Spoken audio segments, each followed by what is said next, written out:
And we are live. What's up, guys? Welcome to the Fresh Air Podcast, man. We got a special one for you guys. It's going to be a discussion on a bunch of different things, man. It's going to probably be a debate. We'll see what happens. Let's get into it. Let's go.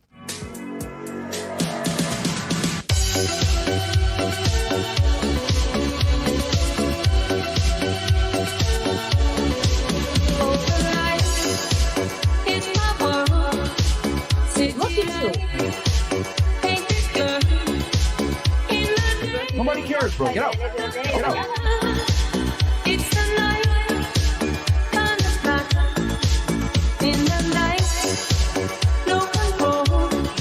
Go. Put your shoes on outside. You don't got to put them on in here. I know the night is not as what seems.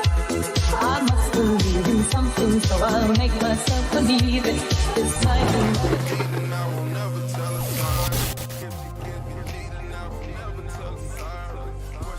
All right, we are back. What's up, guys? Welcome to Fresh Air Podcast After Hours Edition, man. We'll join with a full panel here, man. It's going to be a good one. 10 girls. Okay, Chris, Okay, you want Chris, to you wanna pay go ahead and someone get back? okay. No. I'm saying 10 girls, man. Come on. Yeah. Wait, come on. It's a Friday, too.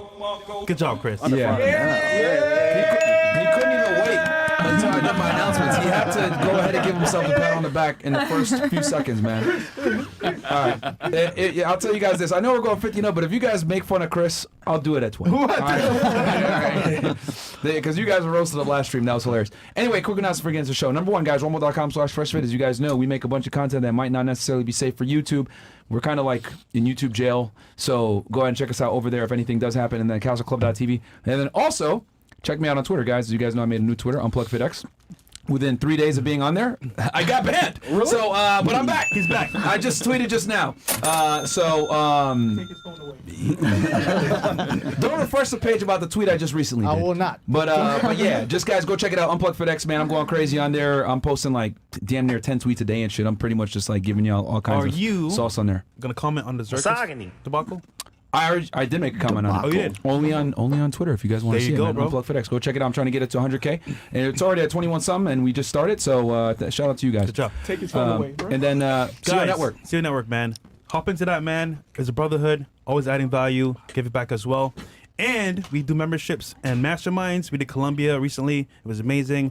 Miami as well. Next one might be actually Mexico, but tune in for that. Join as well. And New Mexico or Mexico? Mexico. Oh, okay, Yeah. okay. All right. So, Cool. Other than that, guys, let's go ahead and introduce. Oh yeah, Girls, Chris, my bad. You gotta Yo, talk Aaron C. again. Parks on IG. Make sure if you want to come on to a show tonight, fuck it. You know what? I need a Henny bottle for tonight, man. Fuck it, man. It's gonna be a long One of those show nights. tonight. It's already here. one of those nights, Chris. Shout out to the panel of girls and guys. I hope back home you have your Advil, your drink ready, your shots, whatever you got going on for your headaches. But let's get it. Yeah. Yes. Yeah. I mean, Chris is already gonna get. So I hope you guys enjoyed what you just heard because that is the most coherent you're gonna hear Chris for the rest of the show. You're not gonna be able to make out anything else he says during the rest of this podcast. All right. So I hope you guys enjoyed that. Good job, Chris. All right. So we'll start on the couch. Have you guys introduce yourselves? Yes. We'll start right here. What's your name? Hi, my name is Nadia. Okay. How old are you? I'm 23. Okay. Where are you from? I'm from London. Okay. Are you just here London. visiting, or do you like live here now? I live here now. Okay. When did you move here? I moved here last year. Okay. What do you do for work? I do customer service Okay. in marketing. Okay. What's your highest education level completed? Undergraduate. Okay. So you have your bachelor's degree Yeah. in what? Politics. Okay. What school did you go to? I went to University of East Anglia. It's in the north of England. Okay. Oh, it's all right. All right. And then what's your relationship status? Single. All right. And your body count. But ready to mingle. Okay. Oh. And are your parents still together? Yeah, they're still together. Okay. How long have they been together? Like 30 years. All right. Cool. What about you? Hi. I'm Pixie. Uh-huh. I'm 24 years old. Okay. Where are you from? I was born and raised in Puerto Rico. Okay. Yep, 17 years. Okay.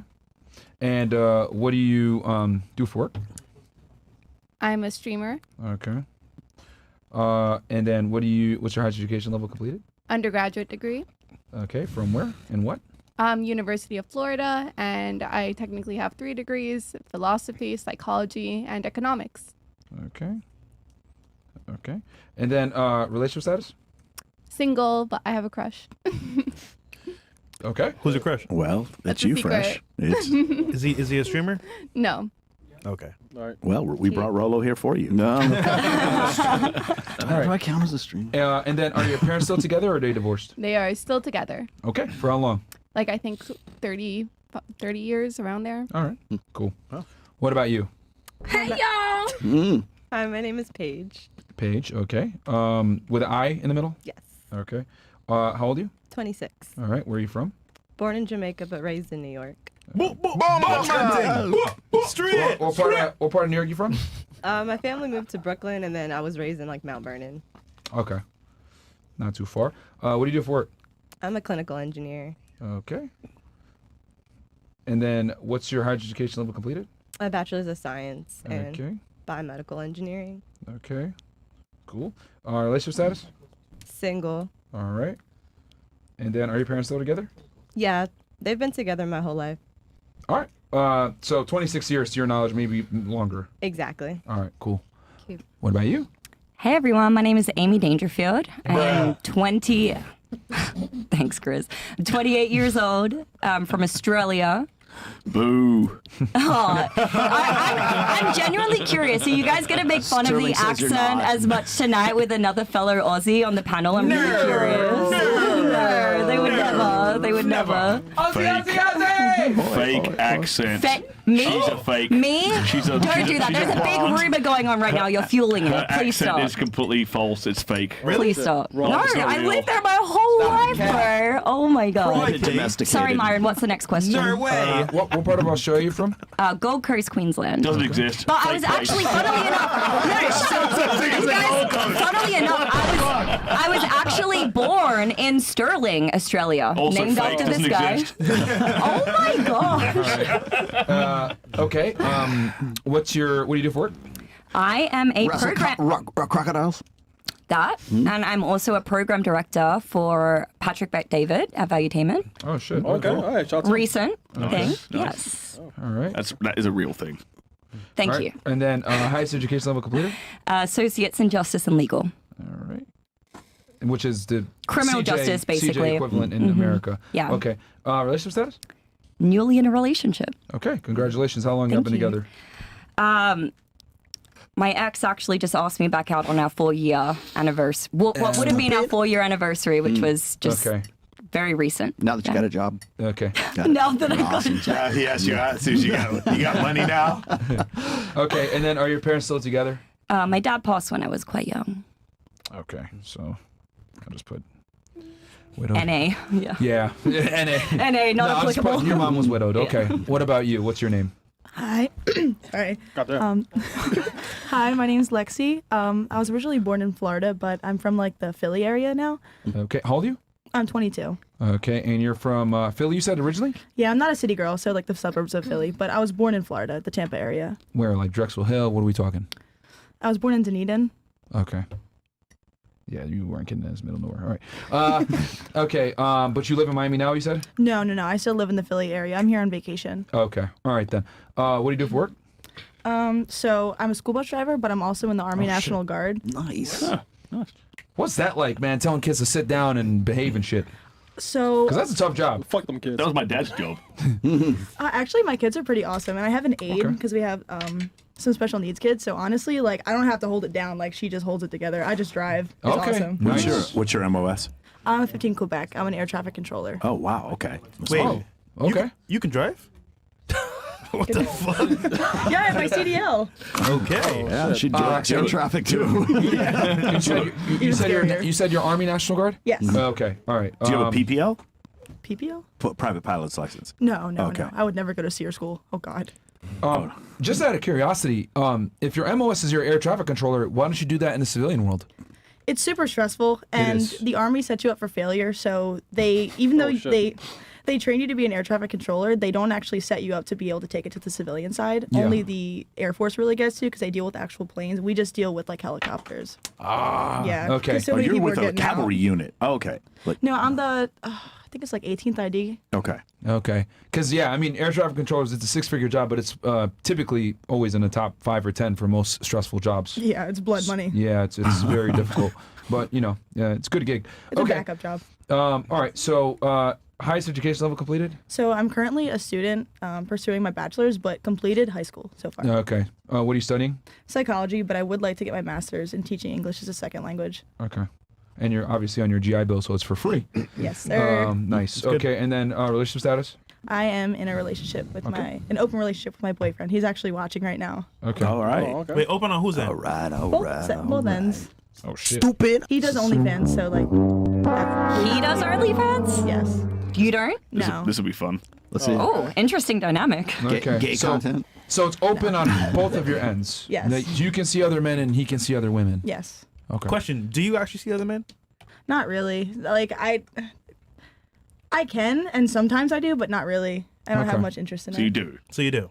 Okay. Sometimes. You do. Yeah. Sterling. Wait, hold Well, on. yes. No, just but not, he said, yes. he said sometimes as you do. Yes. Yeah. Okay. So that's the- let me get this straight. He does OF. You see other guys. Do you do OF with him or no? No. Like Yo, Do you fuck film? off. Do you film From for the them? military. Does, One time I actually did. does he film with other girls? yes. Okay. Oh, so that you fluff explains- him. That explains it. And then also, you got a clearance? Yeah. Yeah, So it'll fuck her up if you she. can't do that. I want to work with for somebody someday, so I Yeah. personally You can't wouldn't do be that able with to. clearance. Yeah, Yeah. that'll fuck her up immediately. Okay, Wait, and then, hold on. Did he post like? Actually, you know, never mind. I don't even go there. Guys, just ask it, man. You already started. Because you're cool with him being with other girls, right? So he's gonna post them on his page, but like, he won't post you, which means does people know that he's with you? Mhm. So they know about you. I'm sorry. The girls that he films with, they know about you. Yeah. Okay.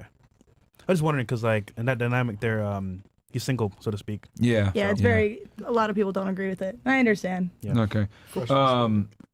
Who proposed the idea of being open? Just out of curiosity, you or him? So when he asked me out, I was like, "Well, you're on OnlyFans." He was like, "We can do open." I was like, "Okay." And it's just been like that ever since. So he did it kind of to, I don't want to say lure you in, but like to make you feel better about him having other partners. Probably. Okay. And then what's your? Are your parents still together? No. Okay. When did they divorce? I think when I was like 2. Like they've been divorced as long as I can remember. Okay. So for like 20 Do years. you ever pretty much. hold the camera? That's what I I asked. did once, but only once. Oh. Because it was a little uncomfortable for me. I don't like to be there for it. You didn't make Not you a cuck. uncomfortable. No, I'm Not a cock. Okay. Okay. So only halfway once. there, Hold but not on. full cuck. Is he smashing raw? Huh? Is he smashing the girls raw? Oh God, no. He's wearing a condom while he's filming. Yes. Is That's very rare. Is it Really? more? Yeah, it is. I mean, I really don't know much about like OnlyFans, Hold on, honestly. hold on. I do. Sterling. Hold on, but she's not there most of the time though, so she wouldn't even know. Hold on. That's a Wait a good point. second. Yeah, I guess you're right. I don't really shit, watch no, stuff. I just know how it works, bro. Wait, hold on. Like, yeah, bro. Do you subscribe? No. Okay.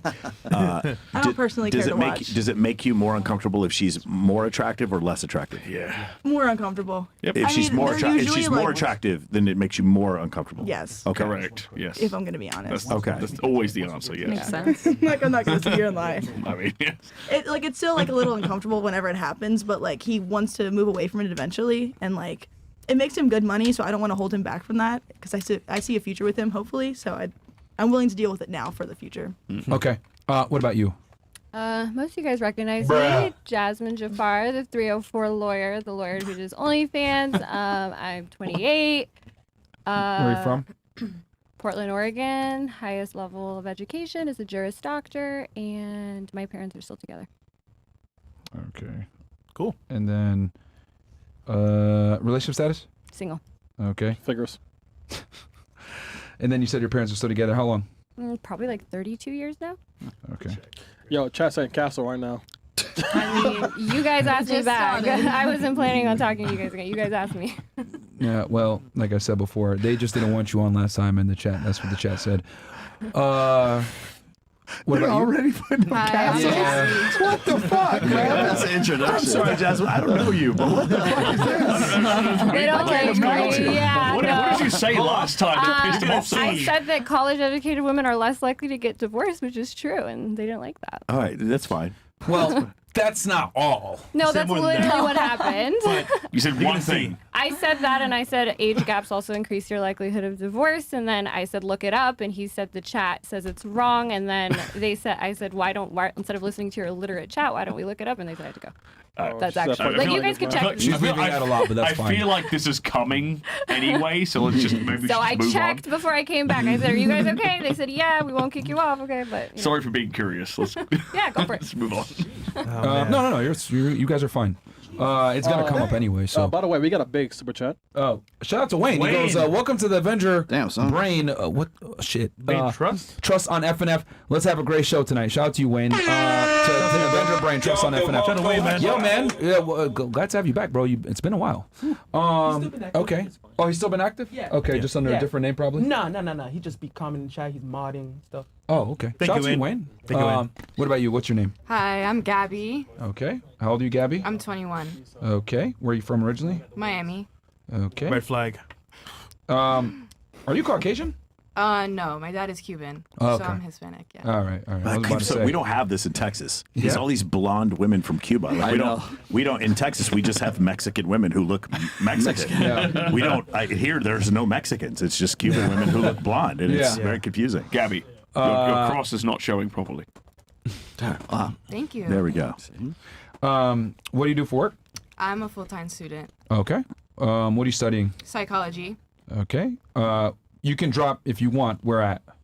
FIU. FIU. Okay. Whoa, who Wait, said I that? knew it. I didn't know it. Okay. Yeah, fresh. The Panthers. Okay. Yes. What's your relationship status? Single. Okay. Knew it. Yeah, that was fast. And then, are your parents still together? No. Damn. Okay. When did they divorce? I was about 9. So Okay. in Miami, something called the Cuban divorce. What is that? What's that? Tell the people. You don't want to know. Tell me. I've done what is this? I would like to know because I don't even know. You don't know? No. Basically, it's when the woman actually cheats and the man kills her and himself. Whoa. Yeah, it's fucked up. This got dark. It's fucked up. Okay, let's move on. Oh, right. Okay. God damn. Fatality. All right. What about you? What's your name? My name is Sky. Okay. How old are you? I'm 23. Okay. Where are you from? I'm from New York. Okay. Brooklyn. New York in the building? Brooklyn? Yes. Okay. Did we pat her down on the way in, guys? She's barely wearing anything. Okay. The girls in the back are looking at me blank stares, so no. That's not good. Okay. What do you do for work? I'm a full-time student, a nursing student. Wait, nurse? Nurse? Nurse. I knew that was coming. What's your background? I'm Puerto Rican. Puerto Rican. I knew it. You have kids? No kids. Oh, you different. Okay. Highest education level completed? I have an associate's in biomedical sciences. Okay. All right. And then what's your relationship status? I am in a relationship. Okay. How long have you been together? 5 years. Good job. Okay. Thank you. That's great. And then are your parents together? Yes, they are. 26 or 27 years. Okay. Nice. Thank you, ball. Wait, hold on. I'm guessing you're on birth control. Yeah. Gotta be, bro. Yo, because Marcus is so fertile, bro. I swear to God. Yeah, they don't even have to have sex, and then they have babies. They're genius. They watch YouTube videos and then they're pregnant. Oh. That should be They won't answer that, honestly, though. You think so? That's true. They wouldn't answer it. They yeah. wouldn't answer a But I was saying, honestly. I think that Myron should add to his list of introductory questions. Are you on birth control? Are you on birth control? Ah. That tells you so much. It off does. the rip. It does. You know what? This will be the first show. Thumbs up and stuff like that. Let's get it. Okay. What about you? What's your name? Hi, I'm Jade. Okay. How old are you, Jade? I'm 21. Okay. 21. What do you do for work? I'm a private coach at UFC Fit. Okay. UFC Fit? Yeah, it just opened. Do you train like MMA or something like that, or you No, teach? I just do like private coaching for women. Okay, like Help them get in shape. lifting weight. Okay. Yeah. All right. So you're okay, personal trainer. And then where are you originally from? I'm from Miami. Okay. Red flag. Are you also Cuban? I am. I'm half Cuban, half Oh my Jamaican. God! How do you guys do that? So confusing. You would never know, bro. You Bro, would never know. Jamaican. Nobody believes me. I was when like, I say are that. you from Anaheim or fucking Laguna Beach? That's Wait, what I was wait, asking. Jay, can you give us like a Jamaican rap? Accent. Please. Bomba clot. Wagwan. Just say bomba clot. Bomba clot. I suck. My mom's watching this, so she's gonna laugh at me. She's the Channel Jamaican. Star. Your mom is the Jamaican one? Yes. Is she like a light skinned Jamaican? Yes. She's like Okay. your color, but a little lighter. Am I considered light skinned? Yeah, you're not light skin. A sand nigga. I thought, yeah. Okay. Fair enough. You know what time it is. Okay. What's your highest education level completed? I'm still in school. Okay. Do you know Spanish? No. You're a It failure. actually sucks because I work in Doral and there's so many Spanish speakers, so I miss out on so many You clients. feel your society. What the hell? My dad, he was in the household and he speaks Spanish, but he never spoke it to me. Makes sense. Okay. I mean, it's up to you. Do you want to drop where you go to school? Are you also Sure. FIU? FIU, yeah. Goddamn. Are you guys friends? Yes. Yep. Figured. All right. Came with her. And then what's your relationship status? I'm single. Okay. And body Okay, count? hold on. Out of you two, who's the most trouble? Yes. Both of us together. Alone, we're good. What do you define trouble? What did I say earlier? We're about a different college kind of girls, trouble. Bro? College girls are the worst, man. Like, I get called trouble a lot by, like, my face, but no evidence behind it. Huh. Because you hide it. No. It's the Okay. eyes. It's the eyes. It's the eyes. All right. No. Fantastic. All right. And then are your parents still together? They actually separated when I was 18.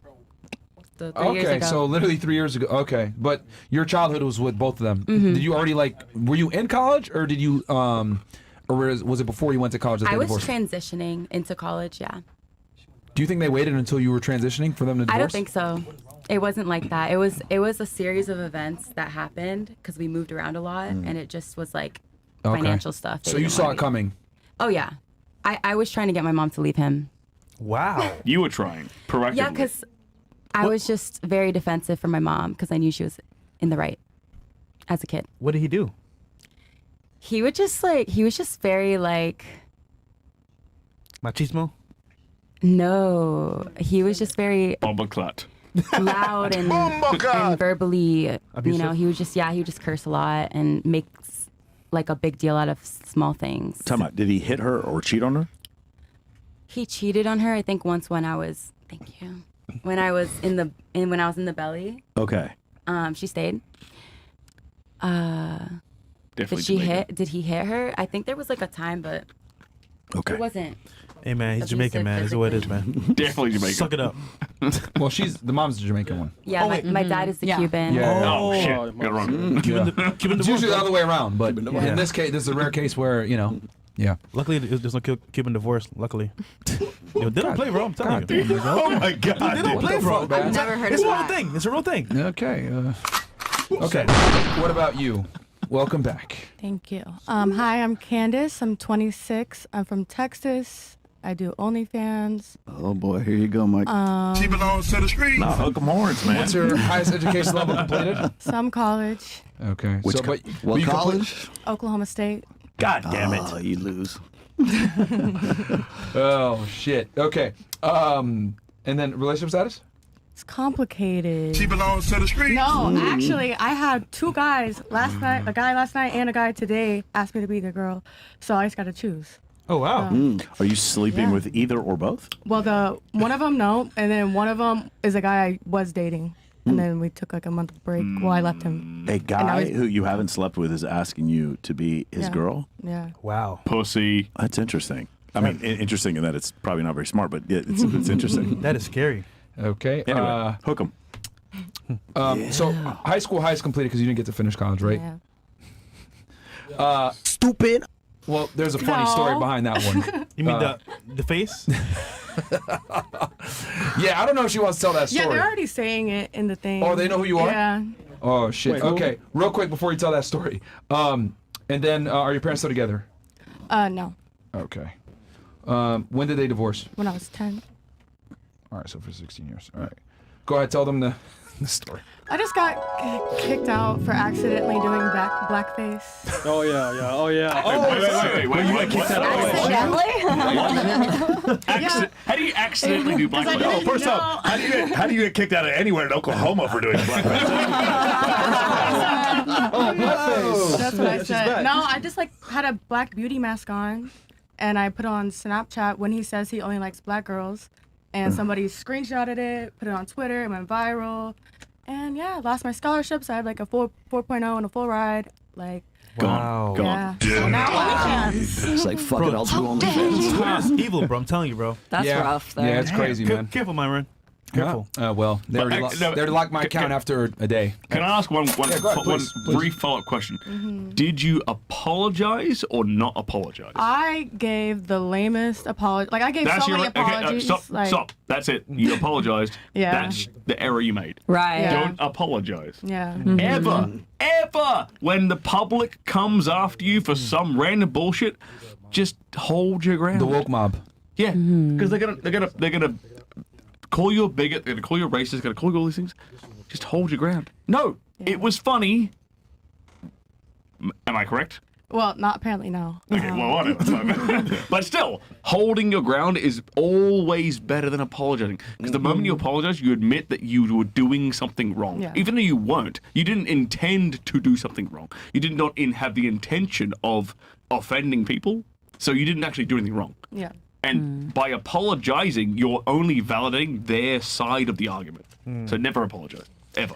Yeah, I was like really young, so that's what I knew at the time. But I wish I had the mentality that I do now. Is it booty mask? And you probably did it to keep your scholarship too, as well. You know, academia is very strict when it comes to that type of stuff. So But she already got booted anyway. Yeah. So like, okay, what? I'm saying if she did it for the thing. If I'd seen that coming, if I was you, like, oh, I'm getting booted. regardless, regardless, yeah. it's gonna happen anyway. Yeah, The that axe makes is sense. coming down. Isn't this so at least hold my own integrity. Keep your integrity if you're losing like, everything else, I ain't right? apologizing. Question: do you do blackface on OnlyFans now? Imagine you do a scene blackface. That's your niche. Hilarious. That was No, easy. but everybody just wants to see me with like a BBC. It's like all my requests. And I'm like, I think if you did that, OSU might give you your scholarship. Yeah, like the ultimate redemption story. There you go. And say, obviously, we can't say she's You could be racist. like, I love slaves. Yes. All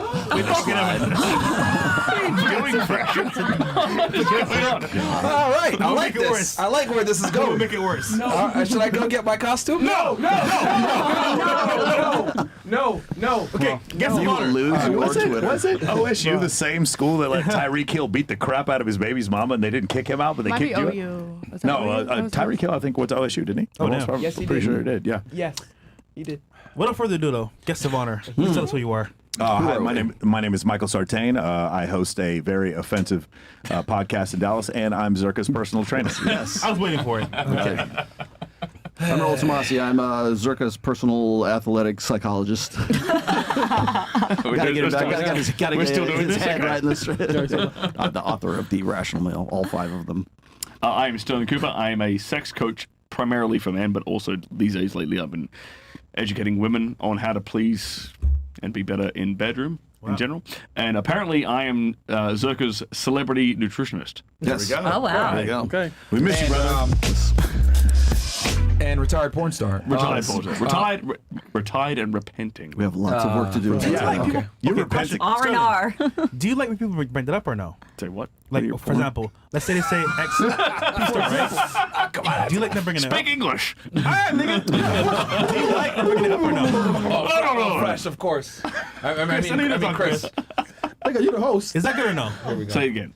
Whenever they bring it up, do you like that or no? I don't care. Okay. I mean, no, I ain't hiding this shit. Yeah. Yeah. You could Well, you can't really hide there's it. millions of Google hits from. If you type my name in, you'll find me. If I'm like, oh, I didn't do porn, I'd be a R word. I can't say this on YouTube. Yo, start on your body retard? count. Yeah, I'd be totally retarded. So obviously I did it. So start on your body count. It's 700 plus. 700 plus? Professionally or personally? Yeah. Everybody has to divide those two a up. combination of the two. Okay. It's about half. Half. Okay. Okay. And then, ladies, I did not forget about you. How many of you are on birth control? If it's green, it's a yes. Nice. If it's a red, it's a no. Nice. Damn, a lot of irresponsible women here. Okay. Okay, so we got is it damn near half across? Damn. Okay. So okay, hold on. I You gotta are make ovulating. Green is your green means you are on birth control, red means no. So okay, so I'm gonna go ahead and put a star for all the green ones. Okay. So wife. This is so bad, bro. Wait, but there's a lot of reasons why a person might be No, on it. that's fine. I'll give you a chance to say why. This or is so not. bad. And by the way, Fresh, we have a big super chat. Oh, Jungle F. Jungle. Holy. He says, what up, FNF? Ladies question. What's the most a man paid to have sex with you? Oh my Is it God. the cost of the date, not the one guy you committed to. Are you on or no? Prostitution with the other Are you night. on or no? Hello. Are you on it or no? Are you on birth birth control? control? Oh, you are. Oh, Okay. no, I'm not. I'm You're not. not. Okay, cool. So I got So all right, I got only 4. Only 4 y'all on birth control. I think they were confused about like the on it or not thing. Green is you're on it. Okay, ladies, one more time. If you're on birth control, please hold up the thumbs up. The okay? green. The green. Show Myron All right, green. Throw it up, because I'm literally taking the numbers Ladies, right now. keep it up, please. For the Keep it audience. up, keep Okay. it up, keep it so up. okay, so Miss London, that's a no. Pixie, yes. Paige, yes. Amy, no. Lexi, no. Jazz, yes. Gabby, no. Sky, yes. Jade, no. And Candy, no. Or Candace, no. Okay. All right.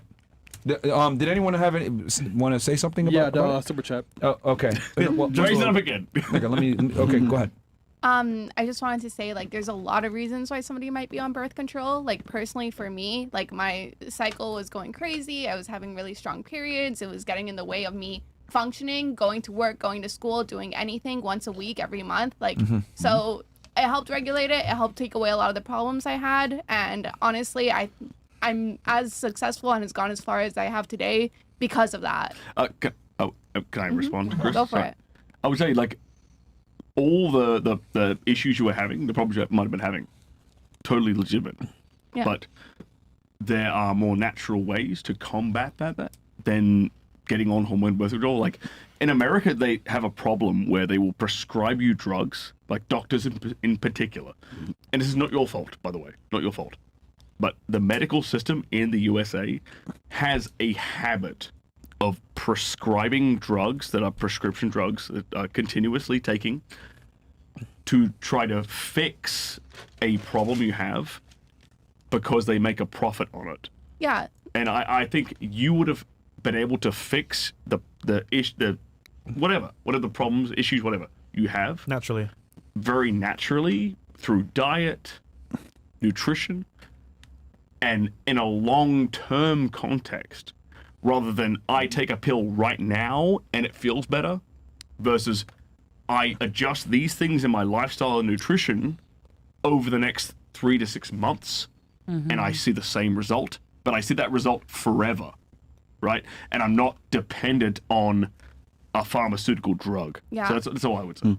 Personally, I got a hormonal IUD because I didn't want to take a pill constantly. I agree that there's like many different ways to do it. It's just what's worked best for me. So I think it depends. Anybody else want to, talk about their birth control, I guess? No, Yes. I know. 'Cause there's a bunch of reasons why, and like some girls might feel the need to like, okay, well, this is why, etc. So you go ahead. Did you? Yeah, I have 2 things. So one, I did read that the pill is a listed carcinogen for the FDA, which I think is really unfair for women's health because men want to be nutting in women, but it's so like the most accessible one is literally a carcinogen. And I know everything is carcinogenic. Is a condom a carcinogen? No, but I mean, those are what, like 70-something% effective? Well, condoms are more than 70%. Condoms are way more effective than 70%. Ever since, sorry to interrupt you, but ever since, you guys are the stats guys, right? So if I'm incorrect in what I'm saying, these two will correct me, please, and please do. But from my understanding, ever since birth control was put in the hands of women, basically the advent of chemical birth control, aka the pill, right? Prior to that, the only form of birth control we really had, we're talking USA, right, was the condom. And that was predominantly meant to be the man's responsibility. So the man had a condom in his wallet, in his pocket, whatever. The man had the control on whether or not this was, protective sex or not. After that, when women got the pill, the rates of, if I'm wrong, please correct me, the rates of unwanted pregnancies skyrocketed. Am I incorrect or not? Please correct me, because that's what I've heard. Rolo? I don't know. Well, using two forms is obviously compounding them would increase the effectiveness, but I still. Sorry, I'm trying to gather my thoughts. Let me guess. Are you allergic to condoms? No, I personally am not. Okay. Some women are. Some women are. I heard men are Which is too. why I should say Skin, SKYN, is one of the best condom brands you can buy because they go in large sizes for guys like this. Yeah, that's right. And they're non-latex condoms. BBW. Lots of women are actually allergic to latex, and that prevents them to want to use condoms. But condoms are very, very effective. Well, I've heard incredibly effective. For some guys, they're allergic, but some they're not. The only It's more women than men. The only stats that I know of is that, okay, because there's a lot of different birth control methods for women right now. I mean, it was something like, what, 23 or 32, something like that. There's a lot of birth controls. And by the way, there's also different pills too. So there's there's different varieties of those pills. So one's based on progesterone, one's based on another one. I think it's like luteinizing hormone or something like that. I forget. So there's when we talk about the pill, there's more than one pill. So it depends on what you're using. So is one a carcinogen? I don't know. I would have to look that up. But I do know that the most common one that is prescribed is usually when a woman is much younger. So I was going to ask you, Pixie, how old are you now? I'm 24. And when did you start birth control? I got it when I was like 22, 21, around there. Okay, so was it because you were sexually active then, or what? Or like would you? Because you mentioned that. I don't mean to get too personal, but you mentioned that you got on it because you wanted it to regulate your periods. Why was it at 22 rather than like 14? Well, a big part of that had to do with like my parents. They didn't feel comfortable with me getting it so young. And also just like when it comes to like the American healthcare system, like traversing that with insurance can be a big pain. So it took me quite a while to like figure all of that out. And then it also got to a breaking point where I was like juggling all my studying, doing work, everything like that. And I was like, okay, I have to get my health in priority. I can't keep off-putting this. I just have to do it. So it's just logistics and being pragmatic about it. Now, you said you have an IUD form of it? Okay, so it's not technically not. Because I've heard a lot of girls give that reason why. Do the rest of you, is that why like periods were just too painful and getting in the way of like life and doing things? For like the girls that are on? No, but it made it better. Well, she needs it for sure. I like getting that in. Dude, I've heard so many reasons they literally prescribe it for acne. Did you guys know that? So if a girl has bad acne, they will prescribe it to regulate. I completely agree with what you're saying about how everything is very overprescribed here, but we also come from like a socialist healthcare system where it's very different. So the disparity is like crazy. But because of that, but we can see the disparity. Literally for like a month, and I hated it. It literally, I felt a noticeable change in my mood and how I was, and I didn't even last a month. I'm just curious, as like the people. The girls that are on, like, when did you start? Like, what age did you start? We can start here with Miss Puerto Rico. And you're in a long-term relationship, so that makes sense. Yeah. You don't want to have kids, but right? it might have been before that. Though. But it's also dangerous, though. No, I actually met my man at 18, and that's when I got on it. At 18. And how long have you been together? 5 years, and I'm still currently on it. So the danger here, unfortunately, is that women make very, very different. Like, so you were on birth control when you met him? No, after we started becoming sexually active. That's fantastic. Good. Okay. Because women make drastically different choices in partners when they're on birth control than when they're off birth control. Oh. That's one of the main reasons why divorce rates are so high. Like, if you're on birth control as a woman, it's affecting your hormones, it's affecting your estrogen, whatever. It's making you feel like you're pregnant artificially, basically. And so you adapt to that, and you'll make choices. Your choice in partner adapts to that. So usually what happens is a woman will get on birth control from some other partner, and then she'll keep doing it, and she'll date outside of that guy. You know, she'll divorce him or stop, break up with him.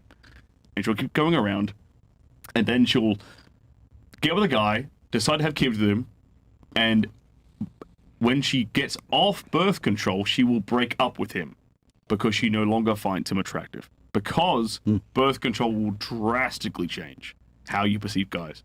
I never heard of that, but that's interesting. That's good to know. But you did it correctly though. Yeah. You were with him before you started, which is a green flag. So good luck for you. I'll take that. Have kids, get married.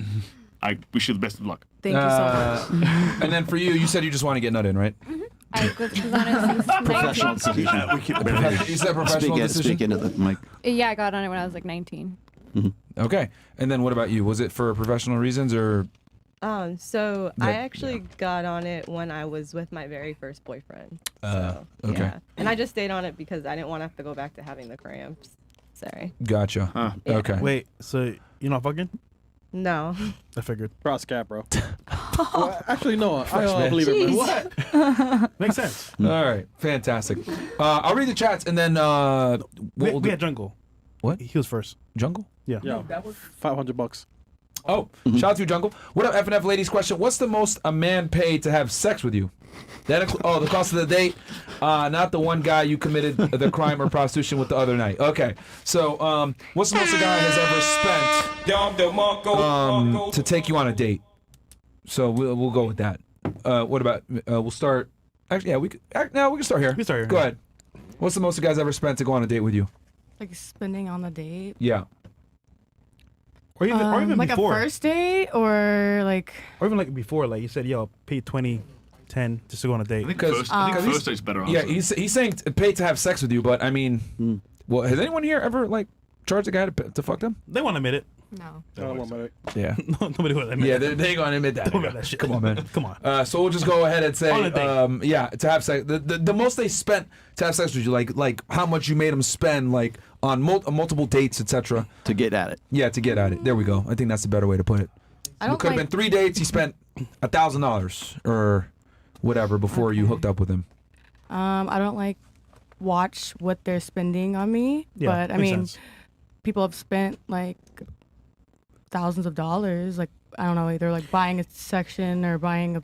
You know what? Tell us dinner. the experience. For example, what happened on a date? Because you might not know the price that you paid Oh, for it. okay. Just like really, really expensive dinners, and then maybe like getting a day bed, but spending like a few $1,000s with a day bed. Oh wow.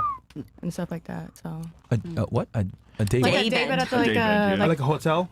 yeah, like a hotel Beach like, club. Yeah. So. Oh, okay. Wait, hold on. Where's that guy? Where's he now? Yo, explain that to the audience, bro, because they're not gonna know what the fuck that is. okay. So it's like kind of like getting a section in a way, like but Yeah. like on the beach. Yeah. Yeah. Daytime. Yeah. And Yeah. those could be very expensive. Like Nikki Beach? So where was this? In what's it called, Tulum. Oh, in Tulum. Yeah. Oh, like at Voodoo. Oh shit. Um, Or Taboo. And then there was getting to hold on, Tulum. The phrase, the sentence, what's it called, says everything we need He to know. flew you from here to Tulum and then got all that stuff. I was living in Texas at the time, but yeah, but he was actually. I found out later he was like America's Most Wanted. Wait, Like- what? Wait, what? That was unexpected. Well, we can eliminate the have you ever dated a felon question now. Should have done as well. Yeah, found out that later. What was he wanted for? He was like a Nigerian scammer. Fantastic. Oh my God. On the next Fed Reacts. Yeah, so we dropped at least what, 3 to 5K easy. Oh yeah, like the table was itself probably like at least 3. Oh, Then so there's- he spent like 10 bands. Bro. Someone else's money. Listen, All you right, are man. redeemed, my friend. Thank you. All right, let's see if Now any- you're part of the black Let's race. see if anyone beats that. Okay, so we'll go 10K. What about you? What's the most the guys ever spent to try to get laid by you? I really tried to think about this. Like, even my ex-boyfriends, I think the most that one of my ex-boyfriends have spent on me is like 100. God damn. What do you count as spending on you, though? Like dinner or something. So, okay, hypothetical. Keep in mind she's still in college. This is, I was about to say, she is. But this is So- important for everyone who follows us up, right? So if he brings you to a table and like pays for dinner, or then you go to a club and pays for bottles, right? But there's more than just you. It's not the two of you, him and her, like him and you, right? It's multiple people. Do you count that as spending the money on you? There was a no there. That was a no. That was a no. I've been out with like Good question. promoters a few times, so no. Oh, God. Because they have a whole group of people. Okay. So she means individually on her. Okay. Yeah, but there's extras that have been added on top of that. Yeah. Yeah. I thought the question was like date-wise. But You guys said I'm date. just trying to, I'm just drilling down. It was. Relax. He added a No, different I layer. just want to understand the question. Because I mean, it's possible that he'll tell you, "Hey, come to a dinner." It's the first time you guys are meeting, but there'll be other people there. If that promoter took me to, a Sexy side fish. in the club and he decided to like pour me the drink, then I guess that's different. But it's never like that. You were special. Wait, were these? I wasn't though. Okay. I just want to make sure I clarify this. Was the promoter trying to get at you? No, that's never Then been that the doesn't case. count then. I'm talking about a guy that was trying to actually get at you. Yeah. No. Not a guy working. Okay. No. All right. And also, it's comp for most of the promoters here. It's comp. true. Table, the bottle. What about you? Honestly, I haven't really had a guy like splurge. I've only been with my man, so I don't. What's the most he spent on you then you could think of? Like up to $500 on a date. We don't. Yeah, we don't really do too much. W. Dude, That's a nice day. That's a nice day. Did you lose your virginity to him? I did. Aw, Good. W. We actually lost it to each other. I'm Not the I'm cat. not like afraid to say that. No, that's actually fantastic. Don't leave him. That's actually really good. What about you? What is your what's the most a guy spent on it? I would say I couldn't really give a price. I had an ex-boyfriend for 3 years, and I lived with him, and Okay. he basically supported me. Like, he paid for everything while I went to school. Ah. Okay. Why'd you leave him? Oh shit. Because she was done with school. No. He was toxic. Like, really toxic. Yeah. Why was he toxic? He Explain toxic. Be very Verbi- specific he with was the word toxic. very verbally abusive, and like he had to have my Instagram password, my Snapchat password logged into his phone. Reasonable. I couldn't look at another guy. Was this and then a reasonable guy and talked to sharp? me, he would freak out. He was just crazy. Okay. I feel like he owned you. in a way? Yeah. Tell me, did You owned he? you, right? Yeah. Just out of curiosity, did he find anything when he went through your stuff No. that made him I mad? found more stuff in his phone than In his phone, he ever okay. found in mine. What did this guy do for a living? Yeah, Michael. He was a drug dealer. That'll do it. Oh, wait, maybe. Maybe it's a joke. Mike, roll, Sartain. You cannot make this shit up, bro. You can't make it up. That's crazy, bro. So perhaps pick a better boyfriend. Miami? Yeah, I'm aware of that now. Just a hypothetical suggestion. Don't date a drug dealer. I learned my lesson. Hold on. Was he black or Hispanic? He was white and he wished he was black.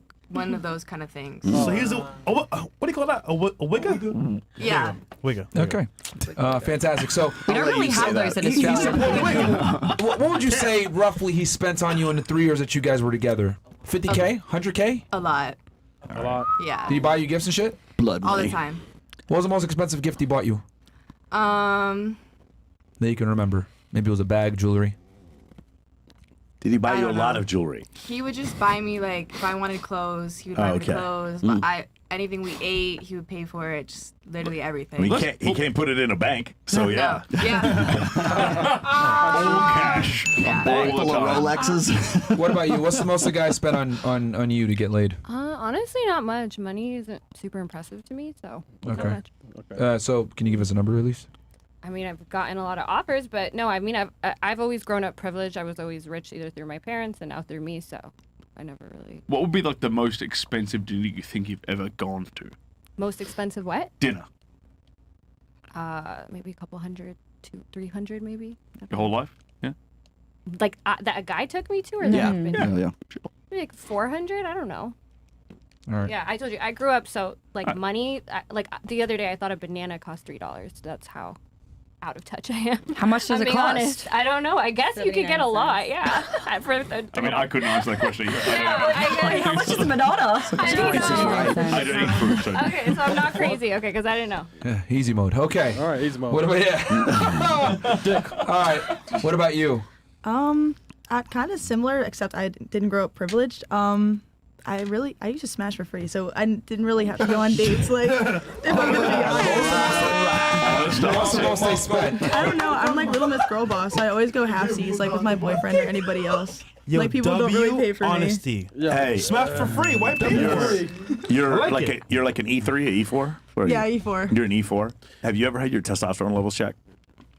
No. No, just curious. Maybe Probably should I? should. Time. No, I mean it's probably not. Huh? No, it's not that. I'm just curious. Are you I sure? mean, I've been told I have a masculine but you face. join. so. I'm saying you join the army. You have a stressful job, and you said I smash for stress free. release. You go 50-50 with your boyfriend. Like these are all kind of like somewhat masculine traits. I'm just curious if you are your testosterone. Viking children. Question for you. Do you drink a lot? Yes. Yes, it does. This is crazy. Call me a little bit weird here, but I have a correlation between Philly and drinking and girls, white girls especially. They just do whatever when they're drunk, bro. Swear to God. No, that like Delaware County, like I don't know if anyone in the chat is from Delaware County, like we're known for being like crazy. I'm like the least crazy, and like I still get looks. I don't know what is, bro. Whenever girls from Philly come to Miami and they drink, they're fucking somebody, bro. I swear to God. It's off rip. All right, so Just saying. I'm going to guys- Philly then. Wait, what?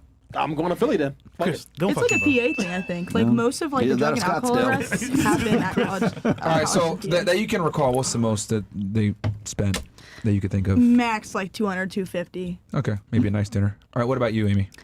I just want to say first, you don't have the $400,000. most masculine face here out of all the girls, just so you know. What? And Damn! the second thing that I wanted to clarify the question. So the question that I wanted to clarify was, is it up until he has sex with you or just the first date? Or up until you have sex with him or just the first date? Up until sex. So we could say, let's say it was a sequence of 3 or 4 or 5 dates, whatever it may be. Oh man, okay. Yeah. So I talked about this on your guys' show. $400,000. No, I dated a man who lived with me for 3 months and we did not have sex. And he courted me so hard when we first met. He literally took me to every expensive dinner, every theme park. Did he not want to smash? Apparently not. Did he But we buy did. you We a did. We did after car? 3 months. We did after 3 months. But he moved in with me about like 3 weeks into the relationship. Okay. How much would you estimate he spent? Probably a couple hundred a day, and on some days more. For 3 months? He was an American visiting Australia, Time was to do the staying in math. Australia. We met. He wined and dined me, and then 3 weeks later, he We'll go literally 200 times he 90. literally moved into my apartment and he asked me to move to America with him. That's the reason why I'm in this country all these All right. years later. 200 times 90. That is crazy, bro. Yeah. Right. $18,000. That's Okay. how expensive your pussy is. All right, so you beat Candace. Okay.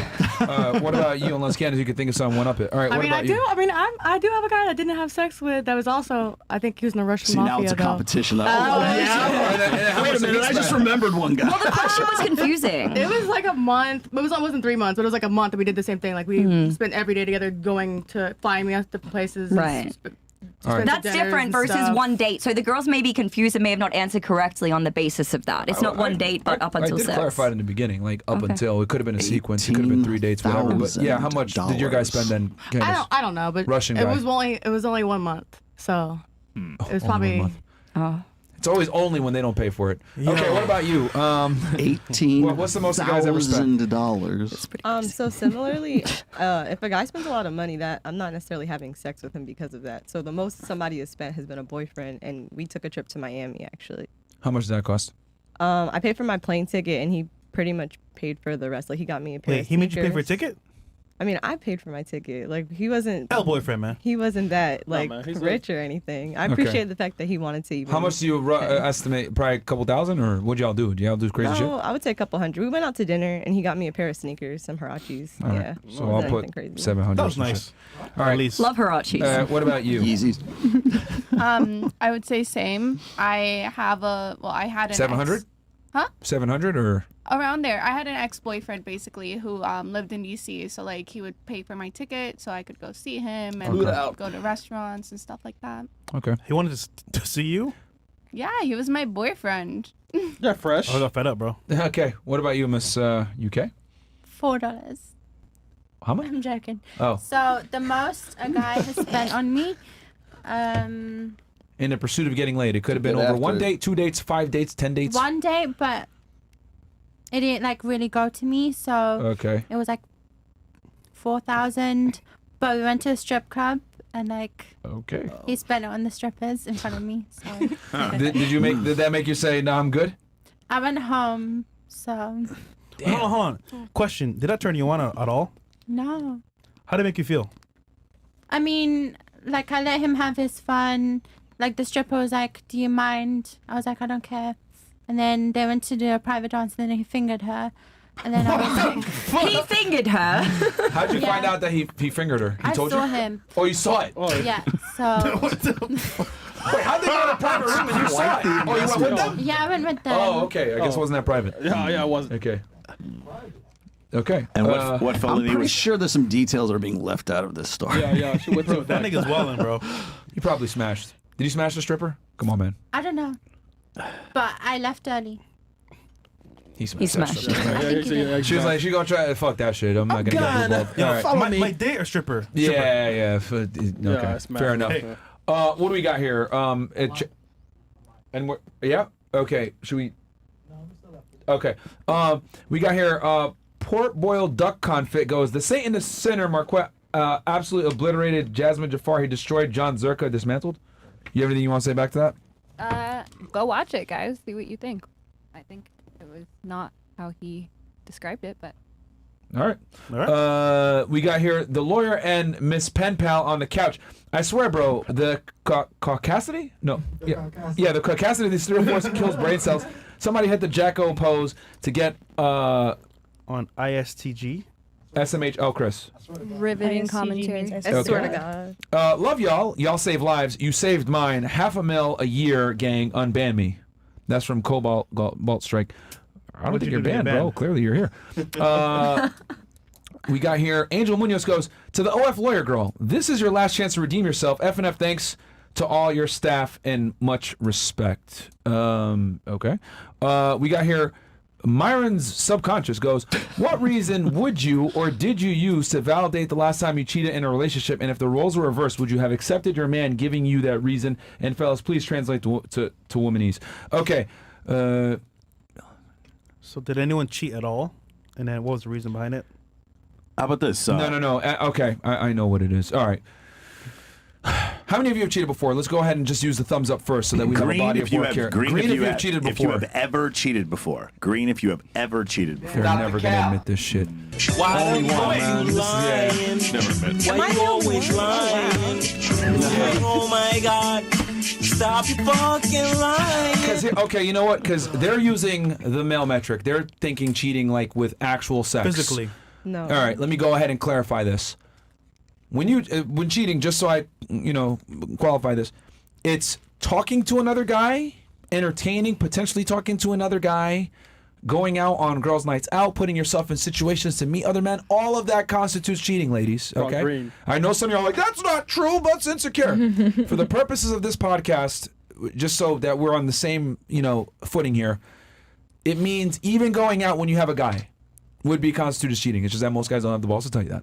Okay? Or putting yourself in a position where other men can talk to you. Now, I better see all fucking greens here.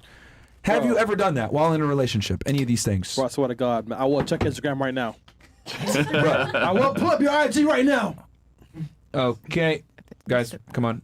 That's not cheating to me. But Again, Just hanging you're out. because we're looking at it from the male perspective. No. Oh, I'm so So, disappointed. all right, y'all are fucking lying, but that's fine. Bro, Since the girl's saying the 14. Reds, with the Reds.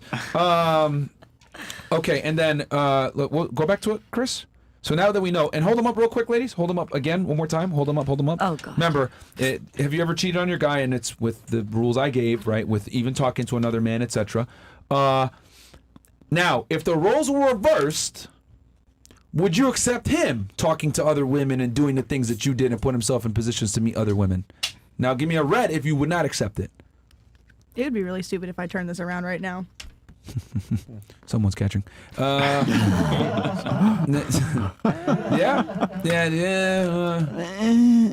Interesting. Okay. Flip, so they would flip, get mad. flip. All right. Okay. That's how the easiest way to do it, man. Because if I try to go around the pound, like, what the fuck? Okay. What do we got here? Raised from the couch to Michael. Oh shit. Dog. Okay. He's here right now. IRS scam caller. From couch to Michael. Oh, okay. Oh, all right. It's not, okay. He's giving So Candace starts a right 3. there. Starts right there. No. Couch. Okay, London. Couch. London a 3. Why do you call it IRS scam caller? Okay. Oh, because they have accent. Okay, whatever. Pixie stick a 1. Whoopi Goldberg 1. Oh, Noor a 5. That ain't love. Cuck a 3. That ain't love, Fake man. lawyer 4. Walmart Iggy 3. 304 nurse 3. Failed abortion 3. Nigga Blondie 2. Okay. Anybody disagree with the ratings that they received on tonight's show? Disagree with real I've never come out on top before. How about this? Let's go. Nigga Blondie, oh shit. All right. This is what we'll do. All right, Twitch. Yeah. Kill Twitch and Facebook. All right. So, what would you rate yourself on a 1 to 10? Assuming a 10 is perfect and top tier, hottest girl in the world. What would you rate yourself on a scale of 1 to 10? We'll start right here. A 6. A 6. Okay. What about why? No. Okay. What about you? A 5 or a 6. Or pick one. A 5. I'll do 5. Yeah, sure. Yep. What about you? What would you rate yourself on a 10? A 6 on a good day. Okay. Come on. Fresh out the shower, 6. Right now, 7.5. I'm a PhD. All right. Wait, what? Who was that? What did you say? All right. What about you? 5. Okay. 3.2267. Stupid. That's too accurate. Break it down. Too precise. Can you give us a real number here? I think it's a juvenile question, so I gave a juvenile answer. Oh, there you go. Just kidding. Okay. Why is it a juvenile question in your opinion? Because while there is an objective component to beauty, there's also a subjective component, and I don't walk around like going, is it an 8 or a 9 or is he a 7 or a 6? Like, I'm not crazy, so I don't do that to myself either. Okay, give us your subjective take on it then. What do you mean? You Like, said I think the rating scale is the problem. Not like I don't think people are like 8, 9, 10. Like, that's like, are you 12? Yeah, but other people think other people are 8, 9, 10. Not the people I know. Like, the people I know don't walk around and I'm not like, oh, well, he's a 7, but he has this trait. Right, so but they he's a do 9. have subjective ratings for humans. Just like, again, you would have subjective ratings for like different houses you'd want to buy or a different so car. how I would do You it is rate- like attractive, unattractive, super attractive. But you could super also unattractive. stratify those people as far as how attractive they I are. don't do that. You So- don't. But you could. But you could. Like, because otherwise you'd sleep I with would every guy you found never- attractive. No, because but I don't pick just based off physical attractiveness, A.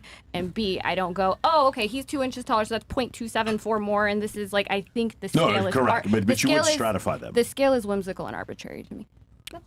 I think it's partially arbitrary. It's partially objective. It has to be. I think there is a objective component to beauty, but there is a large subjective and cultural component as well. But you admitted that by saying I don't judge just based off that alone. So if you were to judge just based off that alone, which you can clearly do because you differentiated the two, correct? So if you were to judge just based on if purely I look at them, aesthetics, I don't go 7, 6, 5. yeah, but Like, if you I'm not had to, you psycho. could. Are you like incapable? Yeah, I would never waste my brain energy on that Well, in it's my not- it's entire not- life. maybe it's not about After I was like 10. Maybe it's not about wasting your brain energy, but right, you have ancestors, and those ancestors had to judge men on their physical appearance at some point, Yeah. or else they wouldn't be able to. Like, My point isn't that I have an issue with judging men. My point is doing it on a 1 to 10 scale Okay. because I just don't do that. How about a 1 to 100? I was going to say, what scale are you comfortable That's with? even crazier. a 1 to a 76 scale. Can you, You do guys that? didn't like my fractions. So.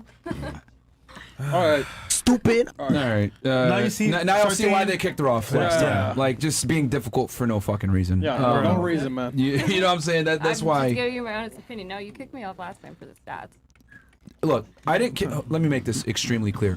I didn't kick you off because of your opinions. I kicked you off because you were hurting the quality of the show and you were annoying. What is hurting the guest. quality? Well, yeah, I'm gonna annoy the chat when I disagree with you guys. Yeah, you but- guys, your chat, a lot of them, you have like an audience capture. It's an echo chamber. There are people in your chat who even were like, "She's right on the stats." I don't know why you guys kicked her off. you know? No, it's not about the stat. It's that you argue in bad faith about certain things. So, for example, right, that discussion in particular was, hey, marriage really isn't in your best interest as a man, period. And then you went ahead and pulled out this straw man of like, oh, well, it's because actually you do realize that like you don't want the age gap to be too much. And then educated women with a bachelor's degree actually have lower divorce rates. No, that doesn't it was- take away from the point that marriage is not a good proposition for men in general. Actually, how it happened was you were saying that a younger girl is more moldable and it's more successful to be in a relationship with a younger girl. And I was saying that if you have a 10-year age gap, your likelihood of divorce goes up by 40%. And that is just the stats. That was how that happened. And then we got into selection bias because I've tried to explain to you multiple times that if you're just looking at the women that are getting divorced and you're like 70% of women initiate divorces and it goes up for college-educated women. But in general, college-educated women are less likely to be in that group getting divorced in the first place. You didn't like that. No, it's that, see how I said something that's objectively true, and then you went ahead and you framed it in a way to make an argument for a stance that you have. I'm just saying younger women in general tend to be more impressionable, are going to follow your lead, and they're better partners. And then you went ahead and took from that, oh, well, you know what? Actually, age gap, if once you pass a certain amount, the divorce rates actually go up. Well, wouldn't that be and a it's like, good that doesn't, no, because see, that's what you do. I'm saying something, and then you go ahead, you find something very tightly aligned, and you'll be like, oh, well, actually, and then you make a completely different argument. No, it's not, though, because if and then you're you base saying, it off of a study. well, I assume that you're saying those younger women are more moldable, therefore your relationship would be more successful. A good comeback to that is that the statistics show your relationship is less likely to be successful with a younger woman. That's why I brought up. I think it's very relevant. Well, she could be younger than you and still be within that age range that we're talking about that is below it. So she could still be younger than you. Well, and still. age range, even a 5 Both year. things can be true, but that's what I'm trying to say is that you argue in bad faith. Like, How is that arguing in bad faith? That's 100% arguing in bad faith because that doesn't actually challenge what I said. You're just countering it with something that doesn't really align Okay, with well, what we I'm can saying. leave it up to the audience. I would say that if someone's giving the advice to date somebody younger, right? You guys are all like, I would say, and even a 5-year age gap, 10-year age gap, 20-year age gap, all of those increase your likelihood of the relationship not working out, divorce, like statistically. So maybe that's not the best advice. Maybe even though they're moldable, they're clearly not moldable enough because the likelihood of divorce is going up. So that's what I was saying. I don't think that's arguing in bad faith. It is because I'm just saying, because you brought it to a completely different topic. I don't think that's a different topic, but okay. To It's not a different topic. When you're saying these younger women are more moldable and they're better, I'm saying then how come? It's like the same kind of arguments you make. Then how come you're more likely to get divorced with those women? That's my question. Well, it depends. How is that not relevant? It's on the age gap though. There's also a demographic shift in that too. So if you're talking about a guy who's 50 and a woman who's 35, that's a whole lot different than if you're talking about a guy who's 40 and a woman who's like 25. Well, in general, because if he's going to say that women are more moldable as like they get as they age. A woman who's 25 years old is going to be probably a little bit more, like, let's say, fresh and naive, I guess, well, a little less experienced, to put it nicely, than a woman who's 35, who's already got another 10 years on the woman who's 25. So is the 35-year-old woman also as moldable as a 25-year-old? And I would argue that that's not the case. Well, and then the super young, I'm sure if you guys actually are looking at stats, I think you do a good job of this. A woman younger than 25 is more likely to get divorced. The good ages are 25 to 32 are the best ages to get married statistically for the least likelihood of divorce. Yeah, well, unfortunately, that's not how it works right now. It's what is the average age of first marriage is 30 for women and 32 for men right now. I get that, but a lot of this show is saying, oh, these younger women are better and they're moldable and blah, blah, blah. And I'm saying those younger women are actually, by following the advice of this show, you are putting yourself at a greater statistical likelihood of divorce. That was my argument. Well, you're also, here's the thing, you're not taking everything into account. We also teach guys you need to be financially, aware. You need to be in shape. You need to have frame. You need to be a leader. You need to be dominant, etc. All these other things come into play, and then you go ahead and get the younger woman. So you're missing out all the other stuff that we're giving advice. Contextually, what I'd like to know is, so there's like a top 5 reasons for divorce, and the majority of the divorce is initiated by women. So my question is, where there's a larger age gap, what are those top 5 reasons? Are they the same top 5 reasons if you're talking about somebody who's 3 years apart? 3 years, I don't think there was any great statistical likelihood of your divorce going up for 3 years. But the 5-10 years, I think it was. What I'm saying is like are the reasons? Yeah, the same? the reasons. Like for instance, I think domestic abuse is like third. Yeah, I know in general, like infidelity, lack of commitment, those are. But I don't know if I've seen any data specifically singling out the couples with the biggest age gap and why those couples specifically got divorced. Yeah. So. Like I said, because you're saying, because you're only taking one piece of information and saying, well, statistically speaking, the rates of divorce are, going to go up. Which that might be true, but if you follow the other things we teach, getting your money on point, getting in shape, having frame, not being a loser, not letting women lead, you know what I mean? Like being dominant and assertive.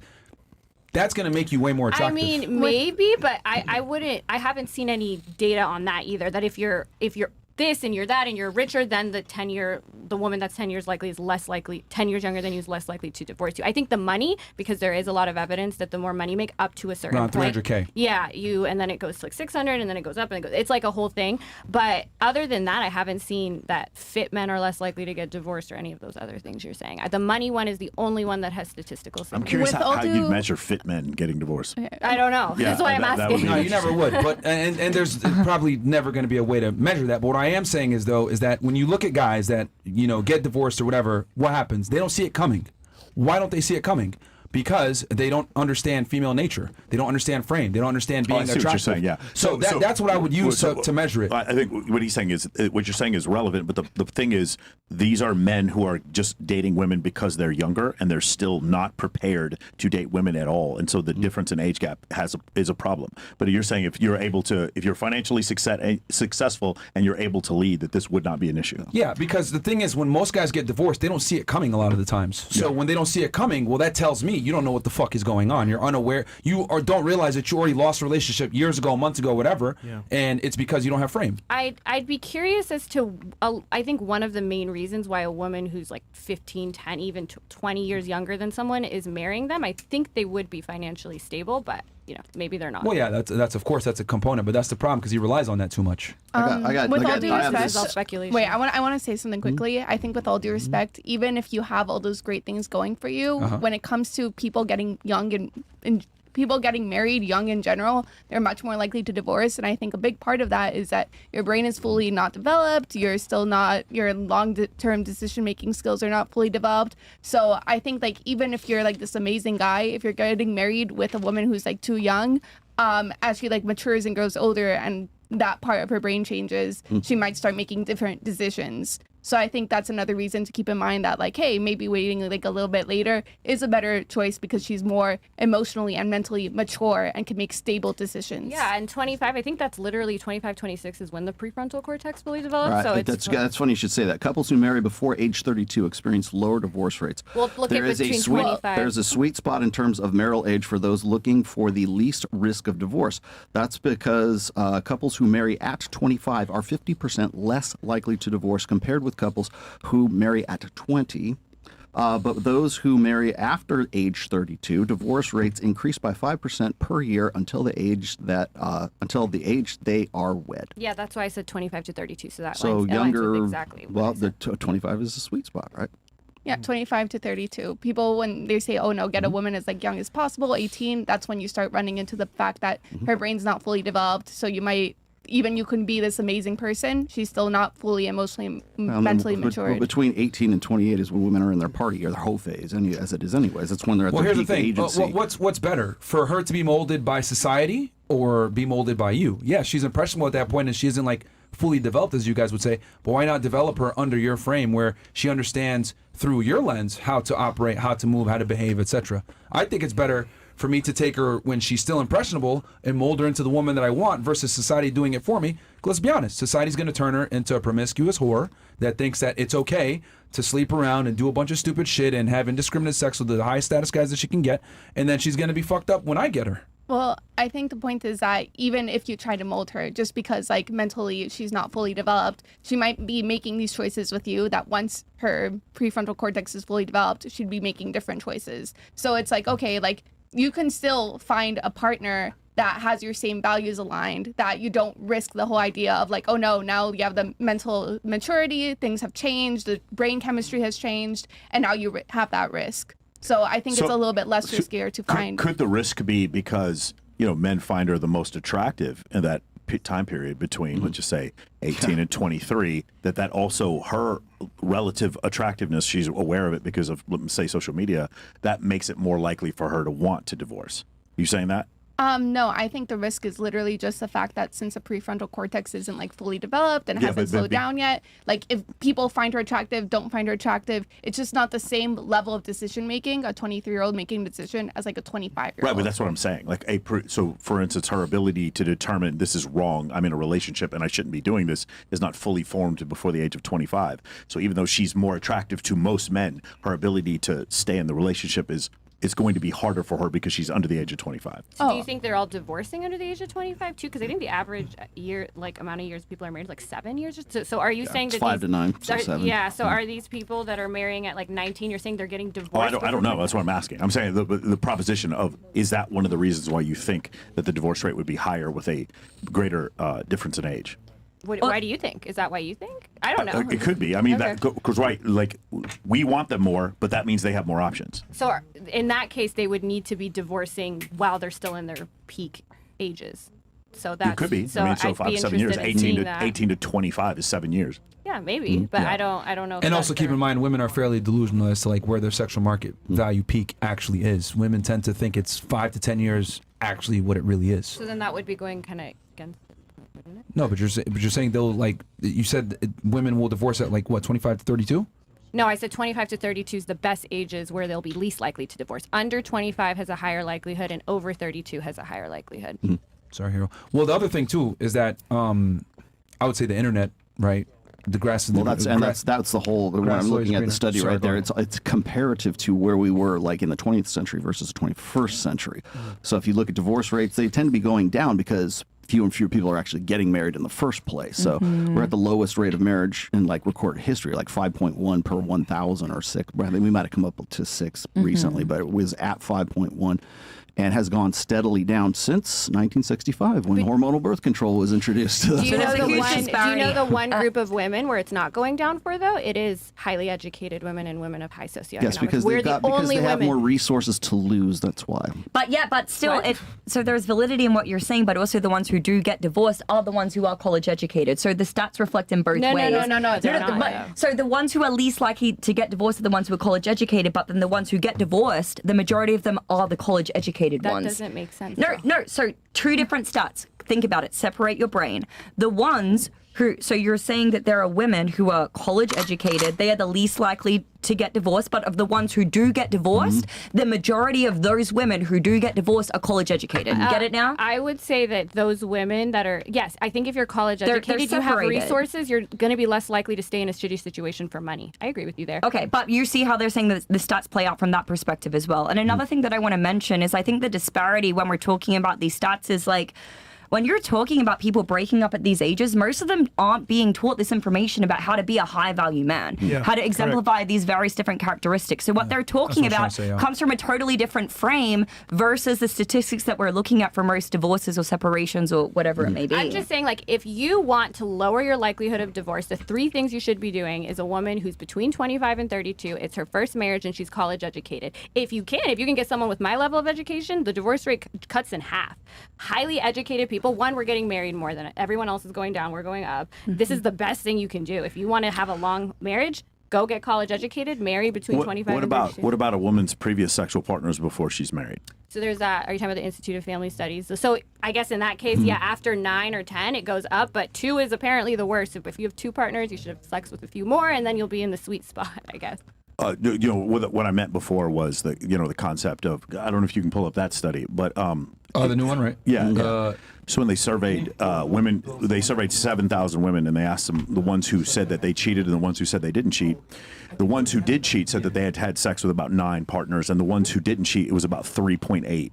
And so it was 230% more sexual partners for women who did cheat than didn't. Yeah, so I agree. High body count does increase your likelihood of divorce, but actually that isn't as significant as the 3. I said the top 3 things. That's not the only 3 things you should look for. So I think that's totally fine. If you are somebody who's like, I really don't want to get divorced, blah, blah, blah. I want to find someone who's like, if you are virgins getting married, have the least likelihood of divorce, you can do all that. But to say, oh, I'm only going to look at body count, but then I want a girl who's 19, not college educated, blah, blah, blah, you're kind of shooting yourself in the foot is what I'm saying, statistically. Well, here's the thing, because you were saying like, oh yeah, that's actually bad advice because you guys tell guys to get women that are young but in their peak years, 18 to 23. What I'm saying is that that's just one component of what we tell guys to do. But on top of that, right, that ability to do that is contingent upon your skill set as a man and your competence. Are you getting money? Are you in shape, etc.? Are you actually more than likely the best option that she can get compared to her peers? If the answer is yes, then you're going to be fine. Like, I get what you're saying. Well, actually, how do you know they're going to be fine? Do you just feel it? How do you, where are you getting that if you have your money right, etc.? Because I assume that if you're a 20-year-old and you're marrying a 35-year-old, you're not going to marry, and you're attractive, you're not marrying a broke 35-year-old, but you're still going to be likely to divorce him. So I'm curious as to why you think that. Because what you're saying here is you're just going off of just strictly age, but for average people too. Like, remember, keep in mind, a lot of these guys that are getting divorced, etc., they're fucking suckers. Oh, happy wife, happy life. My wife is the boss. Like all this bullshit that we've indoctrinated men to believe where women are leaders. They're not. And do you think this is overrepresented in the group that's marrying younger women than the norm? 100%, because most men are simps, and most men don't understand what it takes to be attractive to women, because the things that make a man attractive are not politically correct. So it's not often taught. If you do teach guys these things, what happens? You get canceled. You get called a misogynist. You get labeled like we are, where we're assholes. But we tell guys what it takes to really be attractive to women. And unfortunately, when you display these things, it's unfavorable to women because you start to reveal the unflattering realities about female nature. Women want the best guy. Women want a guy that's better than them in every single regard. Women are very surface level when you actually look at what they're attracted to. Women, what they're attracted to is actually way more linear than guys think from a physicality standpoint. So when you start to say these things, you get labeled a misogynist and they censor you. So most men have not had this information for decades. So, but are simps more likely to marry a woman 10 years younger than them? That's my question. Like, if the divorce rate is higher for people that are marrying women 10, 15, 20 years younger than them, are those men more likely to be simps because they're more likely to get divorced? Well, what I'm saying is that the knowledge that we provide, because you're just looking at it from an age perspective. What I'm saying is that you can't just go ahead and say, I'm going to get a bad bitch that's 21 and not take in all the other stuff that we're giving. Because yes, you will get divorced. But what I'm saying is that the guys that you're talking about that are getting divorced off of this age gap, etc., they're not applying all the other things that we teach men. How do you know that, though? How do you know they're less likely to apply it than because people? most people are average. Because most guys, most men and women are average. Here's one piece of data. So Dr. Buss talks about this in The Evolution of Desire, about the May-December wedding. Yeah. And this has to do with the amount of mate guarding men do when the wife is significantly younger than them.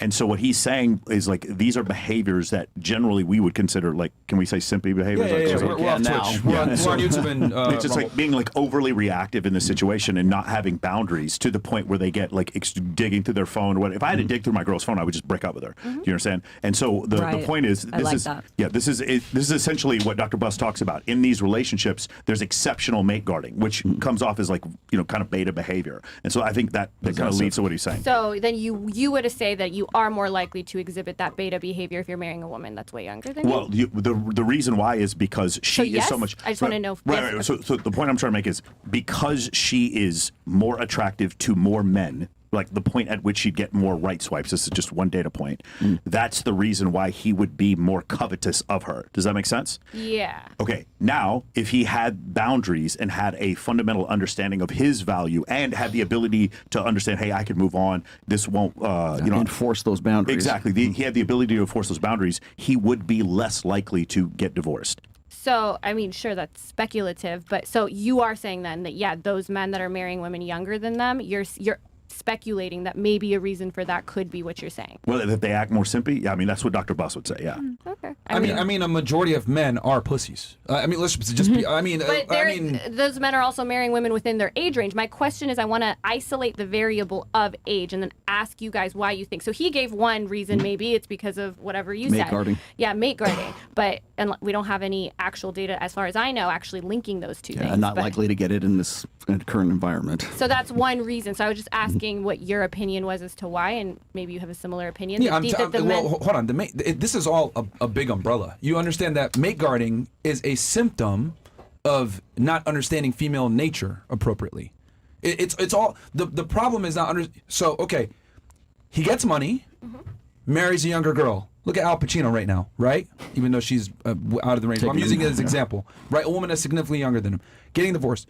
So what happens a lot of times is guys don't understand their own value. They get with a girl, they pedestalize her.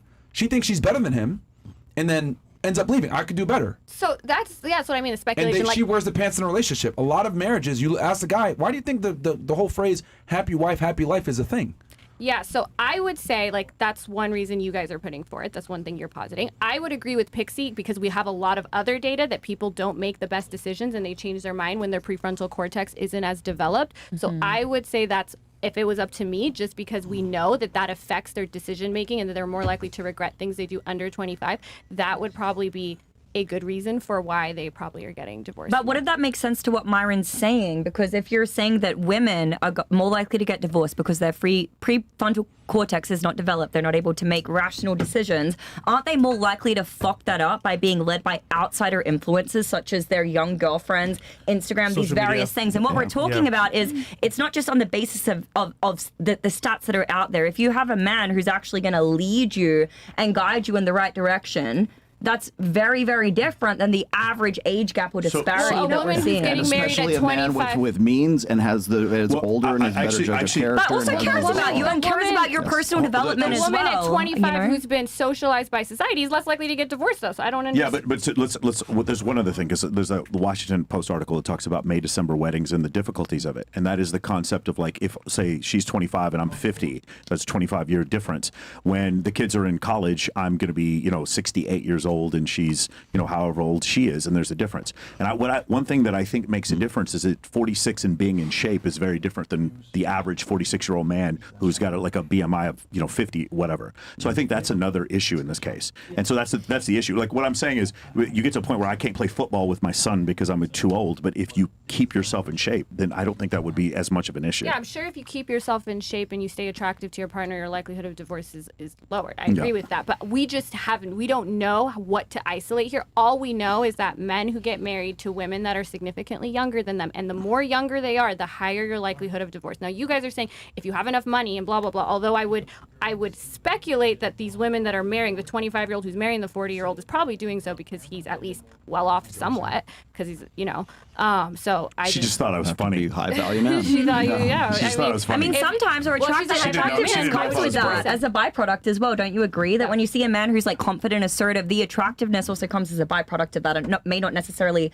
be on the basis of wealth or this or that. It may be because there's a charisma or something that younger people may not necessarily have. Okay, I think the point is that, like, you guys are already, by this basis of having a young woman marry an older man, he has to have some level of high value, right? Because then otherwise, why would the young woman marry that man? Sure. Yet despite this, we still see like a pretty high rate of failure. So the idea is that, like, hey, it doesn't necessarily matter if you're high value or not. There's a certain age where she's too young, her prefrontal cortex is still developing. You can guide her as much as you want, but it just comes down to simple brain chemistry. While when she's 25 past, she's more stable mentally, she is more congruent, and she's able to make those long-term decisions.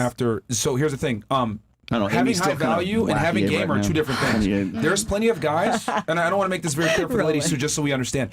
Being a high value guy doesn't necessarily mean you're still good with women. There's plenty of guys that are high value, that have their shit together, have some status, have some respect, etc., but they're terrible with women. Yeah, specifically, I remember, again, from Evolution of Desire, is the concept of, if I am in my 50s and she's 25, my ability to replace her is less. And that is what all of us, no matter if it's a 3-year age difference or a 25-year age difference, vehemently suggest men do not get into that situation. Not to leave your wife, but to at least be in enough shape, good enough shape, and to have enough charisma, and to have enough financial means to where if you had to, you could. Because if your wife believes fully that you're the best, she's the best you can do, and you could never replace her, then that's where we could end up in some of these problems. Yeah, but like what Pixie and I are saying is that usually a woman who's 25, if she's marrying a 50-year-old, or a woman who's 20 who's marrying a 35-year-old, he usually has some of these things. That's what attracted her to him, right? If he had some of these things you're talking about money. We're talking about other things. So, like, for instance, an abundance when it comes to women, or an abundance when it comes to networking, or the ability to communicate, having some level of charisma, the ability to network, or having a sense of humor that other people find attractive. That network, those things right there, a lot of men won't have. Now, what happens is, because in his mind, she's much less replaceable. He can't get another 25-year-old girl, or he believes he can't. That's going to be a situation where she's more likely to leave. And in this situation, her, from the outside looking in, or from the inside looking out, from her situation, she's getting a lot more right swipes. She's getting a lot more attention. She's receiving a lot more stimulus because of her age. And so those two things together may cause a higher divorce rate. And this is where numbers and stats kind of collide with common sense. So I know, right, and I'm sure all of you know this, ladies, from your experience as a woman dealing with men in general, most men that come up to you probably aren't attractive, correct? Yes. Most guys that come up to you probably aren't attractive, maybe for different reasons. Maybe they're not cognitively high enough, maybe they're not hot enough, maybe they're not tall enough, maybe they're not intelligent enough, maybe they're not interesting or funny enough. So we can agree that women find most men unattractive. Now, let's go ahead and add in an extra part to, like, filter it out some more. Now, you don't find him physically attractive enough. Okay, now is he actually charismatic and charming and can, like, you're attracted to him and you want to follow his lead, etc. So most guys don't qualify. So I know for a fact that most women are not attracted to most men. Fortunately, though, right, for some guys here, they're able to barter with other things. Maybe their money, maybe their status, etc. And they're able to get a girl to marry them. That's not going to last forever, though, because he didn't have the prerequisite skill set to actually be attractive from a holistic level. He was able to pull her with her money. He was able to pull her with his clout. He was able to pull her with maybe a mouthpiece, but he was a brokey. So what ends up happening is the girl, since the guy barely got her, right, she's like, oh, I don't fucking need this guy. And then the reason why, because you're saying, well, how do you know with the age gap that why she's leaving, etc.? Well, I know just off rip that most guys are simps. And most guys don't understand that they need to lead the relationship, especially in the West. You said earlier, right, that you like more liberal men? Okay. And I know you make a bunch of arguments for that, etc. You're a minority. Most women don't like how liberal men behave because most liberal men treat a relationship egalitarian. They think that men and women are equal. They go ahead and say, what do you think? What's your opinion? Most women don't want that. I know that's what you want, but most women don't like that.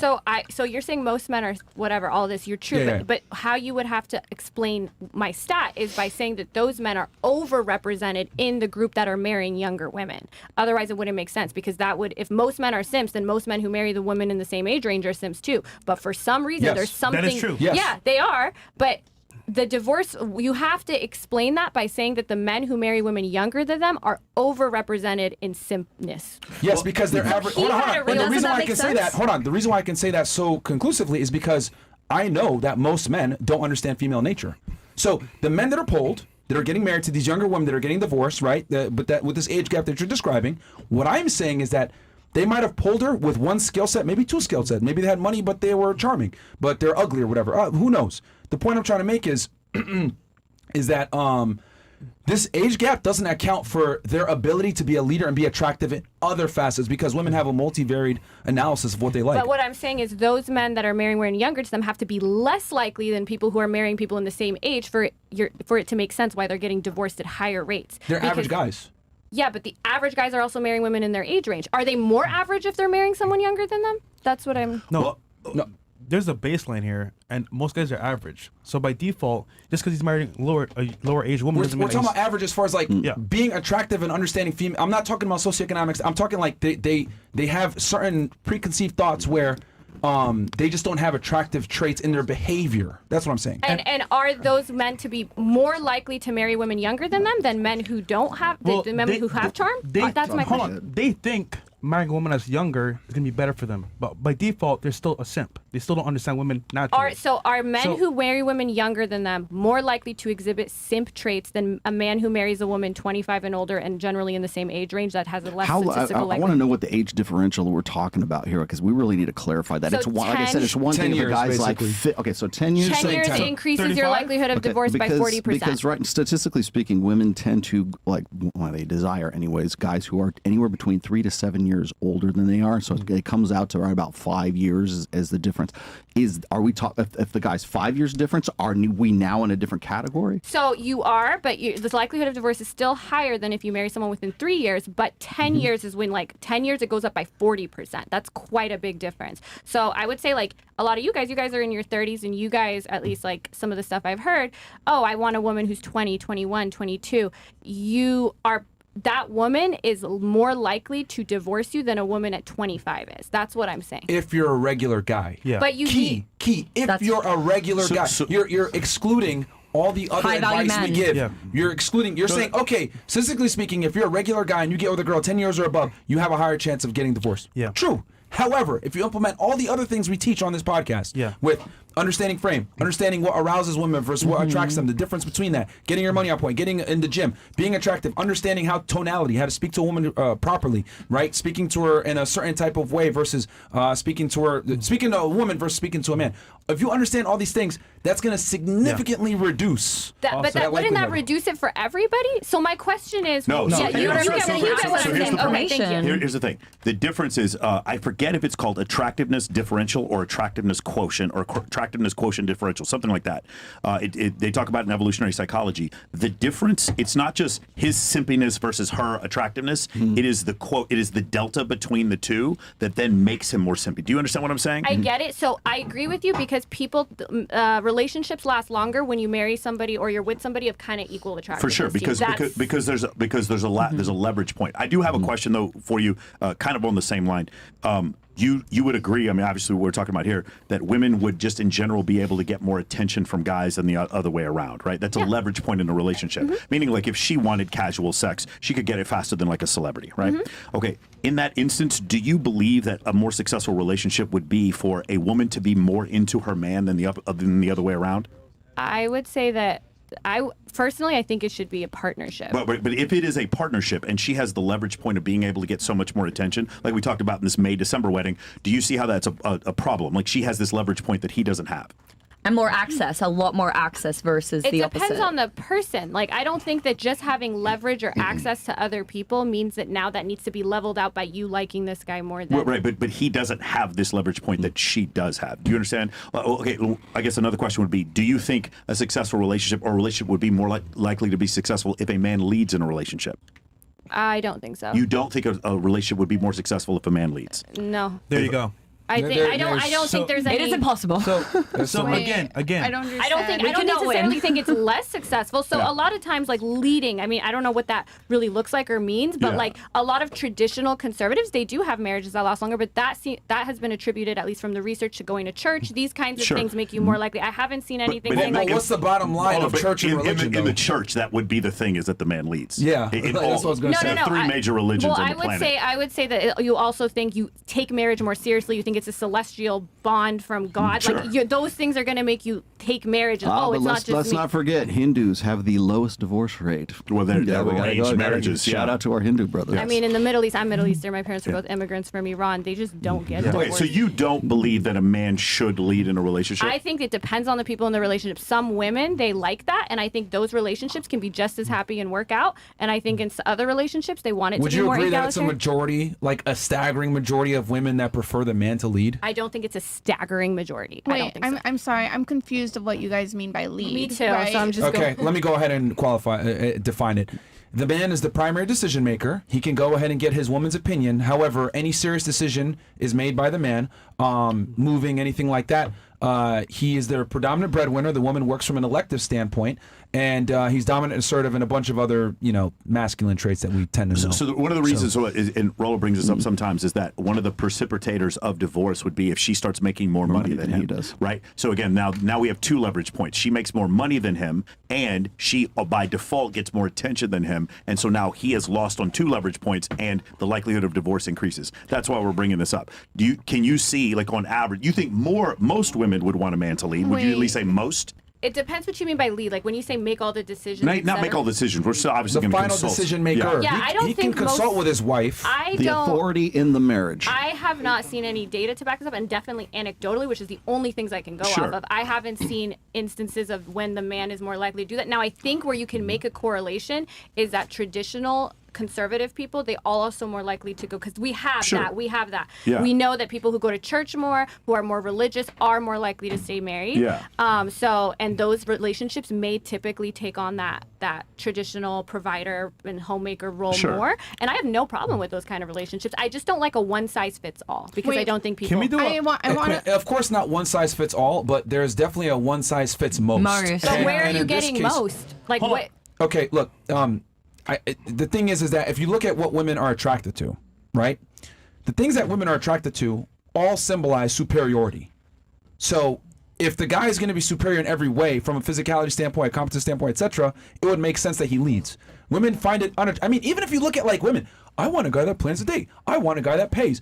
When you look at the things that women are attracted to, the man is almost always controlling the frame. You were talking about anecdotal. I'll just say anecdotal too. 46. If I were in a situation where I consistently were like, yeah, honey, you make the decisions and all these things, I would get left. Like I just can't think of a single in exception. your relationship. But like I'm a lawyer, and I like. In those kind of, like my friends that are also pretty, they have like partnerships. It's not like the male. That's the minority though. But what I mean is, where are you getting the most though? Because also you're saying, yeah, they want men who are superior than them and competence. I'm not seeing that in any way. In fact, education, because the gap is reversed. A lot of time, like now they've done all these studies where women are more okay with men making one less money, and also. Well, they kind of have to be because they have to be, 68% of the college graduates are female. And isn't society more degenerate than ever, and all these other negative repercussions? No, I don't think we just evolutionary malfunction in 2020. Pixie, go ahead. Thank you.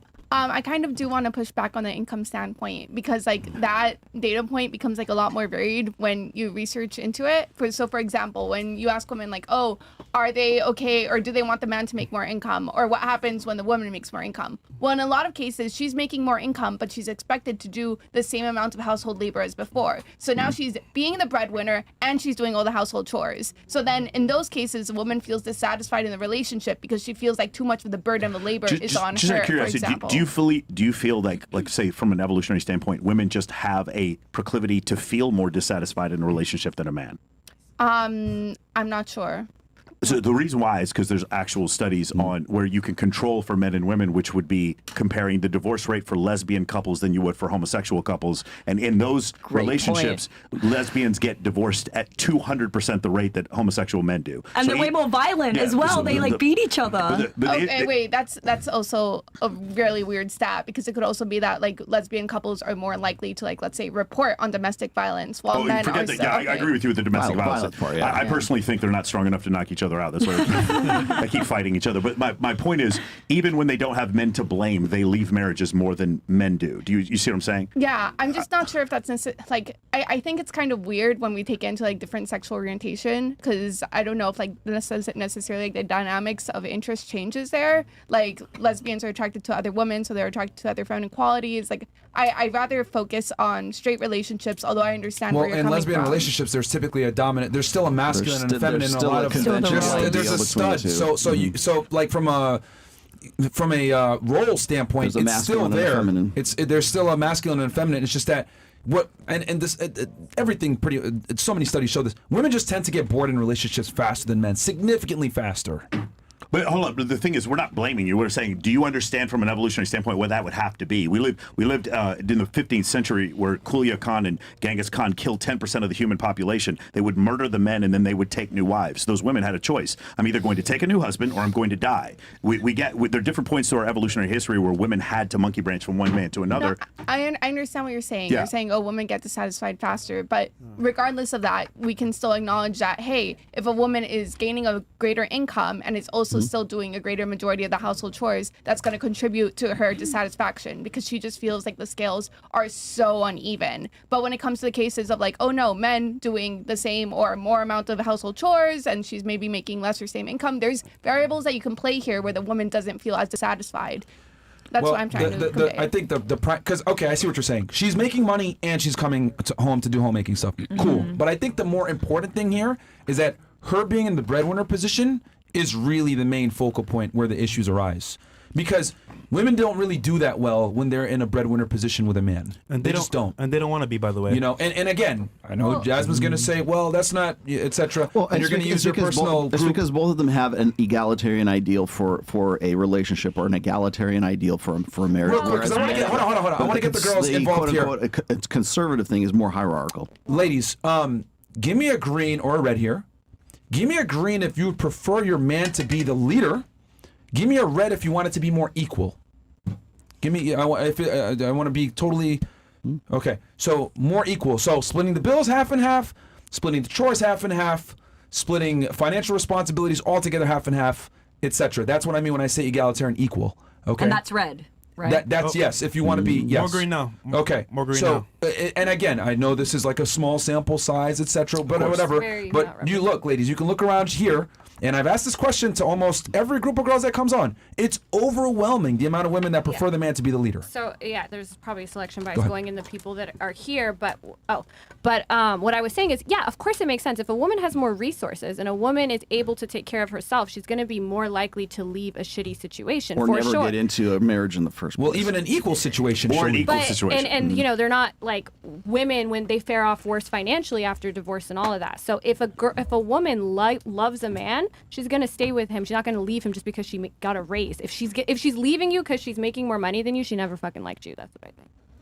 Well, here's the thing: women's emotions fluctuate, and her doing better than her man can absolutely affect her emotions. Because women tend to look at men from a more prospective standpoint, either where they're at or where they're going to be. And if she's with the guy and she out-earns him, and he's not doing something to, take back that leadership role from a financial provider standpoint, she's gonna feel some type of way a lot of the time. There are stats that show that the number one precipitator of divorce between couples who have been married already, where they're either making equal or the man's making more, and the woman gets a raise in pay of some sort, so she gets a promotion or something. That is the number one precipitator for divorce. Exactly. The other part is this: is that also women find men who do not make as much money as they do as economically undesirable. There's plenty of stats for this, and women, from the polls that they've done up to now, anyways, they expect that man to make 68% more than she already makes. Now, put this into perspective. 56%. Well, then you've got more women going to university. You've got more women on OnlyFans. You've got more women making more money right now, and yet the expectation still stays the same. I mean, and it also stays the same, I should say, also in the most gender egalitarian countries on planet Earth. Right. Almost half of U.S. households right now have women making as much, the same, or more than the husband. And I agree with you, because women don't want, one of the things that happens in divorce is women are far more likely to have their standard of living go down. They're more likely to seek government assistance. In the long They're more term, likely... yes. In the short term, no. Okay, That's, I said, and I really wanted to make sure I clarify this, because everyone says, oh, yeah, women's standard of living, and they take a financial hit, and they do worse off after divorce. And the funny thing is they still choose to leave. But the thing is and this, I'm going to quote James Sexton here, is in the short term, that is, women do way better. In the long term, they don't. Because when the man is already coming back and already paying child support and already paying alimony after that, then you're seeing the transfer of resources from that man to that woman afterwards. Is that here's the real crux of this is that the incentive for the divorce in the first place? And that's where we can debate that. So but the problem is you still have to get past one really big hurdle. Men are 8 times more likely to kill themselves after a 100% agree. divorce. So I saw you guys. That's the ultimate, down. That's a big downside for divorce, right there. Yeah, no, I completely agree with you guys. And actually, I saw.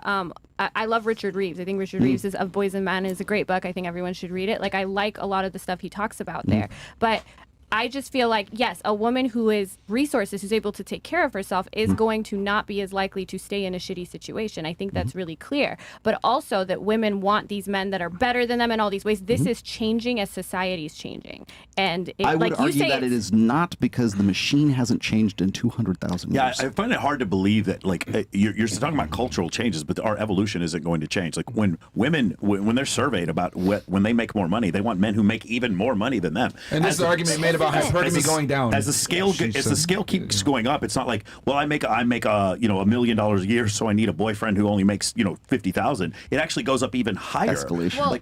Well, that's not even. I mean, there's a great study, Institute of Labor Economics. The study's called the Economics of Hypergamy, and this was even looking at, like, since the 1800s to 2022, over 33 million marriages. Women typically marry men that are of the same status, and they're looking at all these countries. Well, they kind of have to. I mean, most people may across. Since the 1880s, but that's the thing. That's because that's what we had.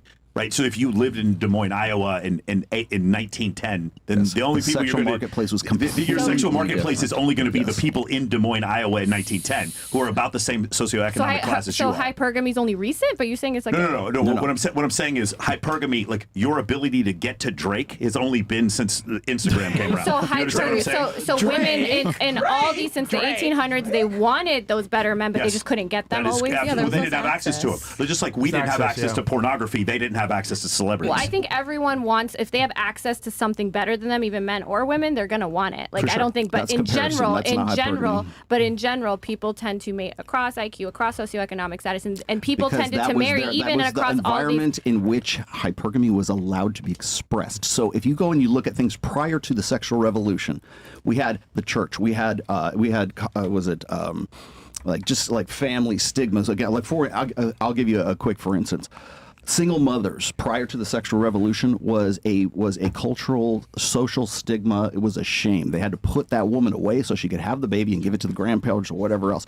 Today, that woman is treated as a superhero. Yeah. She can now do. That's the difference, by the way, in just the last 60 years, which is a blink of an eye in human evolution right now. So what I'm saying is this, is that we used to have buffers and checks and balances against men's sexual nature, which is unlimited access to unlimited sexuality, and we also had buffers against the worst parts of hypergamy, okay? Meaning we had the church, we had social stigmas, we had family, we had mores that were buffers against those. Now those things are gone with the advent of hormonal birth control and the sexual revolution that was the result. So you're saying, real fast. It was and always I'll give you a chance here in a there. It second. just was the expression of it And to allowed personify to this, exist in the context has only been within the last like So 65 you're years. saying that hypergamy was always just what they wanted, even though mating practices have not Yes, mirrored because this. because we have one invention that allows us to see the But then even now, I think the confusion, because I've had this discussion before, I think the confusion may be hypergamy is just money. You want a man who's taller than you, and if you have to stratify amongst several men, the man who may be taller than the rest of them, you have to choose between several men who are 5'6" and one who's 6'3", you're more attracted to the guy who's 6'3". and men are more attracted to the woman. Correct. who's beautiful. That's not hypoandry. Then that's what that'd be called. That's not the issue. My point is the idea that hypergamy didn't exist before. It still existed before. Whenever I hear this argument, it's like, well, because people of the same socioeconomic group married each other, therefore no hypergamy. No, the hypergamy is everything. Hypergamy is he is stronger than the other man. It's not the best man you can get. It's the best man you can't get. Yeah, but you guys. So what I'm saying is, you guys are saying this is what women want, but the practices that have actually been, women marry men that are taller than them. So that physical part, maybe. Although I wouldn't say they're more attractive. The tallest, yes, and the man wants the most beautiful woman. True. Yeah. So what I'm saying is, you're saying hypergamy was just what women wanted, even though it hasn't been reflected in mating practices, and even now, almost half of women are making as much or more or almost the same as the men. So when exactly was hypergamy just exploding? And other than on dating apps where people are just swiping, when is it actually? What real world evidence do you have of hypergamy actually determining mate selection? Because it doesn't seem to be there. Well, no, the Tinder, Bumble, and Hinge is part of it. But that's not reflected in the real world. Like that's How what is that people, not reflected in the real so world? You're okay, maybe it's proving the point that this is what women want, but what people actually do in real life, what you people work on do. OnlyFans, it's right there. What do you mean it's right there? Let's talk about the average woman. We have 28% of sexless men. Hold on, we have 28% of men. Wait, where are you getting 28% of sexless men? Between the ages of 18 to 30, these men have had no sex in the last year. And that, hold on. What year? Well, but that went from 2014 Not to 2018. 2021, like we're trying to update it all of a sudden. 2022, it's not that. It's between 12 to 15% that have had zero And sexual it's been on partners. a steady decline since 1989, as a matter Yeah, of because fact. younger people. So in fact, 25 to 30, GSS 2022, 8% of men reported zero sexual partners. Right up until 2020 when it fell off a cliff and then went right back up to where it is. No, it's not. It's See, here's the thing: 2022. is everybody wants to look at that GSS study. They want to look at just what's happened since like 2019 to where we are right now, as opposed to the fact that it was from 1989 all the way to 2018, which is the time shift for that entire study. No, I mean the 2018 was like the year that all the incels, red pillars took that graph, because that was actually an anomaly, even when you looked at years before, and especially when you looked at years after. Sexlessness is down. Yeah, well, I'm looking at the GSS. That's only that stat that you're looking at is one data point among probably like a dozen. It was an anomaly from 2008 when the iPhone was created till 2018. That's the point. Because 2018, the 28% of men who reported zero sex, that wasn't in any other year. That when that one GSS 2018 study that hasn't been there, and for zero partners, and then every year, even before and after, it's been less. And especially when you look at 25 and up, because 18 to 25 have lower, they're doing everything less. They're having less sex. They're more likely to be virgins, everything. As soon as you go 25 and up, do you know what the rate of virgins for men 25 and over are? It's like 2%. Look that up.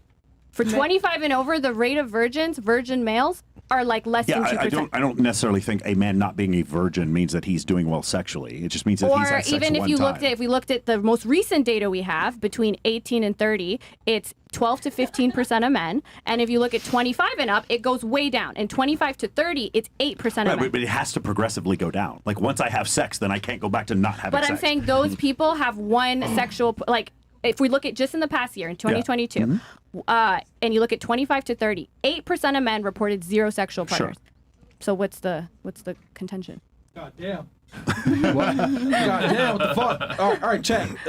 Chat. I'm lost. Well, hold on. I wanted to, besides the sexless one, because you were saying like how was hypergamy personified now, right? So you gotta.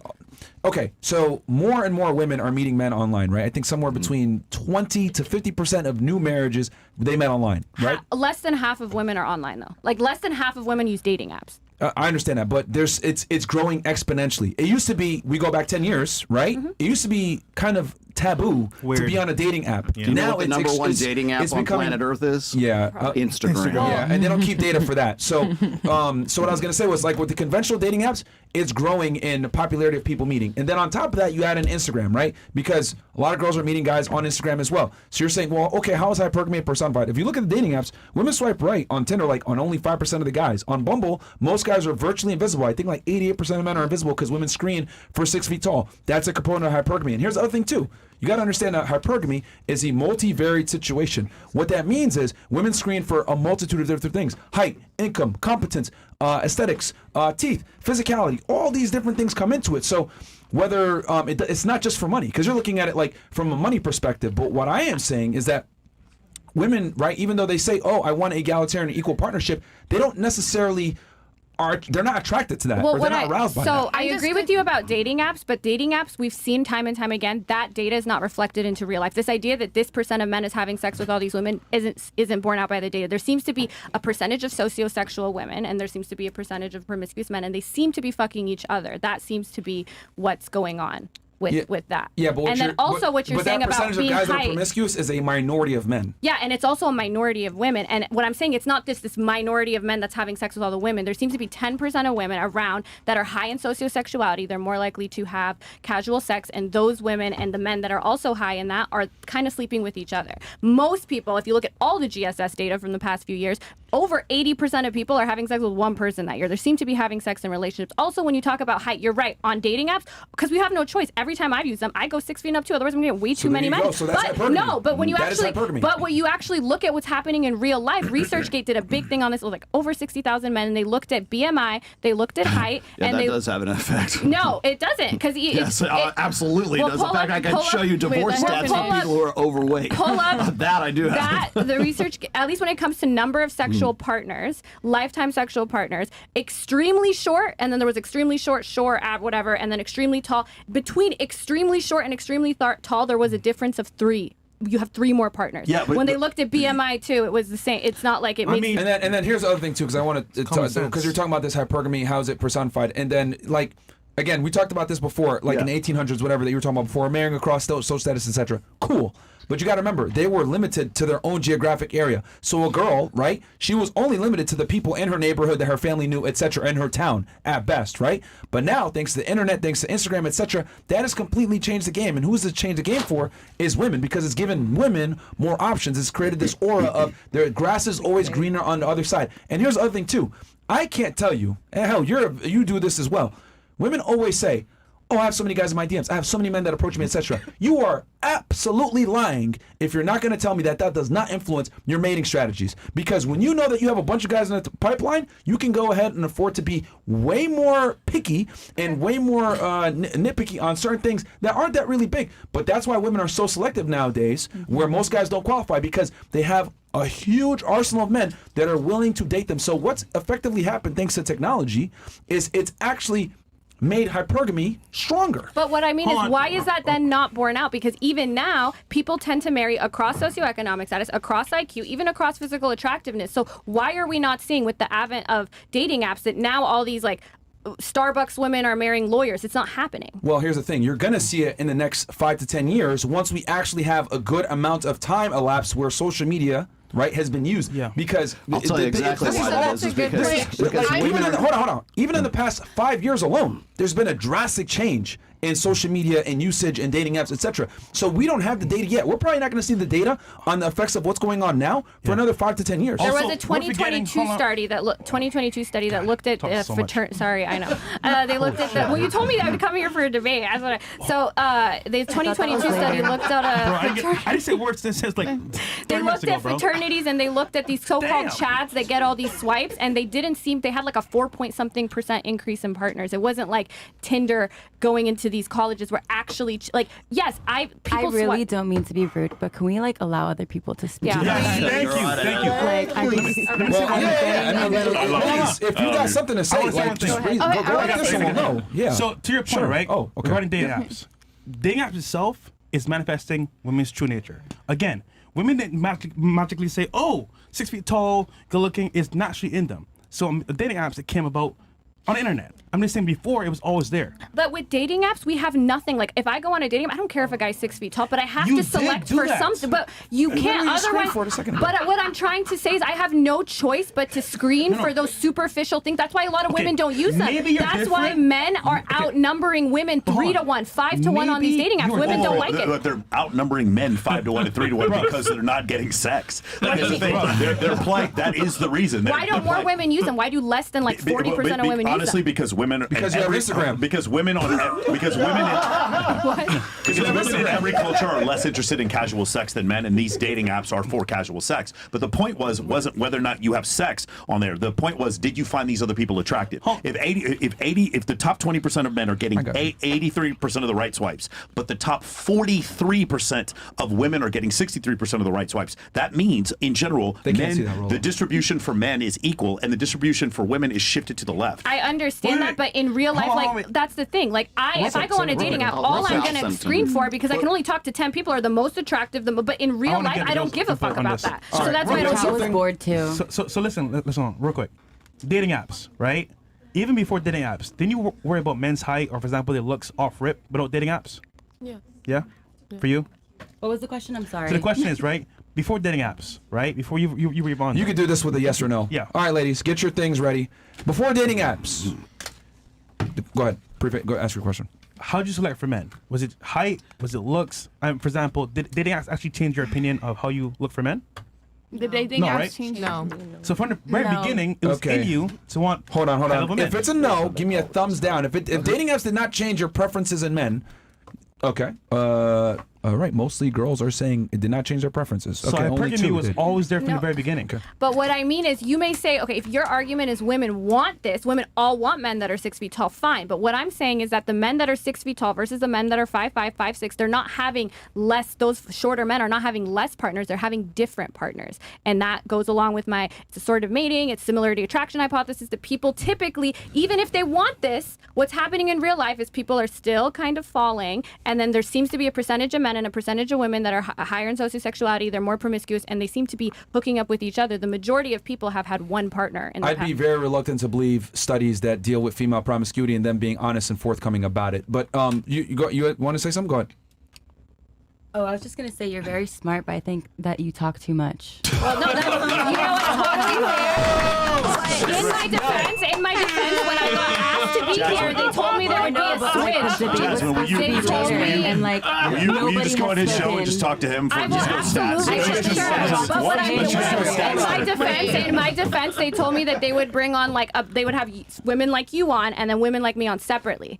That's what is women like me. It's fine.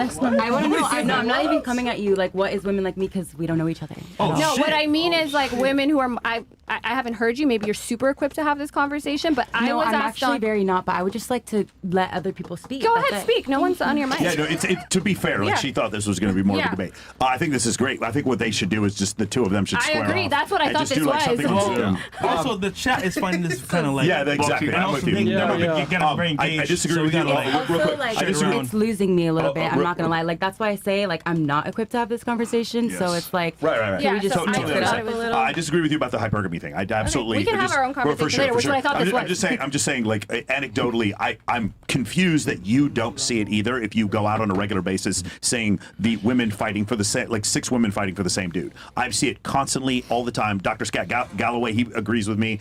Richard Reeves agrees with me. Like there is an inequity when it comes to dating, and anecdotally, I see it. I see a dude with a 500 body count and several of my friends with 3. I see that all over the place. But if you don't believe that that's a sign of hypergamy, I think we should. I don't want to take okay, more cool. people, Yeah, but we can talk about this outside of the podcast. Sure. I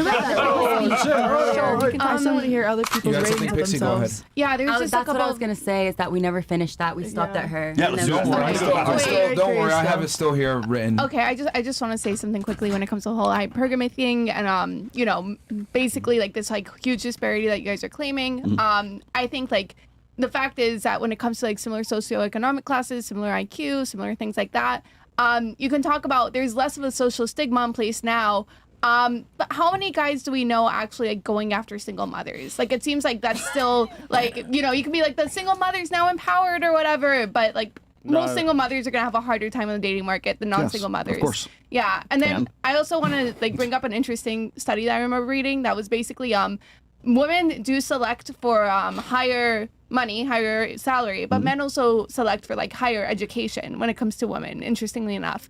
And I think that goes back to this whole idea that like men generally select for beauty and fertility and yeah, youth, but mostly. Yeah, they but select for money too now. Yeah, Actually. okay, but a lot of them also select for higher education. And I think when it comes to like these highest like socioeconomic classes, yeah, you have some men like balling out, like flying out the Starbucks barista, whatever. But I think a lot, especially when it comes to old money, still have like these values in place of like, no, you have to have a proper lady from the proper background because you want to raise proper children. That's very true. Okay, then ask yourself, who's their mistress?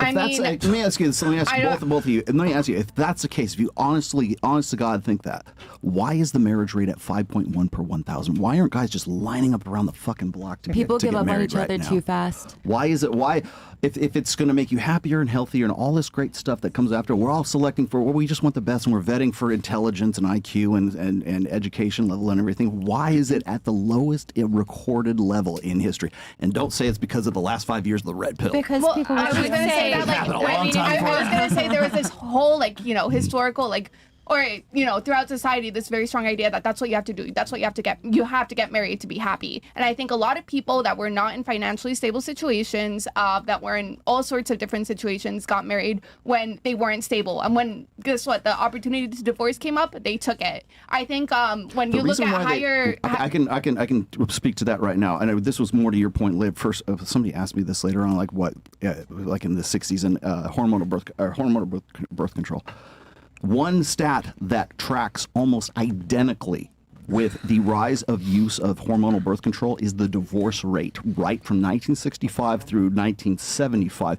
It is, okay, I know correlation is not causation, but that is one fucking hell of a correlation. So why has the marriage rates not, why have the divorce rates been the same for a while? Yep. Why have the divorce rates not continue, like why have they been pretty steady? Because nobody's getting married. Well, so you were asking why, and I think our cultural like conception towards marriage has changed. The narrative around marriage. Because we have one invention that turned the human race upside down, That's which is your we opinion. gave the human reproductive process solely over to one sex, unilaterally to one sex. Not only with hormonal birth control, but with free and available abortion. Those are the two inventions really that happened, by the way, in that same decade right there. That essentially. I've said this before, is that it was more damaging to the human race than the atomic bomb. Okay, it has changed more about human society than anything else. So look at all the things that track between 1965 and 1975. You have what happened in 1971. We go off the gold standard. What happened in 1968? We have the no-fault divorce, which of course the conservatives, which I disagree on, say that the problem with society right now is because we have no-fault divorce.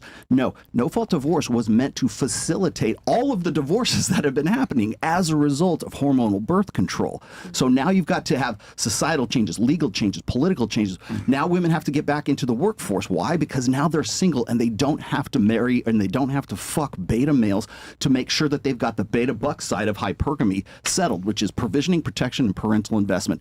Now I can have sex and I don't have to marry this bum because I don't have to worry about getting pregnant accidentally. So what happens? As soon as women have the ability in this, by the way, this is the first time in human history that we have an invention that says you can have sex without having to worry about anything about pregnancy, and only one sex gets to control that. I mean, the other thing that kind of in that time frame is women being able to work for themselves and enter the workforce. Right, and the reason why they had to is because they were all getting divorced because they needed to support themselves. Wait, no. You see the rates of like women being able to enter the workforce like basically around World War II, right? The men were out of the country. No, they all came back from the factories. Yeah, and they all came back to the factories. And guess what? Women, guess what? They came back from the factories, and women, you see like the second, third wave feminist movement coming in full swing, saying like, hey, we were able to work before. We were able to gain some sort of like financial stability. In 1968, we don't want right to lose as the that. sexual revolution was in swing. But you're basically attributing this to sexual revolution. What I'm saying is that this is more of like I guess financial revolution more than anything else. Yes, which women had economic freedom. They could not have facilitated were it not for the hormonal birth. So you're taking a correlation and putting a causation. There's something called a condom.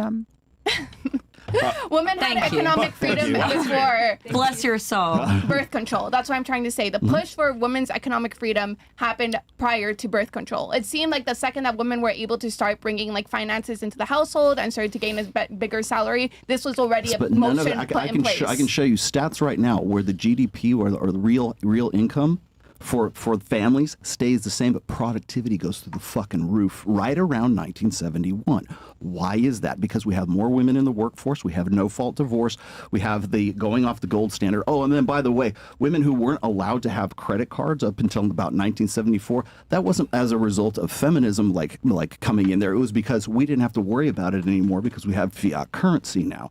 So the credit, so ladies, you That's a need really good credit point. cards because now you're going to be single, you're going to be taking care of kids, and you're going to be divorced. And now you're also in the workforce.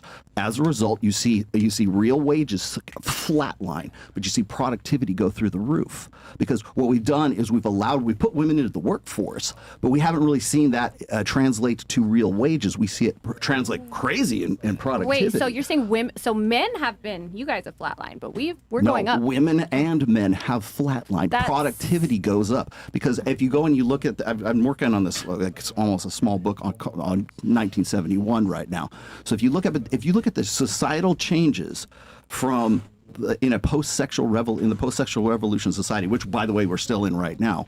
If you look at from 1965 to 1975, just that decade, and you look, we have no fault divorce, we have abortion happens then, we have the rise of hormonal birth control, we have divorce rates skyrocket, we put more women into the workforce. We look at Title IX happens right around then. If you look at all of those, you can track every single thing that we talk about here when it comes to gynocentrism or it comes to feminism. All of those stats, they trace back to one fucking year, and it's 1971. Well, so you're saying women, because I mean, like Reeves even talks about this, how our wages have gone up and your guys' haven't. You're saying that's not true. I would say that's only in recent times because more and more because then now we have finally got past. Oh, I should also add fertility rate.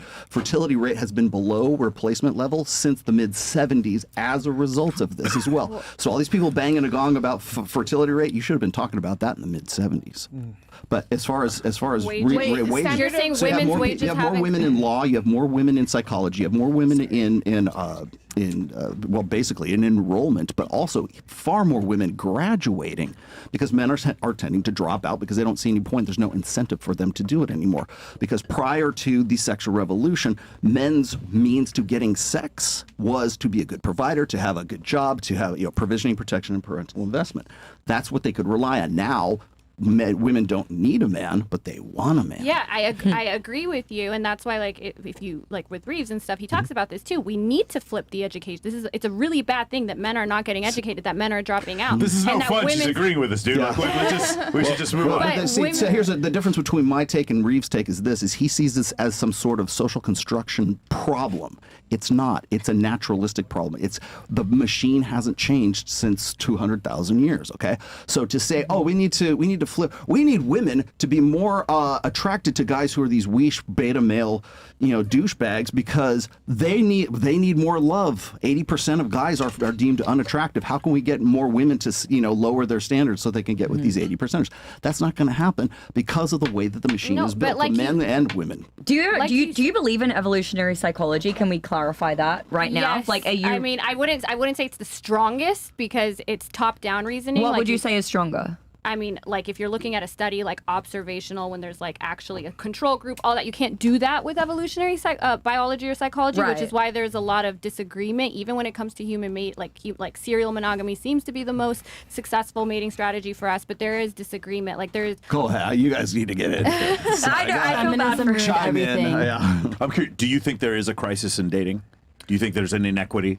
What do you mean inequity? So for instance, a small group of men, and I'm not saying 20% of men are fucking 80% of women, but a small group of men, like say 30% of men are having sex with like 65% of the women. No, I don't think that's borne out by the data. That's only borne out by Tinder swipes and swiping. But when you look at the data, it doesn't seem that's okay. Well, let's go from beyond the data. Let's look at the enormous amount of men that are addicted to porn. Let's look at the enormous amount of men that don't necessarily approach women anymore. You got women approaching this, and this is where you got to kind of take the stats and then also take common sense and look at like everything else. Hold on, stop. Yeah. You got to look at the totality of the circumstances. Stats give you one picture, and then it's up to you to use critical thinking to establish the other picture. If guys are getting laid and they're fucking women, they're not going to be watching porn most of the time. Then why But that's tell not me true? why there's an enormous amount of men that have debilitating addictions to pornography. Matter of fact, you benefit from it significantly. You make a significant amount of money off of your OnlyFans. You would not be able to do that if men were actually getting laid. Well, then how come there was your that own recent success is contingent upon men not yes, getting but laid. there was a But that's recent not true. study on like you're probably talking about what I'm Yeah, about to talk about. The 90%. demographics, 90 or something % of men on OnlyFans are married. So how are they lonely Can I losers? just say- Because they're not having sex. They're not having sex. Do you realize, ladies, that so many guys are in marriages where their woman doesn't want to fuck them anymore? Can I say something? Yeah, go ahead. So I don't want to like expose my friend or anything, but she has Do sex with her boyfriend every single day. She does everything with him.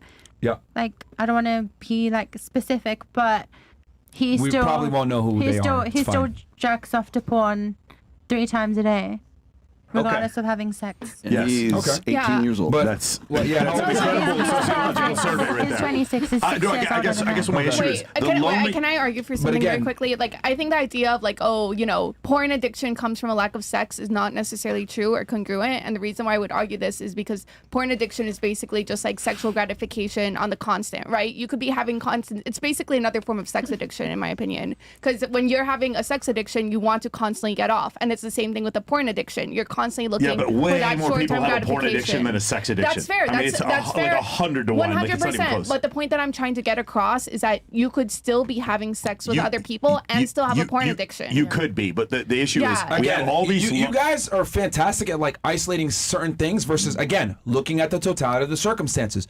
Well, just common sense. Let's just use some common sense. Why has dating content exploded over the past couple of years? Why has there been more men reporting loneliness and depression? Yes. Why are most men single? Why are so many guys addicted to porn? Why are so many guys struggling to get dates? Why do so many men fail on Instagram with DMing girls? Why do so many guys strike out when they talk to women? Why do most guys get rejected? If you look at the totality of the circumstances, it's very obvious. Why that are a we? minority- My point is, why are we here? Why is there a Fresh and Fit? Yeah, Why are his books best I selling? understand Why do I have 2,700 but see, clients? like when it comes to porn addiction, one, it's super misunderstood. I would look at Dr. Nicole Prouse, UCLA a neuroscientist. No, moral incongruence seems to be a huge factor when it comes to porn addiction. It's not even considered an addiction by the APA or the DSM-5. That's fine, but what I'm saying is that's one thing. Then the friendless thing is another The thing. friend listing is a huge thing. I for agree sure, with that. for sure. yeah. But then there's Scott Galloway talking about the inequity of dating, and then Chris Williamson today talking about 50% of one men thing dropping I out of agree dating. with you, Hold on. And then the people watching this, and all the other content with millions of people watching, and Andrew Tate becoming the most Google person in the world, and me, my little ass getting 2,700 clients, and his books being bestsellers. At some point, something is fucking broken. 30% of men on dating apps or on Tinder, Bumble, and Hinge are fucking married. Something is broken. Yes, I understand that. And like, I don't know if you guys, I recommend everyone read Johan Hari's Lost Connections. I do agree with you. Actually, social media does seem to have contributed to a lot of these issues, especially when it comes to loneliness But there are for issues. everybody. But there I are agree issues. there are issues. I just don't think there's prevalent. because before they cited the 2018 study and you're saying it's not that high. And what I'm telling you is that it's definitely damn near close, if not spot on, because when you look at all the other factors and use critical thinking, look at the explosion of dating content for men, look at the meteoric rise of Andrew Tate world fucking wide, right? Because he's saying things that are very basic, but a lot of guys have not been able to express. You have to understand, like literally, like Andrew, what is his name? Date Psych, whatever his name is. His entire existence comes from trying to go against what people in this space are saying. He wouldn't even exist if there wasn't a problem. I agree with you, and I'm not disagreeing that there has been like, I agree with like Reeves, right? There has been an attack, quote unquote, on masculinity. Now I agree with him also that this type of content is not the best solution, but I'm not saying that there isn't a problem. But we're also like, oh, look at all these people watching this. Well, yeah, it's like being in a hospital and being like, look at all these sick people. Yeah, but like David Buss doesn't go on Joe Rogan. There is no Scott Galloway talk. Like this entire thing, like we aren't even paying attention to it if it isn't a thing. I agree we should. That's why I read Of Boys and Men. I'm not a boy, but I care about this. And I do think that, and I like how he put actual policy proposals. The point I'm trying to make is that there is an overwhelming... Hold on, guys. Based on social because you were trying to make the argument before.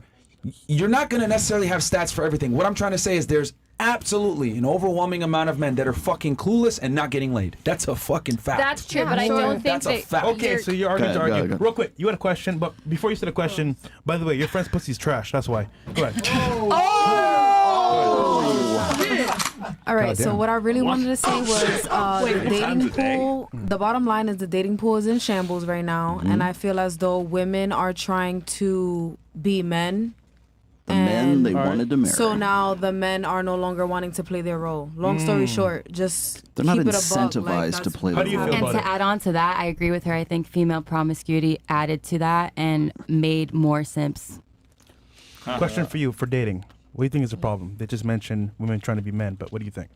I think it's both sides. I think men need to be better men. I think the world has become more like convenient and easy and Yes. instant gratifications and all that. So I think men also, we don't need to just tell women like, oh, y'all should lower your standards. Everybody should raise their standards on both sides. So Besides dating criminals, what about you? What do you think? I agree with them. Nah, come on, something original. I really do agree with them. I think that like now women are trying to be men. They're trying to take the higher role, and you know, I just don't think a guy would want a woman who's doing all that because Women have what's become what's the men that they point of want to him- marry. Yeah, what's the point of him doing what he's supposed to be Well, doing? you know what I think it is? I feel like the reason why this debate keeps going is because. Oh, sorry. Merch. You got me. I just got dunked on. That was on me. I got that one. Is because we're describing two sides of the same coin, right? There's more women in the workplace. That means there's less marriage and a lower rate of fertility and more divorce. There's more women in the workplace. That's great because it has more freedom for women to leave bad relationships. You're saying the same thing statistically. It's just what you're saying is these things are good and this is great. Go ahead. Women act off emotion, so I think. Got it. Yes. I'm agreeing with you. Yeah. Well, when it's another thing. Women acting on emotion. It's just like two sides of the same coin. Because you're more progressive. The egalitarian nature of what's happened in the last couple of years. You're like, that's worth it. It's worth it to have a lower fertility rate. It's worth it to have fewer people getting married. And our side is saying, well, no, that's actually bad. So why then are the most educated people, which academia leans left, right? Why are they the ones getting married more than before and everyone else is getting married less? Why are the least educated people? What's going on here? Why are the least educated people getting married less and the most educated people getting married more then? Because they're incentivized to do so socioeconomically. It's better for them to get hell, everybody says, oh, you're going to be happy, you're going to be better off if men make more money when they're married, right? And the other thing is they're not. We're still at the lowest fucking marriage rate in recorded history. So what you're saying is educated people get married more, and what he's saying is just people in general getting married less. I agree with that, and I would also say that I would also say there are like religious, cultural reasons for that. We're becoming less religious as a society. We're culturally becoming. I don't think it has anything to do with that. I think it has to do with the machine itself. And also, one other thing too, because you were saying that women just have the ability to leave shitty relationships. What I would say, because we got to define what a shitty relationship is, for most women, that's going 50-50, which is what you prescribe, which is what you want. But most women don't want that, is what I'm trying to say. I don't think, what I'm saying is that women who are divorcing men, I don't think they're doing it, which is why college-educated women are less likely to do it, to get into that situation in the first place. They're with these men. A lot of women are with men because they provide for them financially, and the women who aren't with them for any other reason, like they actually love them, when they get that financial incentive, they're more likely to leave a man that they don't love. But if you love somebody, you don't just get divorced because you made money. Which again goes back to the point we were making earlier. Like, she does have validity in what she's saying, and the point that she's talking about the average everyday guy. And the whole premise of this podcast is teaching men how to become high value men. That's why you guys are on here. That's why the guests who are on this panel are here, because we're trying to make a point of what percentage difference. of men can be high value? Because they can't make if everyone's high value, then no one's high value. So the majority are still not going to be high value. 16%.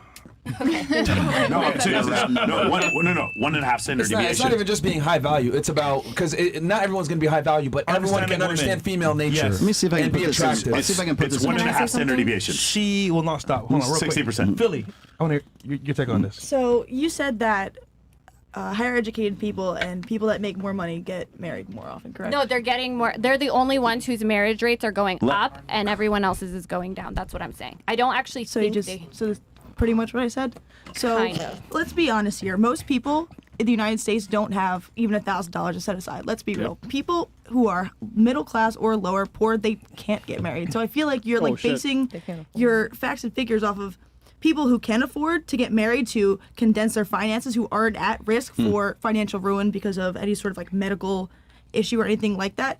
You're looking like it's not necessarily about choice. A lot of times it can be about ability, and I feel like that's a factor you're not taking Yeah, into that's why account people here. are getting married later. So the average homeowner age has gone up significantly recently. You're right, and that's why that 18 to 25 age range, a lot of my guys are having less sex. They're getting married less. Adolescent risk behavior has gone down like on almost every metric in that age group, because you're right. It's harder to be more financially stable and ready. But for a lot of cultures all throughout, like, you would get married.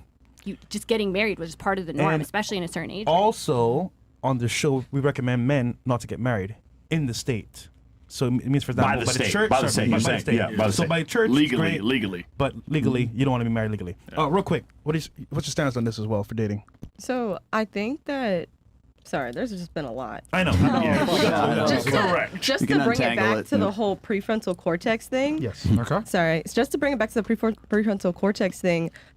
Yes, at 25, your prefrontal cortex is developed, but that doesn't mean that you've done the things, like you've been healthy enough for it to be fully developed properly. And if it's not properly developed, you're actually not good at making decisions. And it's actually more teens are drinking more drugs, sex, and when you introduce that stuff at a younger age, you're not going to have a fully developed So prefrontal you should cortex. wait even longer, sure. W Queen. W No, Fresh. that means that at an earlier W age, you need Fresh. to not be pressured by outside world, because I think that the reason why people do drugs, alcohol, and that kind of sex is because they think it's cool. Yes. And that's Yeah, the but that's not- I don't drink. I've never been drunk in my life, so I agree yeah. with you. Alcohol and drugs, bad idea. We agree there. But that's not going to change though. The idea, like we need to get off this idea that we need to get off of TikTok and get into the real world. The real world now includes TikTok. So how do we It now navigate includes around Instagram. that, basically? It's not going away.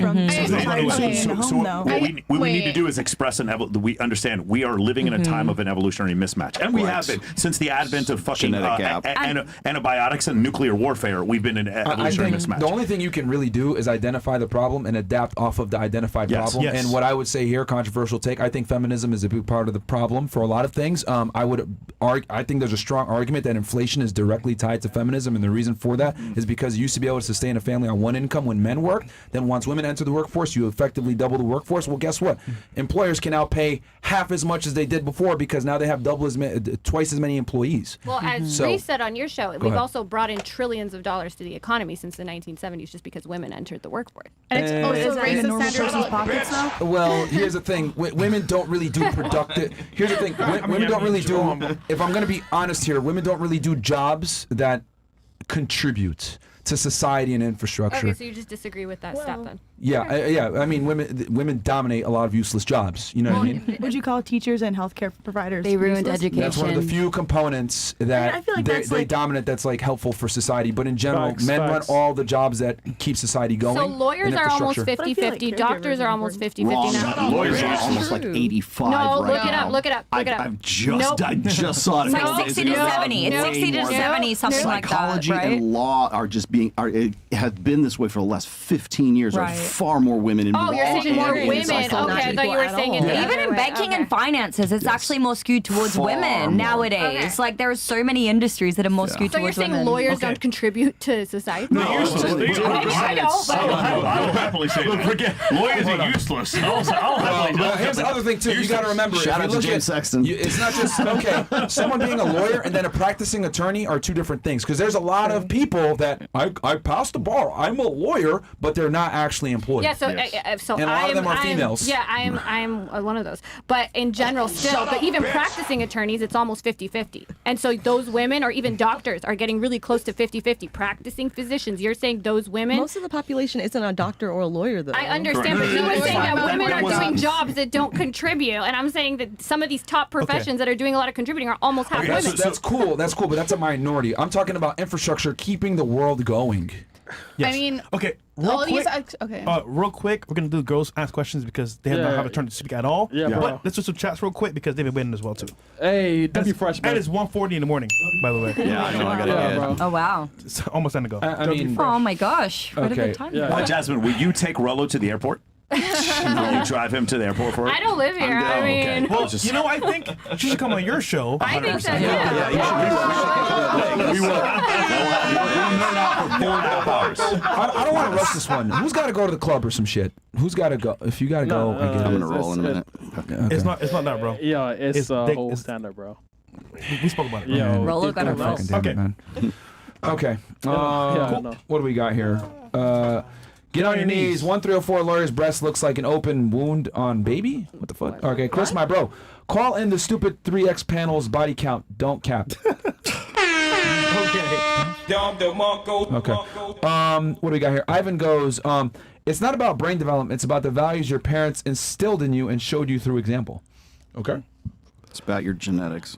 OF, on her first show, OF lawyer said that only 1/3 of men struggle with women because of a study.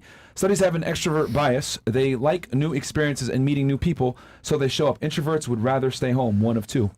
Oh, okay, there's a second part of this.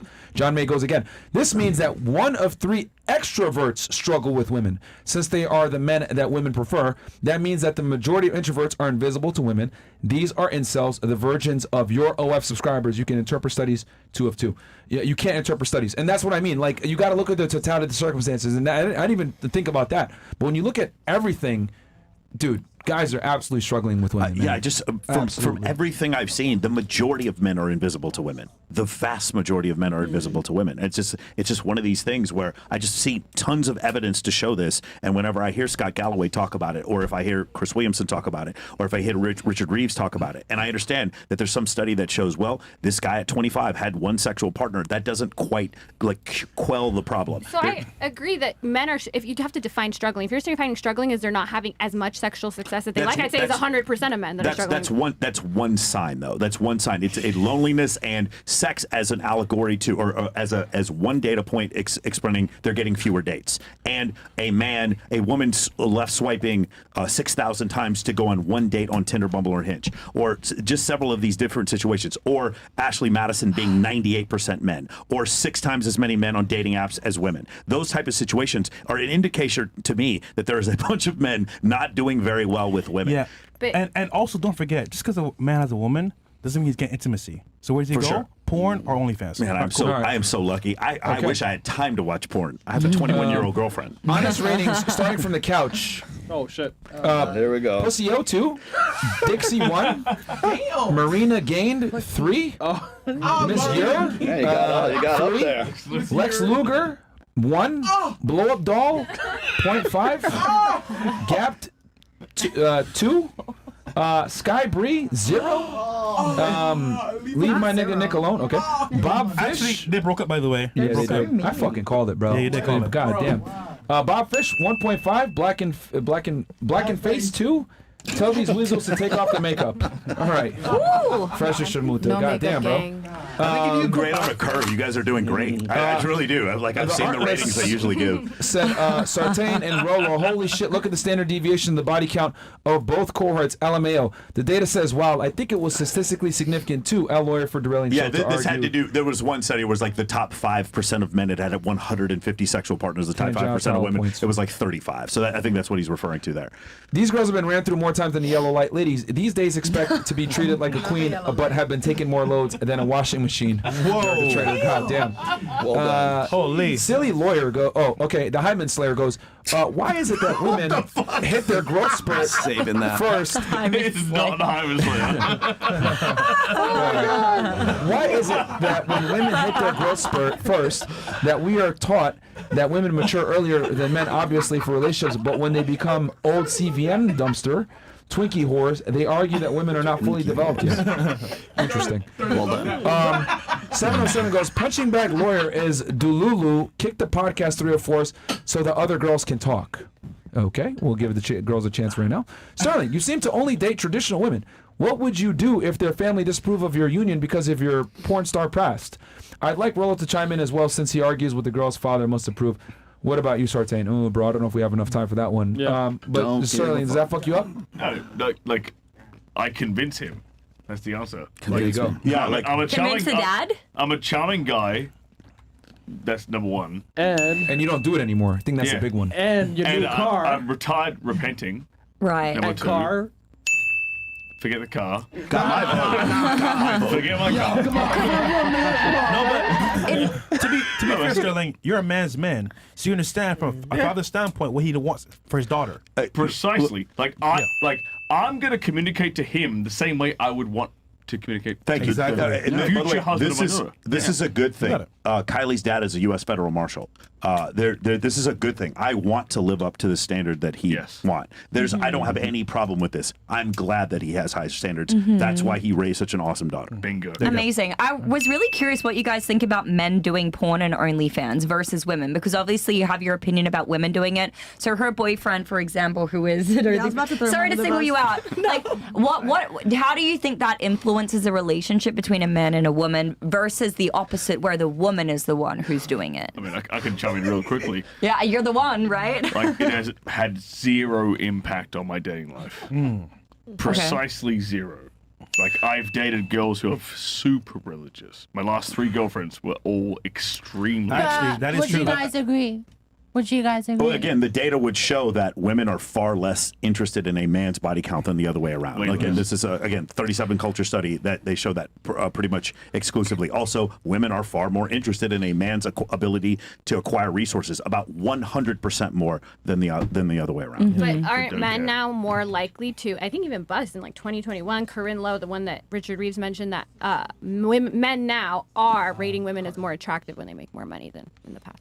I think if I had 2 to pick from and one of them was a millionaire, I could see that. I could see it as a tiebreaker, but I don't know. Icing on the cake. Yeah, I see it as icing on the cake. Like, how hot is she? My girlfriend was broke when I met her. I could not have cared less how tall she was or how much money she made. The studies where they bring like 2 million people and they put pictures, and then even for men and women, and they put different income. No. You're talking about the one where they put them in different outfits. Or No. was a I'm McDonald's talking about worker? the Corinne Lowe one, the economist one, who put like, they took 2 million, I think, dating app users or whatever, and they put like a picture of me, and then they put how much money I make, whatever.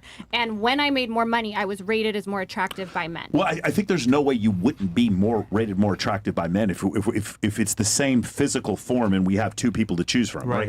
But here's the thing. I'm more attractive. I make more money. But how much? But you are not more arousing. This is what I mean when I say you argue in bad faith. No, I mean that's literally. I want you to consider the other one. It was Gad Saad. Even Bus found this. The one Gad Saad referred to when he was on Joe Rogan, where he talks about they showed a man in 3 different outfits, and the bottom one being McDonald's, and then they did a woman in 3 different outfits, and the bottom one being McDonald's, and none of the women said that they would date the guy in the McDonald's outfit, and then the man who had the Rolex and looked like very wealthy, many of the women said I would consider going out with him, but there was no difference in the 3 photos for women. So you're right that still men care less, but I'm saying that we're seeing as time goes on, men are caring more and more than they did in the past, and that typically could it be because they're all poor now? Is that what that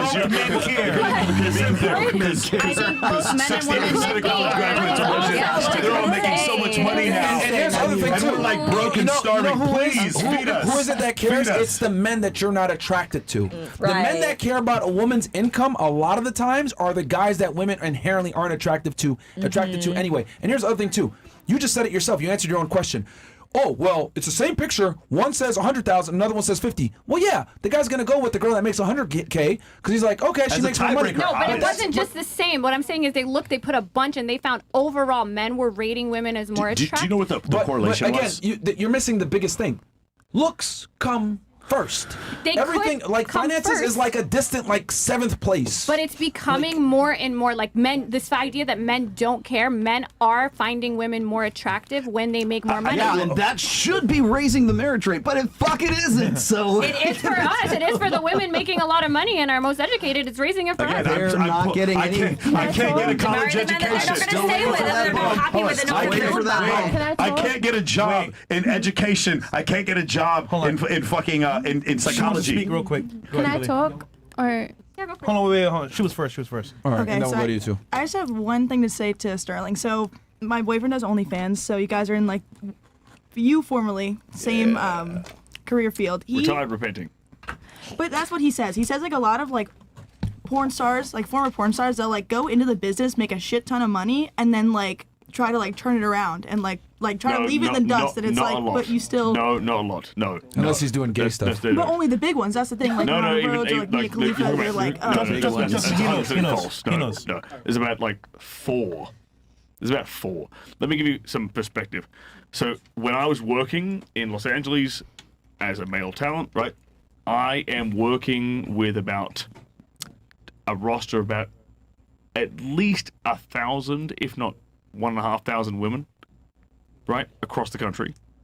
The male talent pool, at most across LA, Vegas, Miami, and the rest of America, 50 dudes who are regularly shooting.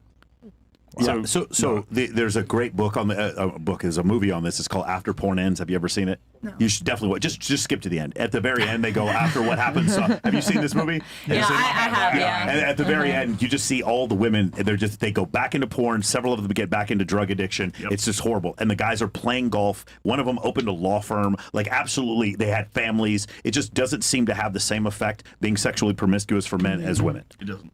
Yeah. And there's the exception to the rule, you know, but at the end of the day, like everything you're saying right now may be factual based on what you've been through, but that does not necessarily... I didn't speak about my anecdotal I know, but I brought up stats. My anecdotal experience being But would you agree that stats are lagging? And also something like social media is such an exponential factor and something that is growing at such a rapid rate that this could be the end-all and be-all that are literally breaking or making stats in the next couple of years. Sure, so like Myron speculated we're going to see this actually, because all I'm saying is right now it's not making these real world effects. I'm looking at Would you be that surprised if you saw them? I wouldn't. Would you be mind blown if you saw what he said mind-blown. actually play out over the period of the next 5 years? I can vehemently agree that I would be mind blown if the stuff that's said on this podcast were actually to be play out, borne out in data. Well, it'll be a fun 5 years from now. Wait. What specifically? What specifically? What do you mean? That if all the things you guys say, that if men and women are doing these more traditional things and that men are dating all these 19-year-olds that are virgins that aren't educated, that all of a sudden that's going to be really great. A lot of the stuff you guys say, like if all of that starts to actually play out in the data, if we're seeing this great increase in hypergamy where all of a sudden people aren't marrying people at the same... I never said don't get girls that aren't educated. It's not an increase of hypergamy. I never said that. Go ahead, sorry. What I said is that it's okay for a woman to be educated. It's just that men don't necessarily care for it as much as women tend to think, and we don't necessarily care about their career as much. Now what I realized, should you? Should you? Should you care? It shouldn't be the main factor. It shouldn't be like a deal breaker if woman's educated or not. Well, I have a question then, because IQ is highly heritable, right? And children that are born, maternal education is one of the greatest factors in childhood development. But not in IQ. It doesn't develop IQ. No, but IQ is also highly very high. I agree, but like for instance, like it depends what level of education, right? Like I scored in the top 2% on the LSAT. Like I've never taken an IQ test, but like IQ is highly heritable. And even if we're just looking at maternal education, children born to parents that are mothers that are educated score way higher proficiency in math, science, etc. Because they have higher IQ. It's not the other way around. Be. It's not like my Harvard degree didn't make my children smarter. It's like I had a higher IQ, which got me a Harvard degree, which caused me. So then shouldn't you, if you're shouldn't you be selecting for that if you want your children? Sure. But that's not what you asked though. You said should you be, and the thing is, our ability to be attracted to a certain thing is not our choice because attraction isn't a choice because our attraction mechanisms are based in 178 million years of mammalian evolution, 3 million years of hominid evolution, and 200,000 years of Homo sapien evolution. I get it, but my point is that if you're doing a show where you're giving advice to men, I think good advice would be find a woman who's smart and is college educated because it's going to be better for your kids. If you're just going to say you like what you like, then what the fuck is the point of the show? The point of the show is we're giving men advice on who makes a good partner, what to look for, self-improvement. Bitch, you show your titties on Instagram. And that's not an argument. That's not a good argument. Not a good example. Here's the thing. I'm not talking about me. You're dismissing, and I've noticed this, you're dismissing an enormous amount of what we talk on this podcast, and you're generalizing things that aren't necessarily even true. So that's fine. You're going off of stereotypes, but you're missing an enormous amount of what we teach on the pod for guys to be your successful. Your advice is dog shit, by the way. Dog shit. Yeah, I wanted to. Guys, don't fucking attack her personally, man. Bro, I don't give a fuck, man. Man, come on, man. Shut up. Yeah. What I wanted to say before is that like there are studies that do showcase that men do care a certain level about education because of that exact reason. Because you can talk about mammalian evolution, and yeah, a lot of it is not just like being able to produce, but making sure that your kids can thrive and survive. Because if your kid basically reproduces and dies in 2 seconds, yeah, for sure. But the thing is, the heritability of education, of IQ, is not something we even knew 50 years ago. Yeah. So that doesn't fit in evolution. But my point is, I also don't need to be excessively intelligent to replicate. So from a genetic, now, should I care? Yes. Okay. Yeah, yes, I'm not saying I shouldn't. What I'm saying is that doesn't make my wiener harder. No. That's all I'm trying to say. Yeah, I agree with you, but you shouldn't just go by what makes your wiener harder. For sure. Okay. All right. What did you have to say? I was gonna. Sorry. Okay. I was gonna say that just because like you don't necessarily like know it consciously doesn't mean that there aren't like subconscious factors that influence it, right? So for example, like let's say virality, like a person being able to be like sexually active to begin with, it might not be like a factor that like we are able to see at firsthand, but then like throughout interactions or whatever, you're able to gain more of a consciousness for it. And I guess what I'm trying to say overall is that, like, yes, education matters. I think education, like being able to talk to someone is a way that intelligence shows. That does affect like attraction. And then on top of that, like, I think the way that human society has been evolving, it's been evolving to not just have many children, but to have maybe fewer children, but children that thrive, children that are doing better, children that are not like dying in the fields, children that are actually like able to gain like higher and higher statuses. So I think that's why you've like seen a shift in like lower fertility that isn't necessarily bad. Okay, I'm done. I have something to say. All right, what did you have to say? I mean, I forgot what I was gonna say because it's like been like half an hour. But I just want to say that men and women both have, you know, standards, and you know, if you don't apply to some standards, you know, then you'll have someone that will like apply to your standards. So if you're a female, yeah. Okay. it goes both ways though. No, it's not. Yeah. For women are way more selective than men are. Yeah, but men are selective too. Not nearly as selective as women. How do you like know? not even close. Do you know every single woman in the world? What? Women are way more selective. I mean, that's just so biology. obvious. Like Biology. What's if you take the most, let's say the most selective guy, he's still not going to be as selective as the most promiscuous woman. Can you do that now? What do you mean? Like, can you select the most selective guy and compare that now as a fact? Okay, how many guys do you reject that talk to you? If 100 guys Yes. talk to you, how many do you actually sleep with? Maybe 1, 2? You're somehow trying to pretend that you're not selective in order to make your point, but you are selective. You probably reject 99% of the men who talk to you. It's part of our biology. And men don't reject 99% of the women they talk to. That's what he's saying. Inherently, you know this to be true. And again, that's the reason why you have it's a parental investment hypothesis in evolutionary psychology. You have the larger sex cell, therefore you're supposed to be pickier. But that's not something to be proud of. We haven't married children Nobody for said 9 that. months, Right now. and you're Hold on, saying real being quick. selective is not something to be proud of. Real quick, I'm just curious. One last thing. Do you Yeah, I mean, if you're gonna fuck do you every believe single in, girl you see on the street, you should fuck that's not only something you guys should be that you proud wanna of. have but guys, it doesn't matter. Pretty proud of men are just less selective than women. That's Wait, what's it's not. Wait. Are you saying it's not? Women shouldn't be proud that they're selective, or you're saying that men shouldn't be I proud said that? men shouldn't be proud if they're gonna like, you know, sleep with every single woman on the street. Are you That a man? comes up to them. Yeah, that's what's gonna. How long have you been a woman? How do you know what women want? I have one thing to say. Women smash who they want to, men smash who they can. And that's Thank something you. that's always kind of been like. And here's the other thing too. We just displayed this earlier with you talking about it, and then you as well. A man's sexual past has almost zero influence on his attractive level. As a matter of fact, I would argue the more women he's had sex with, the more attractive he is. Yeah. So for women, it's the other way around. So like you're saying, you should be more selective. Well, the reality is, the more women I have sex with, the more attractive I'm going to be to other women.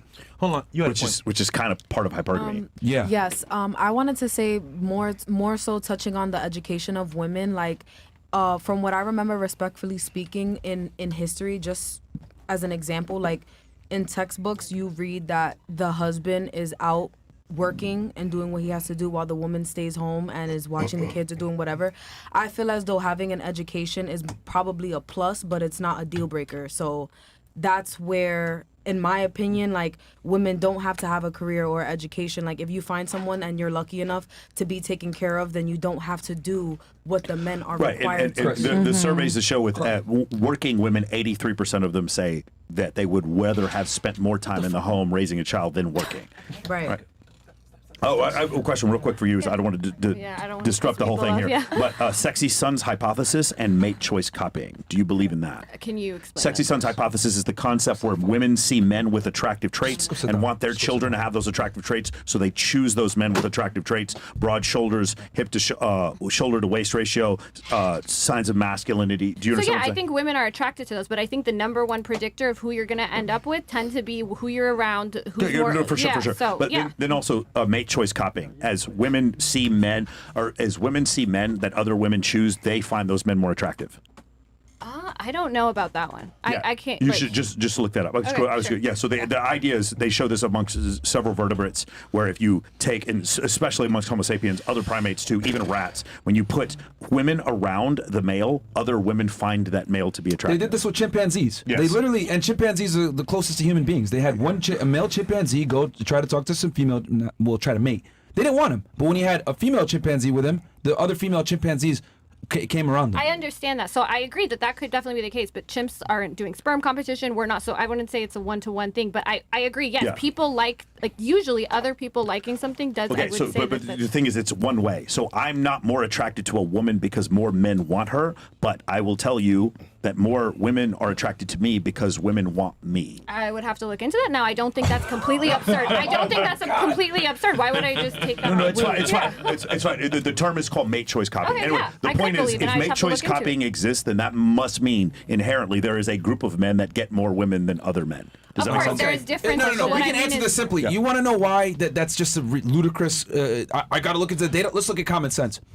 If a guy sees a girl and she's hot and her Instagram is private and she has 100 followers but she's hot, that has absolutely zero influence on his attraction to her. As a matter of fact, it'll probably go up because she's not around as many men. Men don't care about social proof and other guys liking her. If a girl's attractive, he's going to talk to her. It doesn't matter if she's a weirdo, if she's a social outcast. Her status doesn't matter. But on the other hand, if a woman, right, meets a guy, she absolutely cares about his status. And what I argue is she wants a guy at least at her status. She has 100,000 followers and a guy has 100 followers.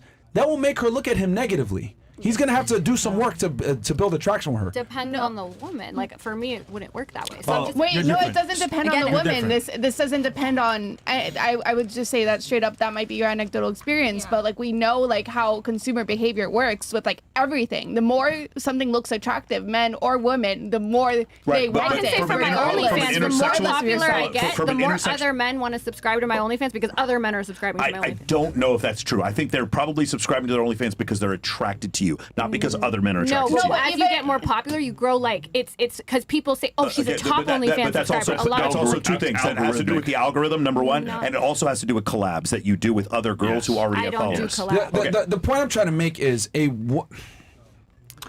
woman's attraction, right? Her attractiveness is not contingent upon her social status. It has a very minor role as to her sexual market value. However, on the male side, his social status plays a significant role to his sexual market value. It depends, right? Because like a male lawyer, for instance, he is going to be more attracted and he's going to be more likely to end up, and we can use doctors. You guys don't like when I use lawyers. So doctors are more likely, tend to marry other female doctors. A high IQ male doctor is not married. We're not seeing them marry CVS. Okay,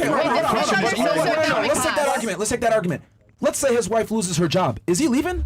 If her wife chooses to leave that profession or she loses her job, is he leaving?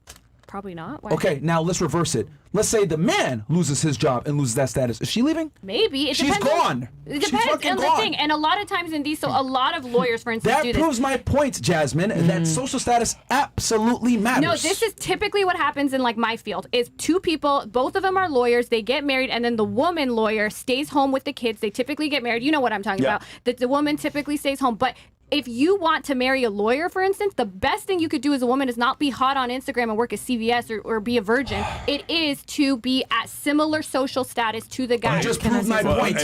You just literally proved she has the luxury of being able to leave that job, lose that status, and still be in a relationship. Yeah, but it would not work the other way around. Someone needs to raise the kids. But that doesn't change my argument that men are not, they don't give a shit about status. What you just said is the whole premise of a lot of this evolutionary psychology stuff is based on childbirth.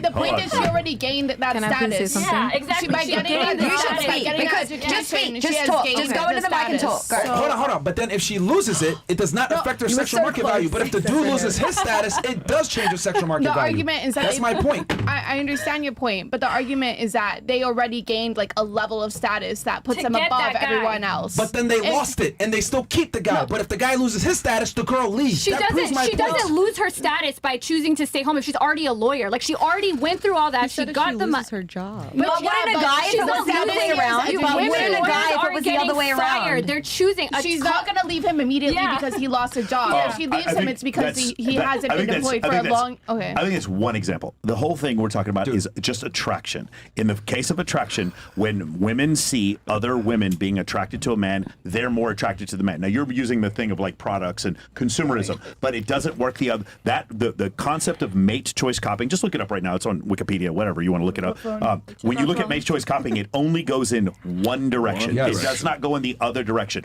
Now that is a scientific example of status mattering more for men than it does for women. I fucked your bitch in some Gucci flip-flops. This is men dunking on other men. This is men dunking on other men in order to say, I have taken your status. When women get cheated on, it doesn't matter. If I heard a woman got cheated on, I'm not going to be like, man, I am less likely to have sex with this incredibly beautiful woman because she got cheated on. It means nothing. When men get cheated on, if they're repeatedly cheated on, like dudes are like behind their back, like, what the fuck happened to this? Women, if a guy's been cheated on 3 times in a row, it's like, does he have a micro penis? Like they start going into these, like, that's the thing. When men get cheated on, they lose massive amounts of status. When women get cheated on, they do not. And the same thing, what I said before with attraction, mate choice copying only works in one direction.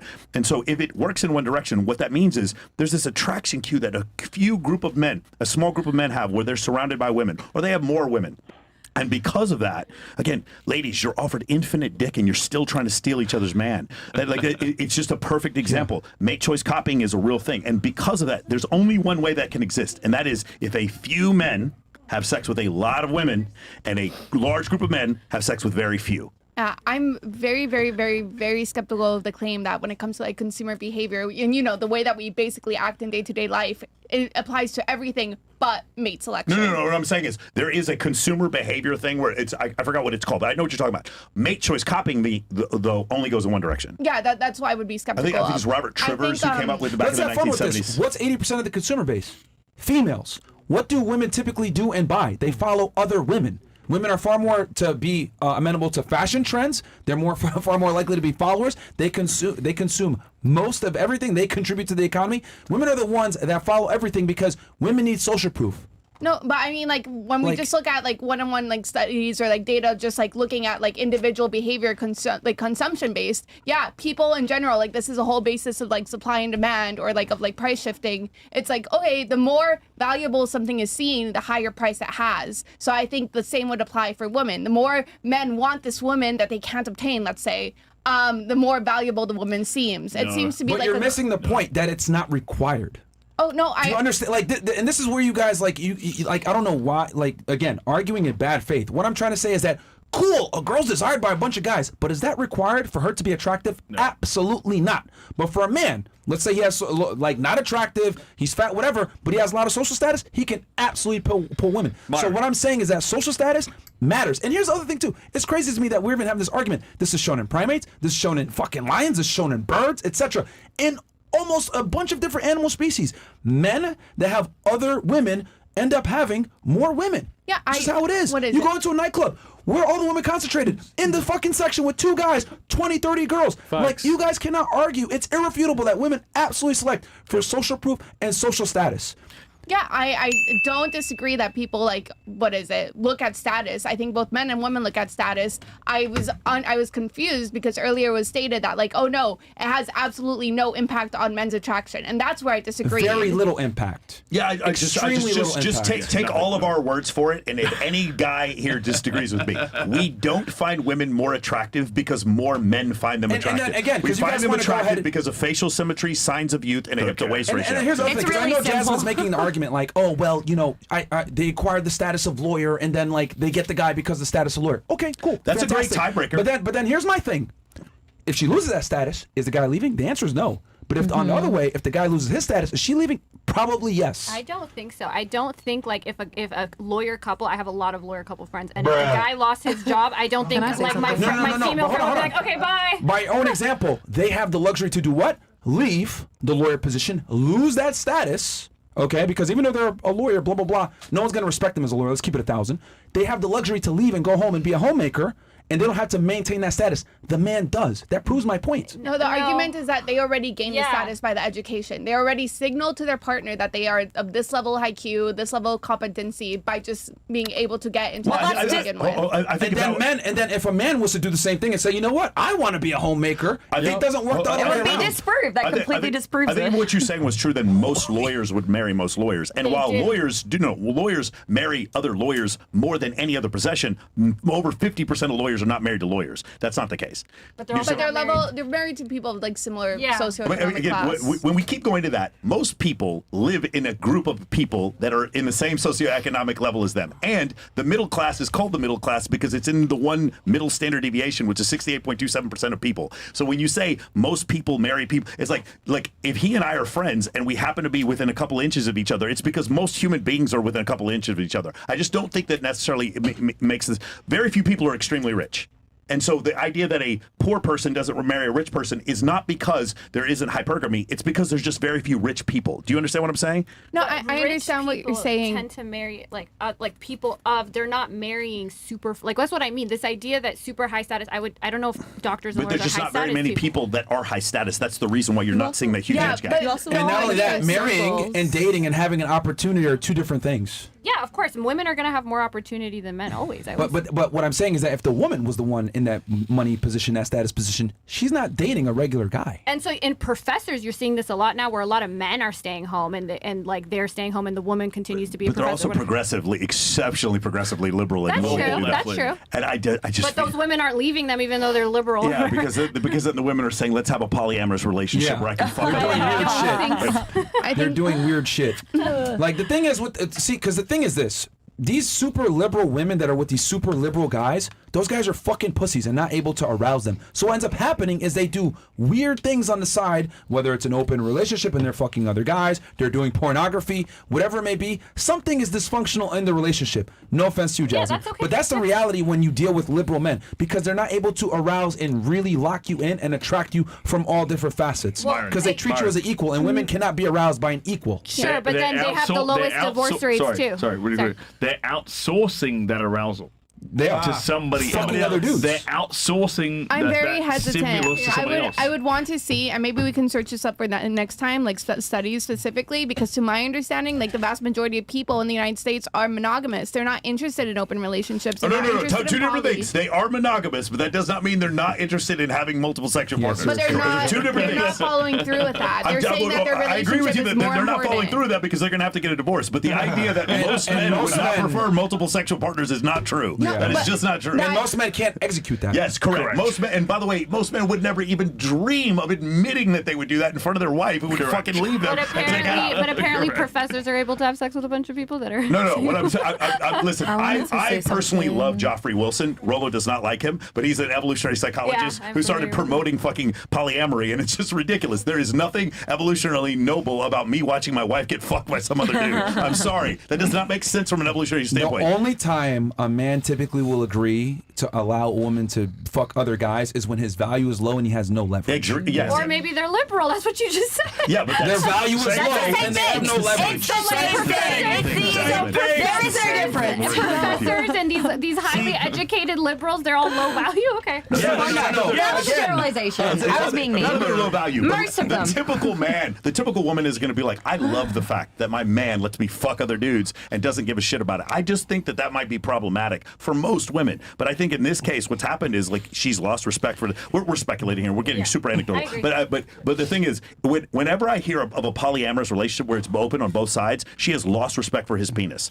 That's what's happened. That's essentially what's happened. And because of that, she's like, I can have sex with other men. And it's never equitable because if you and I were married and we decided to be open, you have 100,000 times more options than I do. It cannot be equitable in a polyamorous relationship. Could it not be an alignment of values? Like we just said, like academia leans left, highly educated people tend to lean. It could be an alignment of values. Instead of all those women just hate their guys. No, it could be an alignment of values. But in the end, the likelihood of us staying together when you are fucking other dudes, when Dr. David Buss even talks about this, when women cheat in a relationship, 83% of the time they're less satisfied in the relationship. When men cheat in a relationship, it's zero. It's the same. How come the average number of years polyamorous couples are together and monogamous are the same? We're gonna move on. By the way, we have a huge super chat. Oh, shout out to you. Black Faith argument lawyer voice is so annoying. Wait till people finish speaking, then respond. So this whole podcast, you know what I realized? $500 for that shit. No. I know. Hold on. You know what I realized? Jasmine and Pixie, right? They argue, but without the man's perspective. So the whole point of the argument is that like they don't understand our side of the equation. And they're not pretty much trying it. to. And they don't care about men's consent either. Yeah. What were you saying? So I wanted to touch base on basically like when you guys were saying that the man is not more attracted to a woman when more men want her. I have an anecdotal experience for that. So me and my man have been in a relationship for 5 years. I have had, and I'm not saying this to toot my own horn, but I have had people in my DMs. I've had people approach me in person, not while he's there, but I'd show him or tell him about it, and it's almost like not that he doesn't care, but he's not like super worried about it because of the simple fact that it doesn't bother him that other people are attracted to me or want me or whatever the case is. I think you're discussing the concept of jealousy. So I'm agreeing with you guys, and I'm saying that with that being said, what more so is important to him is like personality, how you act, how you are as a woman, not how you like look or social status. I don't mean to like spoil the magic here. It's not my intention. Mhm. Perhaps cover your ears. Okay. Take your headphones off. I'm Like, for deadly. real? I'm dead for real. Okay. Take them off. No, come on. What's it? I'm actually Just serious. say it, man. Just say it, man. No, because I don't want. This sounds like a good. No, because She got to hear you anyway. Exactly. Whatever. Damn. I ruined it. I don't think he understands how sound works. Damn it, Michael. From because what you said before, like you sound like you have a good relationship with this guy. Okay. Yes. And like he is telling you something you want to hear. Well, I thought I was agreeing with you guys, saying like if multiple men are attracted to your woman, that doesn't make you insecure. You guys got together at 18. Good guy. He found you physically attractive at 18. Is that correct? Correct. That's why he's with you. Okay. That's what we're saying. I'm not saying the rest of it isn't awesome. I would love to see a woman I'm incredibly physically attracted to and then figure out she's super maternal and highly intelligent and we can have kids together. Well- but I'm not going to fuck her if she's not physically attractive. But I'm not even done. So me, right? There's a lot of things that I have to work on, and I can admit that. Like, men don't want a combative, argumentative, women that is just like I said, argumentative, combative, whatever. So I'm not gonna lie. Like, I can be like, or I was that way at some point. Like, just where I grew up, my family, learned behavior. I can just say that. So he has definitely been. He's definitely been like an influence in my life to where I have seen like, okay, I need to act better, especially the podcast. He's introduced me to this podcast and I've watched the podcast and I'm like, you know what? I agree with certain things that they say because if you don't act a certain way, like you won't have a husband, you won't have kids, you won't, like you will be single. He wants to change you then. So exactly, I'm saying all that to say that it's not about whether a man is also attracted to you. It's about how you act is how like you're going to keep your man that way. Yeah, for sure. And I'm saying as an experience for me, I'm going through it as, like right now because there's a lot of things that I need to improve on that I'm not all the way there. In the beginning, most of it is physical attraction. Go ahead. Stirling, are you gonna tell her the truth though? Tell her what she needs to hear. Wait. So you can tell me. Your I'm Instagram not. is horrible as fuck. My Instagram? So yes, if you have a man for 5 years, your IG says you're single. Oh, really? Yes, it does. Why is that? Yeah. Fuck it. Pull it up, Mo. Oh Bills. my gosh. Yo, pull it up, man. Yeah. Hey, It be in my fuck it. comments, It's- though. Yo, it's 2 a.m. in the morning. Pull it up, man. What? It's 2:30 in the morning. 2:30. Oh my god. But I think the most important thing is what I more than likely is he would like you the same whether men hit on you or didn't. Yeah. Like it doesn't influence It doesn't his matter. attraction for you like that. It might make him like maybe appreciate you more or whatever, but like men don't have the same need to have like constantly have their like social proof of Well, their that's woman what I was saying. tested. Like, if she's hot, she's doesn't- hot. Right. Yeah. That's what I was Yeah. saying. It doesn't make him like a never mind whether somebody is attracted And to again, you or this not. is anecdotal, but again, you're never going to be able to get this from asking people because the study would never get passed. But Like, every famous guy that I know, all my guys that have influence, all my guys that are successful, etc., they all want their girl to be low key. Yeah. They like it when they bring their girl to a party and no one knows who the fuck she is. 100%. Ready? Bills? Wait, what? Wait. Nigga. Like, scroll down. Is it giving single? Is it giving single? I'm though? seeing 5, 6, 7, 8 red flags already. Yeah. Like, come on, man. Yeah, I wouldn't think you were in a relationship for 5 years. Come on. Where's your man? He's nowhere to be found, nigga. Bro. Cha-ching. That nigga's a ghost. Cha-ching. No. Yeah. He's not a Bills, scroll ghost. down, nigga. Like, come on.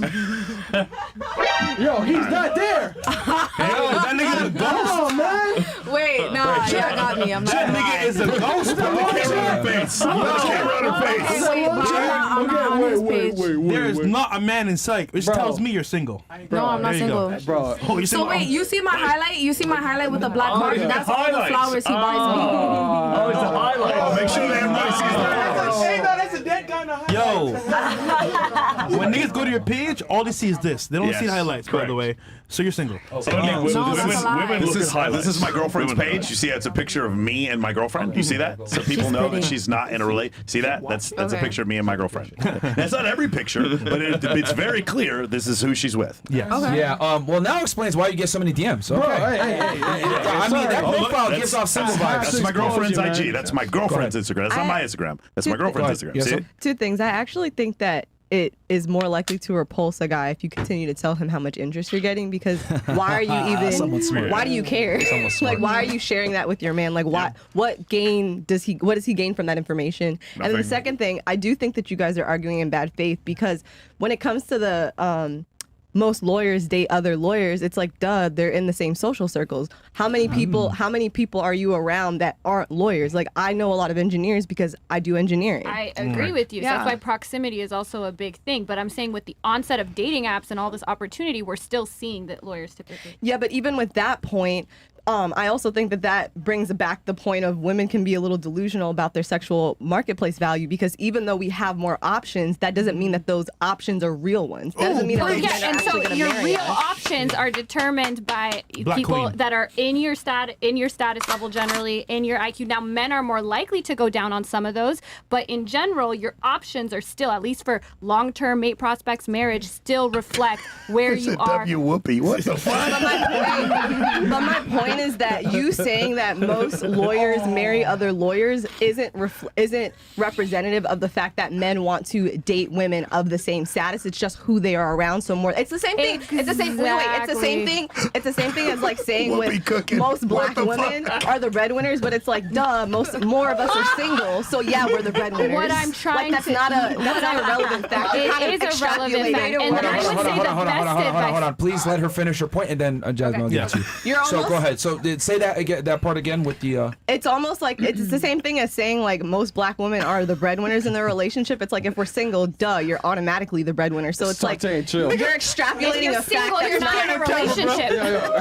No, breadwinners of the household, not the relationship. Breadwinners of the household. Put your hands on your camera. Oh, that was so cute. Very cute. And then let's go ahead, Jasmine. What's your response to that? My response to that is exactly. You tend to be around. I would say this: if you have a specific type of woman or type of man you want to marry, surround your social circle and surround, like, if you want one of these virgin good women, go to church, go to mosque, go be around these people, because that is how you're gonna find. Those I don't think anyone was disagreeing with that. But I mean, she was saying. Okay, but hold on. But then you can make the argument that it's not status why they got with the woman; it was proximity.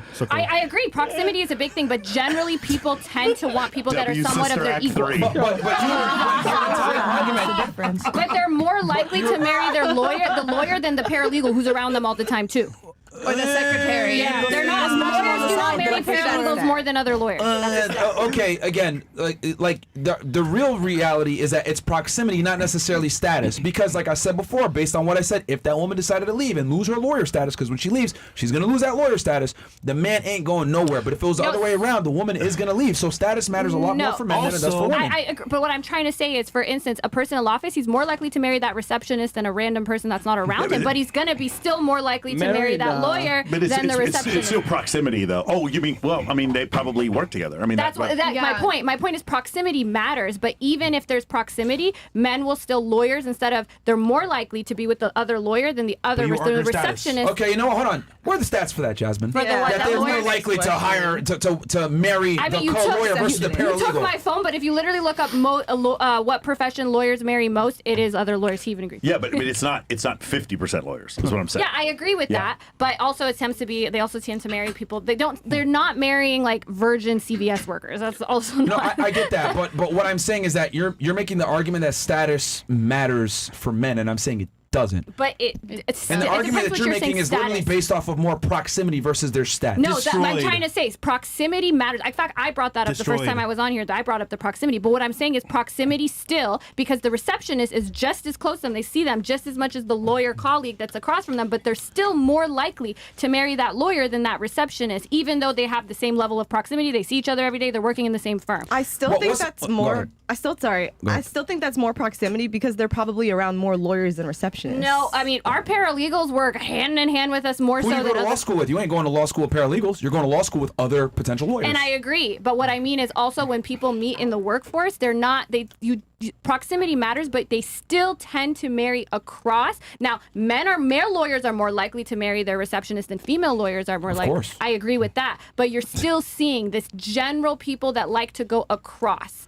But that proves my point that status is not as important for men. Boom. You're trying to make the argument but that status matters for men, and I'm trying to tell you, no, it really doesn't matter that much. But the proximity thing is the reason why the proximity thing is happening is because of the proximity. Meaning they're marrying across because that's who they're near. I don't know my neighbors. I just I go to work, I go to the gym, and that's we don't live in the same communal society we had before. We're just on our phones. That's it. And then there's the people that we come across on a day-to-day basis. But that generally, what you're saying before is they're going to marry the people. Yes, they're working 80 hours a day with a lawyer. That's who they're going to end up fucking. And the paralegal. Or the paralegal. But you said the men are just as likely to date the paralegal. And then you see what's it called? Grey's Anatomy. They're all fucking in the break room. All the doctors are fucking in the other doctors. That's because they're around doctors. And the thing is, you're never going to break that. You're always going to see people in the same socioeconomic class dating each other. But it's not because that's the only person they want. It's just because that's who they're around all the time. I agree. That's why when I first came on, I said one of the biggest predictors is proximity. But even in proximity, when there's a hierarchy, you still see that men, even though they're more likely to go down in the firm hierarchy, for sure. they still prefer the women. Like even if you look at IQ, I mean, Ty Lopez said this last time. Men don't high IQ men can go one standard deviation. They don't start going super lower IQ. One standard deviation is pretty high. That's an 85 IQ. Let's put it this way: if you have a woman, you have the woman's same attractiveness, whatever. One is a CVS worker and the other one's a lawyer. Which one do you think is the guy more likely? Same attractiveness, of course, but you're talking. But what you're saying is a 1% tiebreaker. If the CVS worker looks like my girlfriend and the lawyer doesn't, then I'm just telling you they're going to choose the hotter girl. The point that I'm trying to get across is that if you just look at one by one, then we can clearly see that, hey, if it comes to profession, same socioeconomic status level, that is something that matters. We can't pretend it doesn't matter whatsoever. So that's what I'm trying to. But it doesn't. God fucking damn it! But it doesn't matter that much. Can you guys? See, you guys are trying to put equal footing with status and looks. Let's try this different. Are we lacking common sense here that men really don't give a shit about status as much as women think if we were going to weigh the two, would looks outweigh status for women? Would looks outweigh status for women? If we're going to weigh the two, do you think a man cares more about her physical attractiveness than her status? What do you think they care about more? I think a woman in general is looking for long-term. No, a man. Is he going to look? Does he care more about her looks or her status? What do you think he cares about more? I think. Well, okay. I think it depends. If he's looking for looks. If he's looking to just fuck, then looks. Long term or short term, he's looking for looks are going to matter more. Okay, intelligence is going to be a tiebreaker. I hope you really don't think that intelligence is man, she's ugly, but that intelligence. I have a question. No. What I'm trying to say here is that usually if a guy is looking to have a long-term prospect and partner, maybe they have a mid to average girl, but she's really smart and she's really nurturing and she has a good temperament. Well, yeah, it does matter because if you're gonna have a wife, why would you want a fucking He asked a very simple question and you can't answer it. Use your children. He asked you a very simple question. I think what we're going to debate is I'm saying that all those other things besides looks are maybe 10 to 15% of it, and you're saying they're 33%.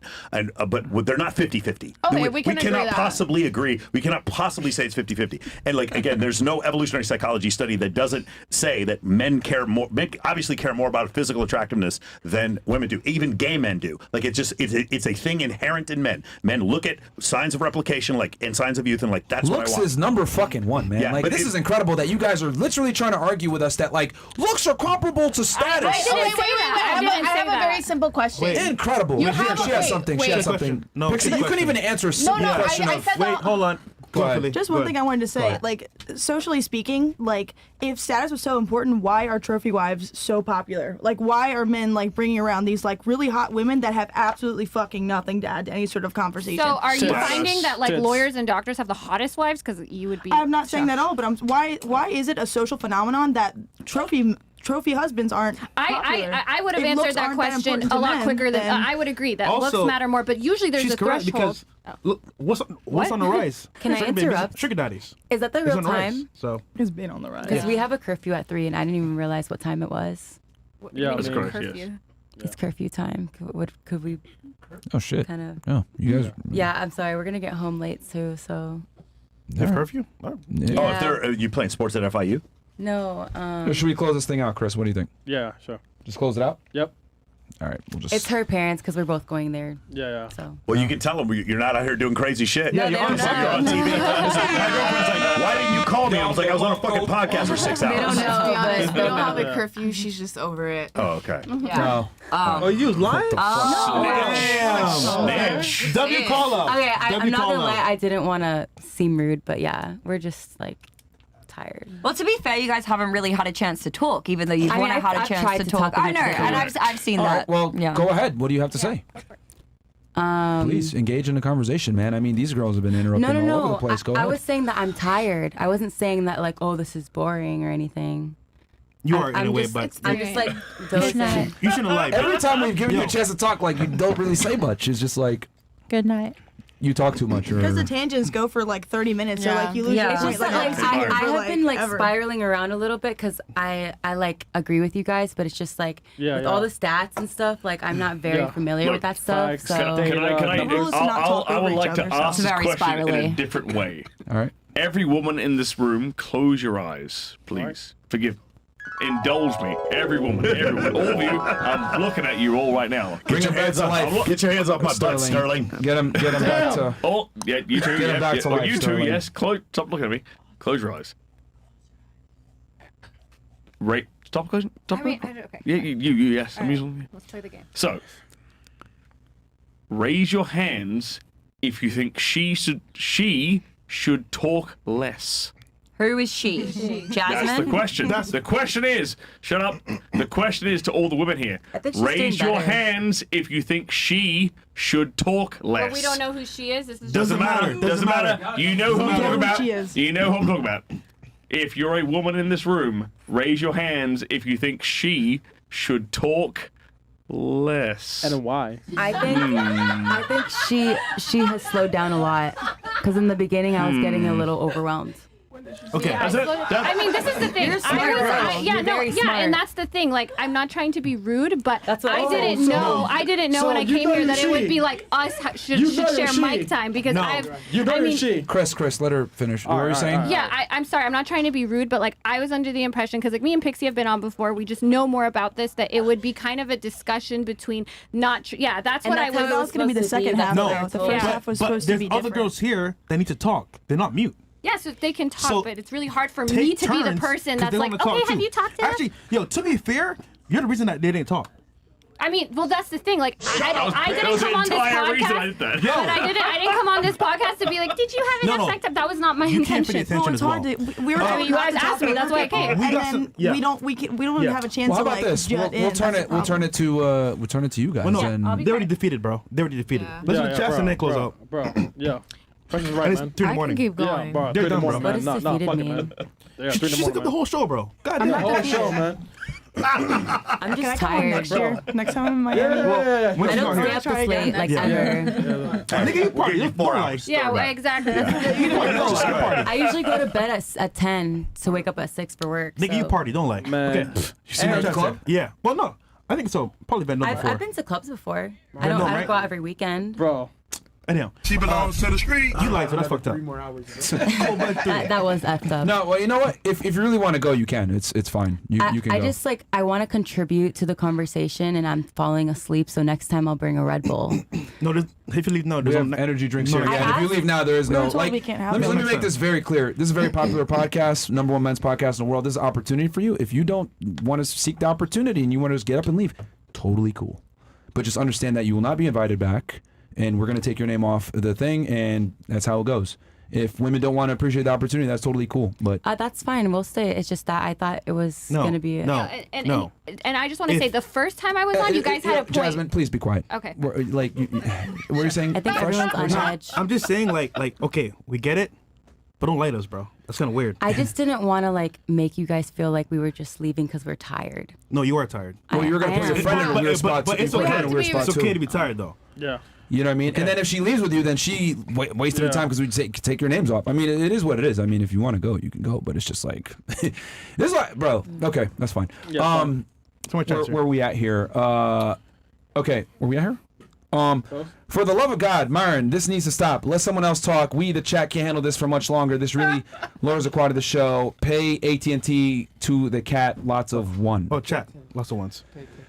See, here's the thing, bro. You guys wanted castles, and then I got a bunch of complaints after. Why'd you kick her off, bro? Blah, blah, blah. It's like, you can't win, bro. You can't. It's like, y'all want to debate? Okay, cool. We're not going to do ad hominems, blah, blah, blah. And then we do that. Oh, bro, get her out, blah, blah, blah. And it's like, man. You're too mean. Good point. Yeah, or you're getting soft, blah, blah, blah. It's like, well, here's the thing.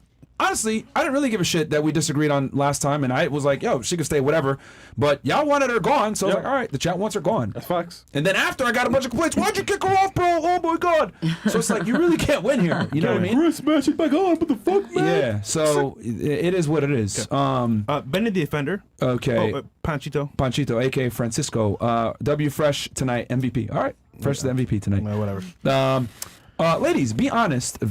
Vaxxed or unvaxxed man for the reproduction? Interesting. Vaccinated. Unvaxxed. Vaxxed or unvaxxed? Unvaxxed. Which one is it? No, it's fine. Maybe Unvaxxed? Green. Yeah, give us a green. So, Nope. Said no. Can't do it. We can't talk about that? Can't do it. Pass. That's actually pass.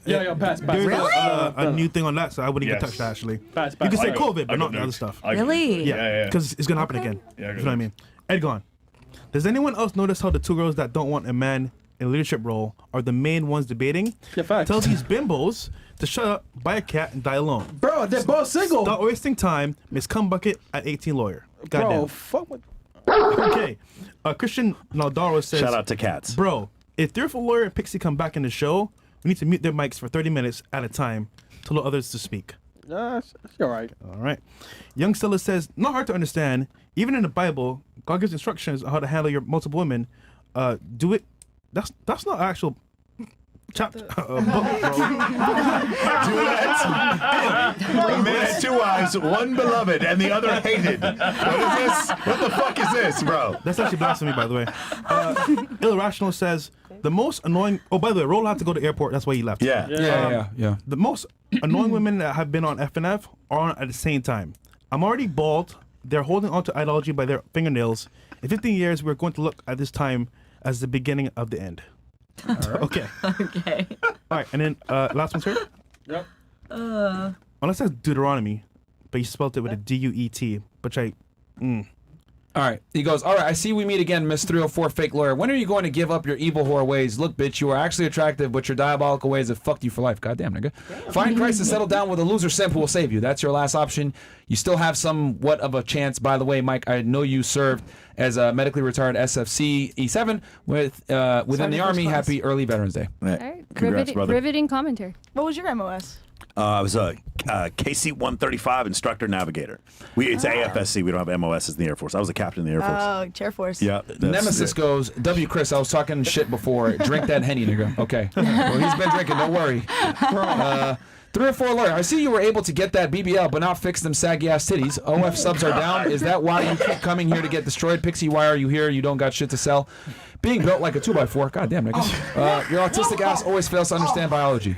Anybody have a response? That's a technical. Well, to be fair, they get invited, right? To be fair, they get invited. They don't say, hey, I want to come on fresh and fit. They get invited because it adds more diversity and nuance to the conversation. Yeah, and the first time I agree that this one was overpowering, though, for sure. This was too much tonight. In the first I'm time even bored. I I'm agree bored that as I fuck. was here as a panel member and I should have been more. I agree with you. I hijacked the show the first time, but this time I was coming here under the pretenses that I wouldn't be sharing a panel with like regular. Jasmine, no. You have big ass titties, man. Come on. Jasmine.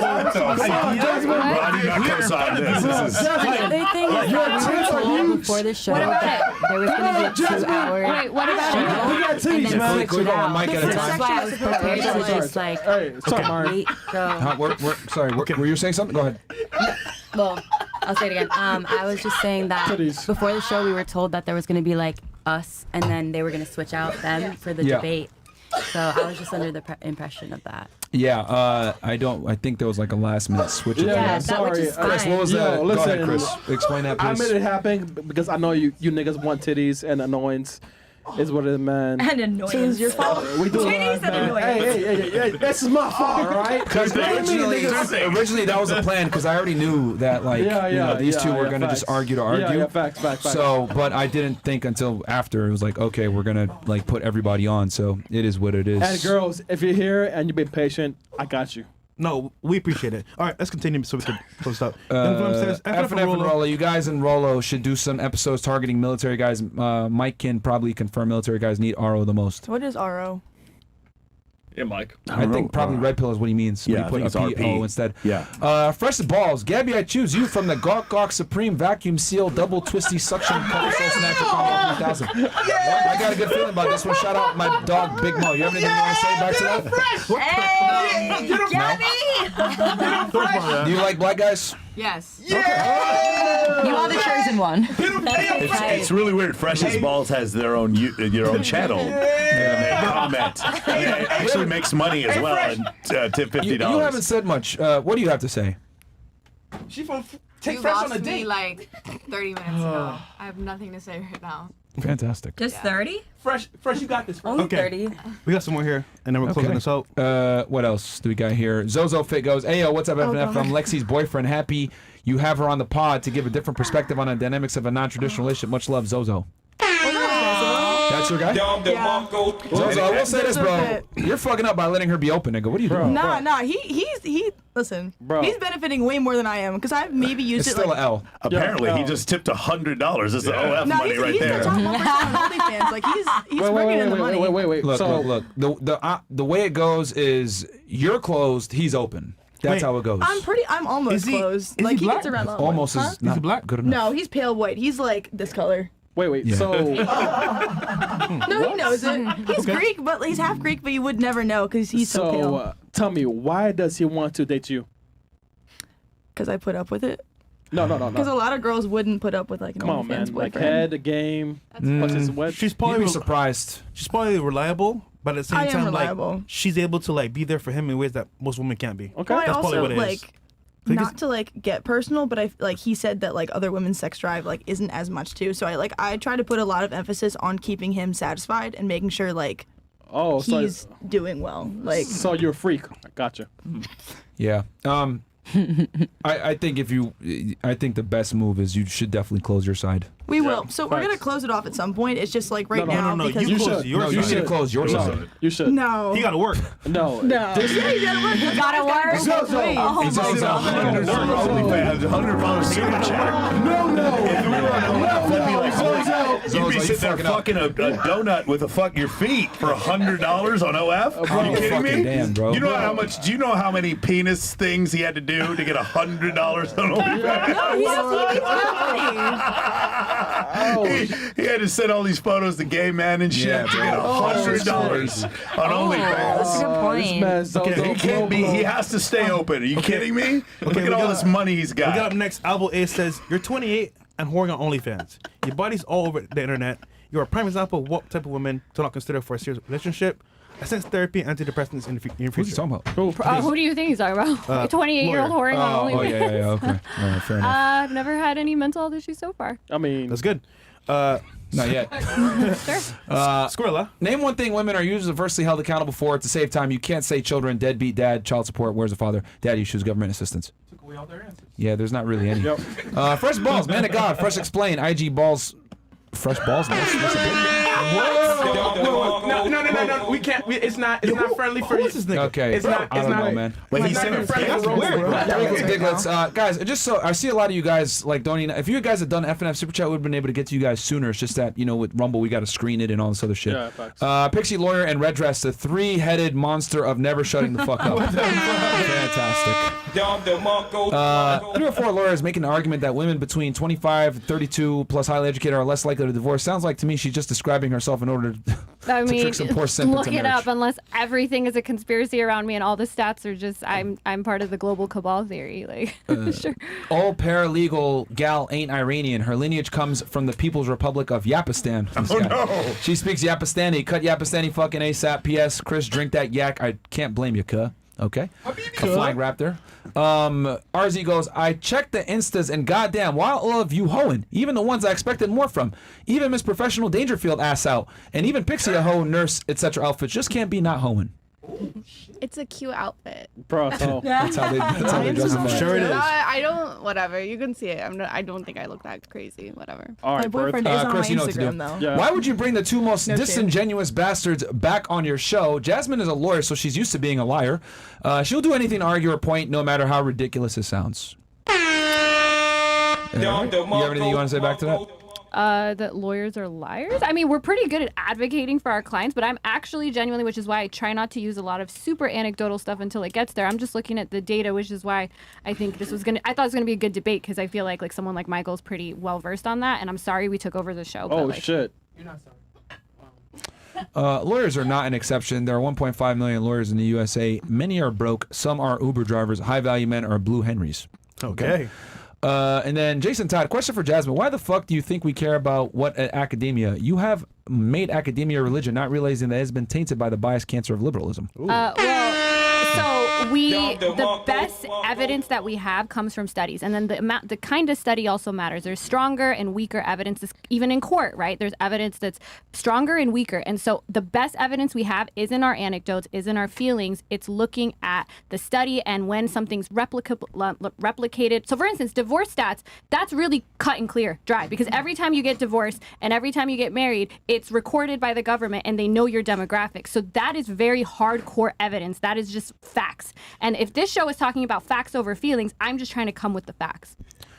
Yeah, Facts, but without a foundation, it's still just yeah, facts. and you got to also understand that a lot of things that we talk about are taboo, and they're not necessarily going to run studies on some of the things that we talk about. They're not going to run a study like, okay, how many of you motherfuckers are red pill aware and getting divorced from your wife? They're not going to do that. I understand that, which is why I didn't bring that in. I just said like, oh, okay, you guys are saying younger women, and this is what the stats show, and you're like, well, they're not measuring for red pill. Okay, you're right. Picked one piece of advice we give without taking into full context advice. We say date younger women in their prime, but for you to be able to do that, you need to be in an authority position. How do you get the authority position? You got to get the money, get in shape, etc. You got to become the man first. Agreed, and also, but with stats, you have to have both sides of the equation, men and women. You can have women's side on this equation. Well, no, the That's the stats problem. are looking at both men and women, because when people get married, there's a man and a woman, and the demographics. The foundation are of common recorded for both. sense, you need to understand both sides of the coin. Like, I don't mean to get back into this, but with Myron, the point is he was saying most men don't have these things. That's true, and that's true across the group that's marrying younger women and the group that isn't. But the difference with the younger women is that, like Pixie and me were saying, you see the clear difference. Their prefrontal cortex. I don't know what the big difference between men who are marrying women in their age and younger, unless you're going to argue, which maybe you will, and that's okay, that the men who are marrying younger women are more likely to be simpy or not have those traits. Okay. Listen, bro, you're lost. Okay. Well, there's other things too, but Okay. all right, what else do we have here? Angel Cardenas, and then that's it, right, Chris? We got 2 more. Oh, 2 more. These 3 or 4s keep providing Schopenhauer right. Easy panel for the lads to fuck. Okay, looks outweigh status, Pixie. That's why none of the guys on the panel want to penetrate you. Okay. I mean, and then Angel Cardenas, W. Myron, you're spot on. I really like the in-depth combos, but they should be scheduled properly in advance next time. What are you talking about, bro? What do you mean schedule it properly in advance? I'll definitely. I guess he means like the debate. And then last one here, James bitch says that fearful lawyer needs the right arm of the forbidden one. I guess Exodia. Exodia. From Yu-Gi-Oh. It's the other arm. Oh. This is ridiculous. No, the other arm. Oh, okay. Oh. Okay, got it. Yeah. Okay. There you go. All right. He got rejected at our school. Okay, let's. We can go ahead and get your last thoughts or anything else. Couch. We'll start with you, Miss. How's the show for you? I think it was good, like, to hear other people's opinions and, like, see people, like, you know, kind of argue about it. So, But, like, it was, questions, like- concerns? No, Chris. Disagreements? Disagreements. Chris's. No. Yo, you should be quiet the whole night. What? She's been quiet the whole night, is what he's saying. No, Just Chris, give it- I didn't hear you. You understand? Nigga fresh, come on, man. Go ahead. It's like Hank Hill and Boomhauer, man. You get used to it. Sorry. Yeah. Anything? Questions, comments, disagreements, points, anything? I think that, you know, I kind of understand kind of like both sides, but yeah. All right. Fantastic. All right. Bye. Next. My name is Pixie, Pxie. You can find me on Twitch, on Twitter. Nah, bro, that was. Come on, man. Stop. Chris, All right. Go ahead, Pixie. Your social's already there. Yeah. What else do you got to say? I know sometimes we disagree and it can get heated, but I really do like having good faith conversation. I try my best, even if it doesn't come across that way all the time. You don't have good faith conversation at all. No. I would have not man. come here if I did not want a good faith conversation. No, you want clicks. That's why you argue in bad faith, which is fine. But fine. It's fine. It All is right, fine. You definitely argue in bad faith. I asked her to come. Pixie, own it. What about you? Man. Go ahead. I enjoyed my time here. I think you guys. I think you guys are very hospitable, and it was nice kind of like being here in person because I've been watching you guys for a while. I even watched your channel, Fed React. Awesome. Awesome. Thank you so much for supporting. I didn't know that. Oh, I love it. You get to see a whole other side where I'm not losing my hair follicles. I do want to like ask true you a crime. question about that after Yeah. as well. You can ask it here. Go ahead. Oh, I was just gonna ask if there's any way I could help like virtually because I don't live in Miami, but like to help with research or anything like that. Yeah, I'll talk to you. I'll And talk then to you. the other thing I was gonna say, I actually think the best way to get information on what the men that we desire want is asking the men that we desire. Facts. Common sense. Holy it's shit. not common anymore. Yeah. It's Black Queen over there. Yeah, okay. What about you? Stop you. Not much. I love the new studio. Congrats, guys. New studio is freaking incredible. I hope so. It's expensive. Real quick, I do just want to say, I agree with a lot of the stuff you guys say, but like I've had debates with Pixie until 4 a.m. where there's no cameras on, nothing. She's always like this, even when there's no cameras on. So she's not doing it for any clout, or she has opinions that are wrong, in my opinion, but they're her opinions, you know. She's still single, man. Fake accent. Bro, I think Pixie is true to herself, is what I'm saying, So and I single. think it's disingenuous to say. Yeah, I mean, the thing is, like, like, people, when he asked a simple question, what do you think men value more, and she couldn't answer it, that's when I was like, here we go. What about you? What are your thoughts? I had a lot of fun. My boyfriend actually got me off You're like, no. the show. I would like to come back next year when I'm in Miami because it's been like a goal of mine to be able to like debate you guys, and I wish I got more time to do that. Go ahead. What do you want to debate about? Give us mean, one quick topic. I don't have any like just off the fly stuff. Like I would have just wanted to Fly like. stuff. What do you disagree with then that we talk about? I feel like you guys look at things a little too black and white. I understand Such that as? to make things like more like palatable for like your viewers. Give us an example. You're putting me on the spot. I don't have anything right now. Are you Sorry. up for E5 at any point? No, I still have to go to BLC. Okay. Actually, I'm not going till 2025 because. And then you'll be sergeant. Yeah. No, I'm not doing none of that corporal shit. Okay, got it. All right, sounds good. Yeah, that was it. I enjoyed myself. Yeah, so I really appreciate you guys actually letting on and engaging with my ideas and my comments and trying to have a little bit of a higher IQ conversation, trying to tone down the ad hominem attacks. I think that's how critical thinking skills can develop. I do have a question. It's kind of unrelated for you two, but if I can ask it at the risk of Yeah, sure. So you say you're Muslim and you're not practicing, and you're Christian and you're not practicing. My question is just to compare you guys to like the TradCon, like the Daily Wire people. If you still believe, even if you're not practicing, that the books you guys follow are the scripture, the doctrine, why do you preach against it when it comes to male sexuality? I guess my question is, what do you know that you think God got wrong, your gods got wrong? Because it's one thing to say I'm not practicing, like if you're Muslim and say, oh, I'm not practicing, I eat pork. It's another thing to come on a show and say, oh, you can eat pork if you're high value enough or if you worked hard to get the pork. Like you're actively Which is preaching the religious thing that the Christian religious thing and the Muslim religious thing that you think that they're preaching against? Like, because premarital sex for men too, or sex outside of marriage is wrong for men according to their religion. Now they can say they're not practicing it, but why are they preaching against their gods? That's I just wonder if there's like cognitive dissonance there, because I'm just comparing you guys to like the Daily Wire people who at least like seems like their values align with their faith. While you can say you're not practicing, I wonder what you guys found in society that you're the God that you believe in. If you believe in the Quran and you believe in the Bible, Can I take this one? Actually, so I think probably the issue. Shouldn't ask you, Mike. No, I'm just kidding. Oh, sorry. The issue, like, I like Steven Crowder, but Steven Crowder got married to a woman, did not sign a prenup, and then ended up in a bad situation. It's just like there's a point at which, for men, there's a bit of naivete with having zero sexual. sexual experience seems to be much more valuable for men than women. I think that's. Am I close? Yes. Is that what you guys would say? But then my question is, why didn't God predict this? Why didn't God say, okay, premarital sex is like worse for women than for men? It's banned for both. You're supposed to only, now in Islam you can have 4 wives, but you're not supposed to go to the club and fuck the hoes. I'm wondering if you guys have what you guys feel about your faith, where you feel so comfortable preaching against the faiths that you purport to believe in. So you're questioning God? I'm an atheist. This isn't about me. I'm talking for you. Like, I'm wondering, like, just comparing, like, if there is any cognitive dissonance, how you guys square that away. That's just a genuine, question. I'm curious with. I'm not trying to get a gotcha. Well, yeah. I mean, I can admit that there's a truth, and there's one truth. But at the same time, I can also understand that, like, I live in the real world, and in the real world, there's real issues that come up. So the Bible doesn't apply to the world anymore? Hold on, I'm not done. Okay, sorry. And as a result, I've chosen to live in the world and be of the world. Is it correct? No. But if I live in the world, I have to adapt to it. So that's my reality right now. Okay, and what about you? Adaptation to the current sexual marketplace. Unfortunately, religion is not going to save you from the fuckery that's going on. Women are more promiscuous now than ever before. We have a different world nowadays. And unfortunately, being a traditional man and playing by that set of rules is not going to serve you with modern women who are not playing by those rules. So you think Muslims shouldn't be following the Quran? They should be following I'm not modern. saying that at all. What I am saying is that in order for you to be in a relationship in 2020, especially since you can marry outside of your religion, right?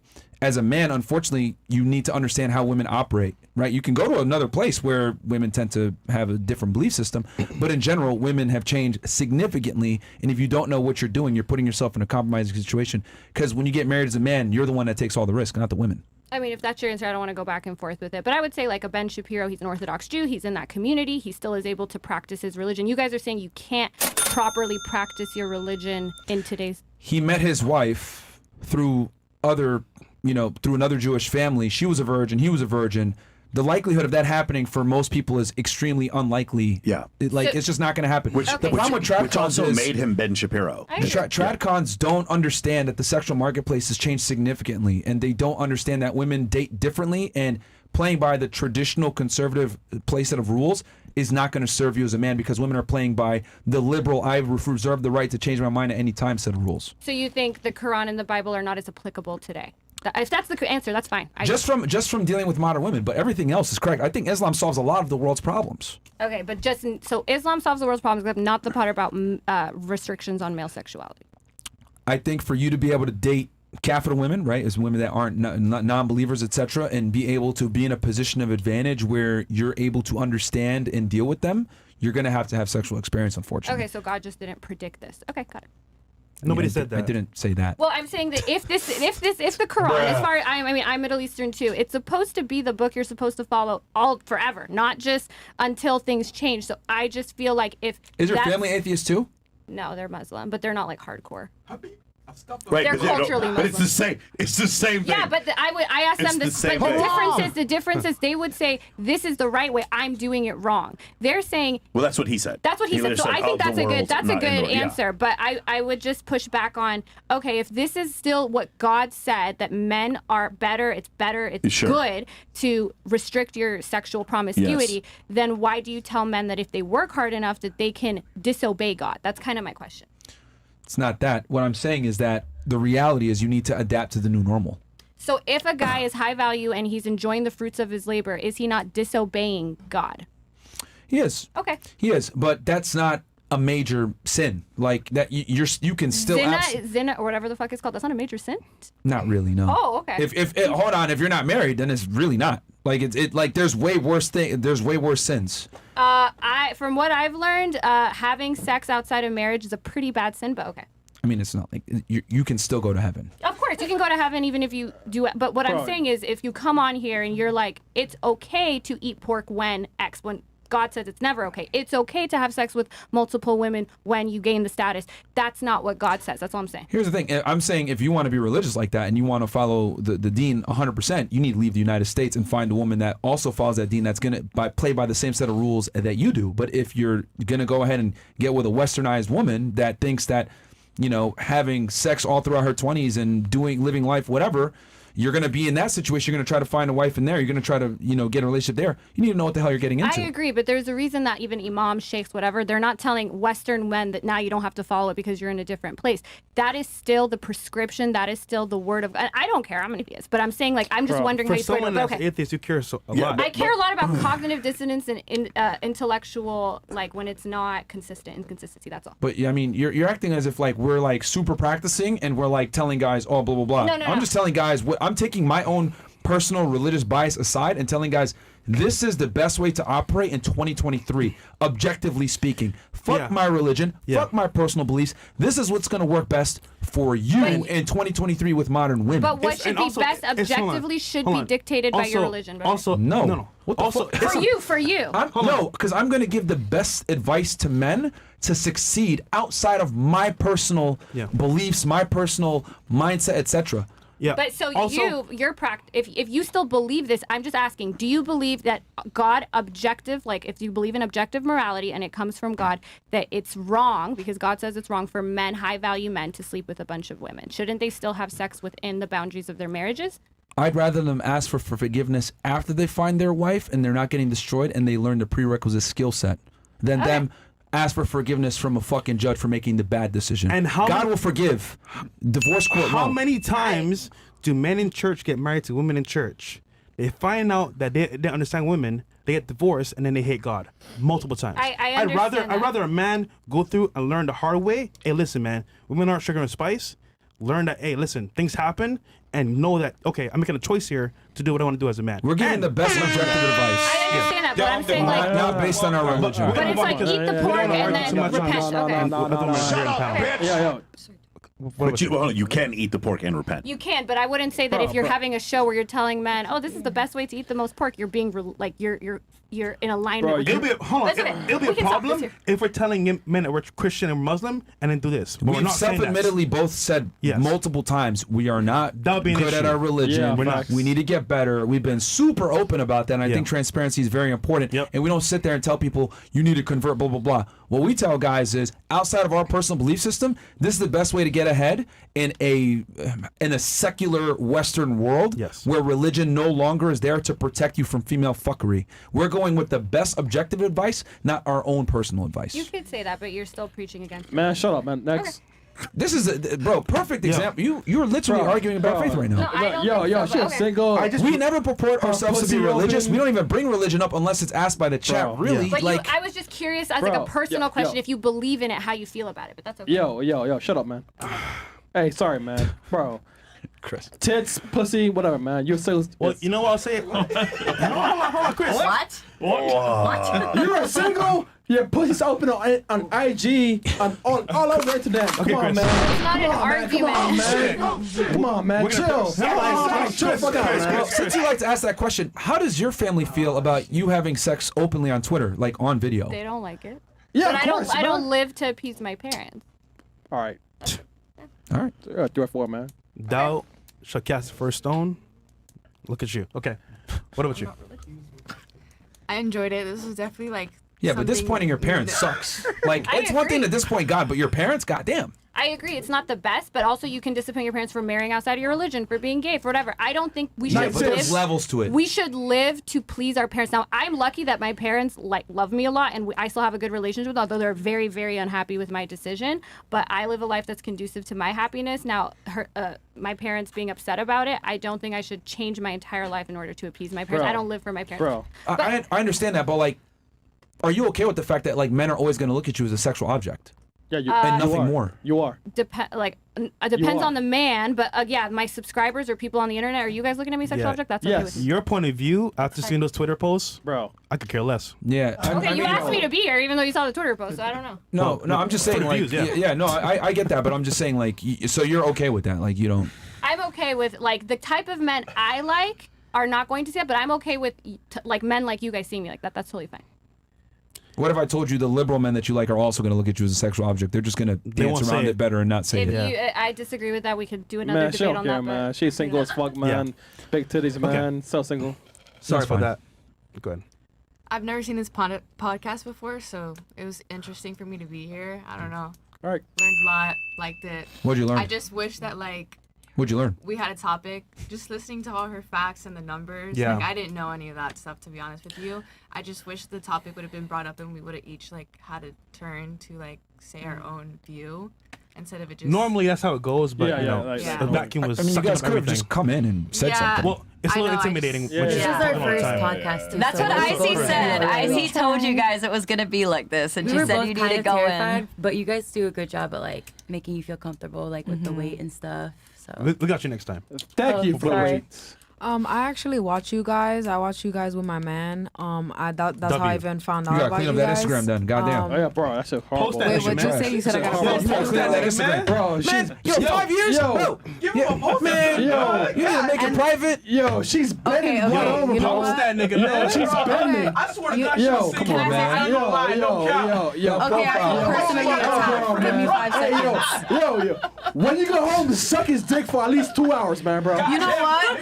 Today is his birthday, 11/11, and that was the Nigga, plan. fuck that birthday, nigga. Has he been the bills? Yep. Okay, good. All right, In bro. Brooklyn too, but it's a hood, ain't it? Okay. Okay, so anyways, what I had to say was that because of him, I have tuned in a lot more. I have learned a lot from you guys. I have taken a lot of advice from you guys as well, as far as like how to behave as a woman and opening my eyes to certain flaws that I had and trying to become a better woman. With all that being said, I had a great time today. I would love to come back. I actually like the topics that you guys speak on. So, yeah. Bro, your jaw should hurt. Oh my god. Oh my god. I get it. Oh my god. Hey, What about you? This was a very interesting experience. I learned that white lying is horrible too. Sorry about that. Good job.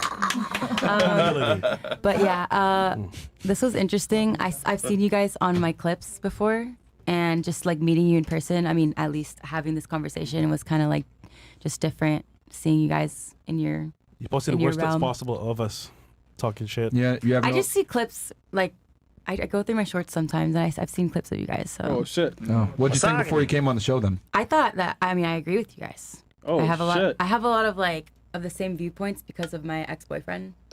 Oh, yeah? Yeah, W he showed me. What He did didn't he show do? me this podcast, but he showed me a lot of like YouTube videos. What did your ex guy do? That's a long story.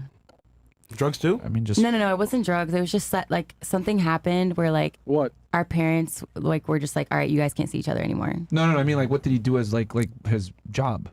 Oh, I'm sorry. I thought you were asking like how did it end? Whoa. Yeah. Yeah, drugs. He is Drugs. well, when we were dating, he worked at a boxing gym, and then I joined him. But now he's at a vape shop. Money laundering. Yeah, drugs, Vape man. shop. Vape shop, come on, man. Vape shop, money So laundering. he worked... Yeah. Why'd y'all break up then? That was recent. But Recent? Okay. yeah. Why'd y'all break up? UFC fit. Bro, Did y'all, like, fight or some shit, or... Bro, drugs, Yeah, man. it was just a stupid argument. We just kind of ended. But Did he get physical? No, it was just kind of like we broke up a long time ago, and Was he we black? kept seeing each other. No, Black? he's white actually. Come on, man. Okay. He's white. That's cat, bro. That was Chris. Okay. All right, so... He's Cuban. Yeah, Miss Blackface, take us Y'all off. still smash, though, don't you? I mean, Yeah. we did like 3 days ago, but I knew it. Honesty, he W. ended it though. So he Yeah, ended that's it what- now. yeah. 4 days though. ago. It's never over. It's over, Martin. No, she's gonna keep. Remember what I fucking, but said that's fine. earlier? I probably There's will. always But, like, that he's one not talking guy. to me. Like, you can make Bro. a phone call. Yeah. She gonna pull Yeah, up, bro. bro. Like until she finds another guy that she can fuck, she's not gonna let that go. Yeah. Bro. Unless you're fuck. I don't. I'm just like Come on, man. Girls would rather not get another body and go out to their old body. some Yeah. girls. Yep, I mean, yep. I agree with that, but like, I'm looking for a husband. So Shut up, bitch! All right, next. So yeah, you don't want to add another body. That's what he said. That's literally what he just said. yeah, I agree. Shit, yo, That's Oh my I wasn't days, bro. disagreeing. huh? I wasn't disagreeing. Oh my days.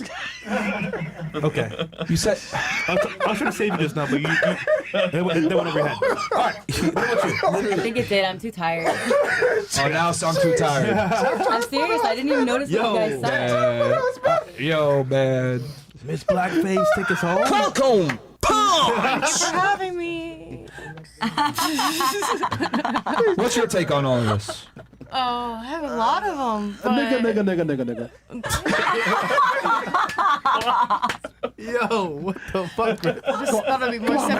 After this, OSU, just your scholarship, they gave it back to you. This is nothing? You don't got nothing? Go Cowboys. Okay, I do a little question for y'all. Yeah. What's worse, like a girl that is like a whore online, does OnlyFans, but in real life she's had sex with like 2 people, or That's not you. I didn't say it was, but thank you. What the fuck, bro? Or the other way around, or like she's a slut in real life, but she has like no social media and she looks like an angel. She wears no makeup and dresses, but she's like fucked a lot of guys. We have to pick one? Yeah, you have. I know you want an 18-year-old virgin, but You know what's crazy? Like, even though I know the girl that has OnlyFans, that's 2 bodies is probably a better bet because of only 2 guys. But it might be on the internet, would disqualify her immediately. so that you think it's better? It's And you the would girl rather that's have a this- hoe that's not on the internet.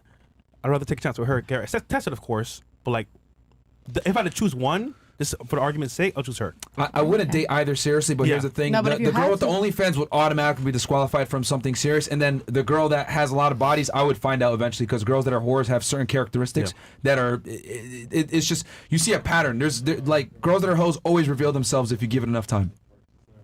And she may be a great person, 100%. Yeah. OF girl, but it's just but promiscuous No, girls that's just fine. have If you certain care more habits. about like what other people think about you than what you actually think about that person. Yeah, then- because as men, we kind of have to, because we're judged on our status. Like we make money on our status, right? We meet other women on our status. We hire people come to work for us because of our status. So we kind of have to. You see what I'm saying? Yeah, but like the world doesn't have to know who that person is. Yeah, but and if you're rich enough and all that, then you can get her stuff taken off the internet, and there you go. That's really hard to do. That's not hard to do. It's not Actually, one of the issues There's is somebody that has your videos online. Yeah. no matter who you are. Tell that to Will Smith. Jada has no videos, but his reputation is still And fucked. Reddit is forever. Yeah, that's the other thing. It's It's like, women don't understand that like the reason why guys don't want to commit to hoes a lot of times, besides the fact that they'll cheat on them and might have a kid with someone else, is that their reputation gets absolutely destroyed. Yeah. Like if you wife up a whore, you will be the laughingstock. Everyone will make fun of you. It doesn't matter how much money, how much status you have. It will always come back to haunt you. That's why I tell girls,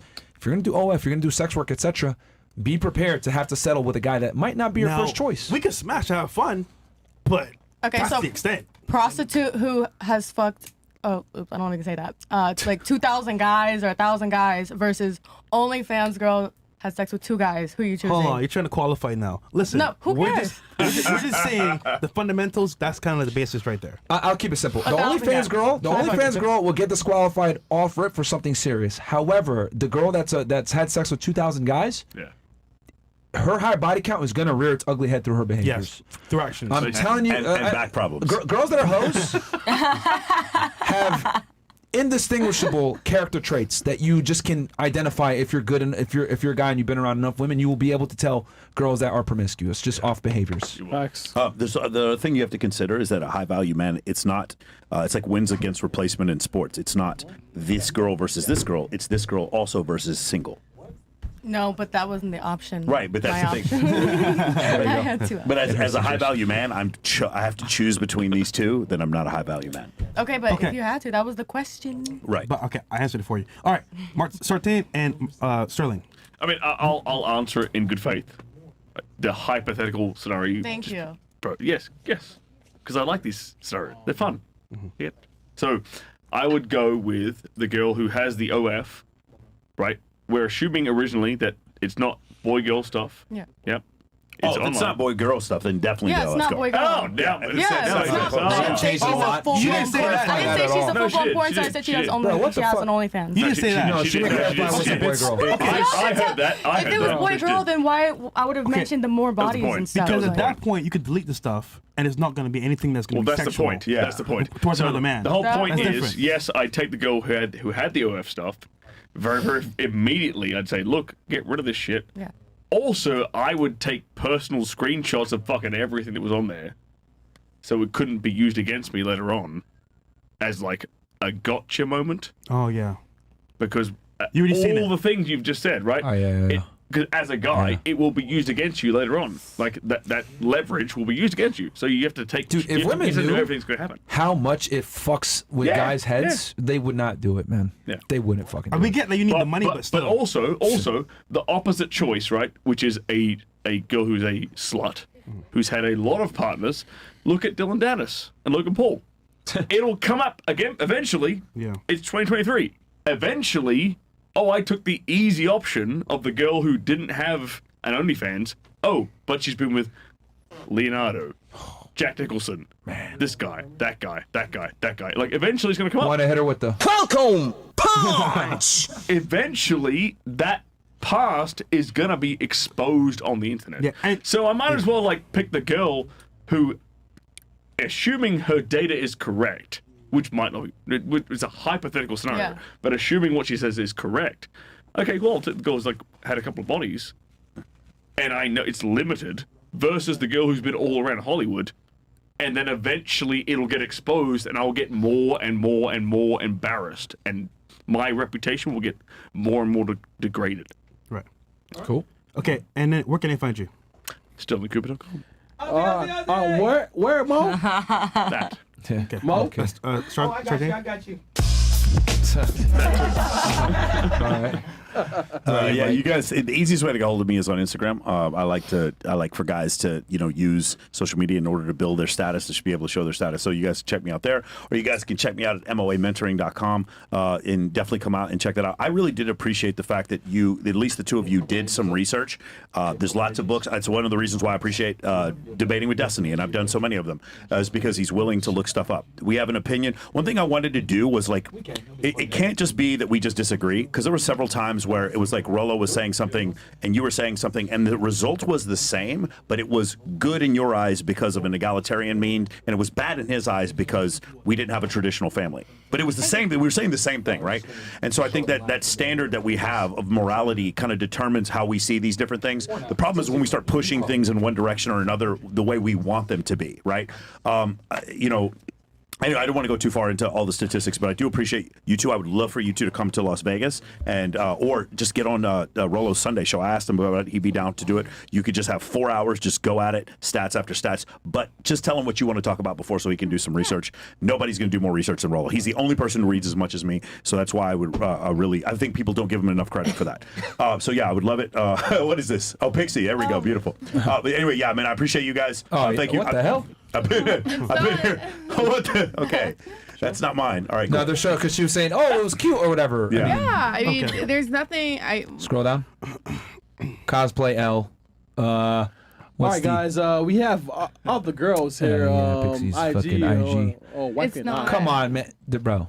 Chris. Okay. This nigga, bro. No, hey, sorry. We do a lot, man. Bills, ready, man? Oh shit. Yeah, all right, Bills. All right, so I don't even think we can show her IG on fucking. No, we can't show her IG. Yeah. Someone says Zerga's getting deported. Huh? He's getting deported. Who?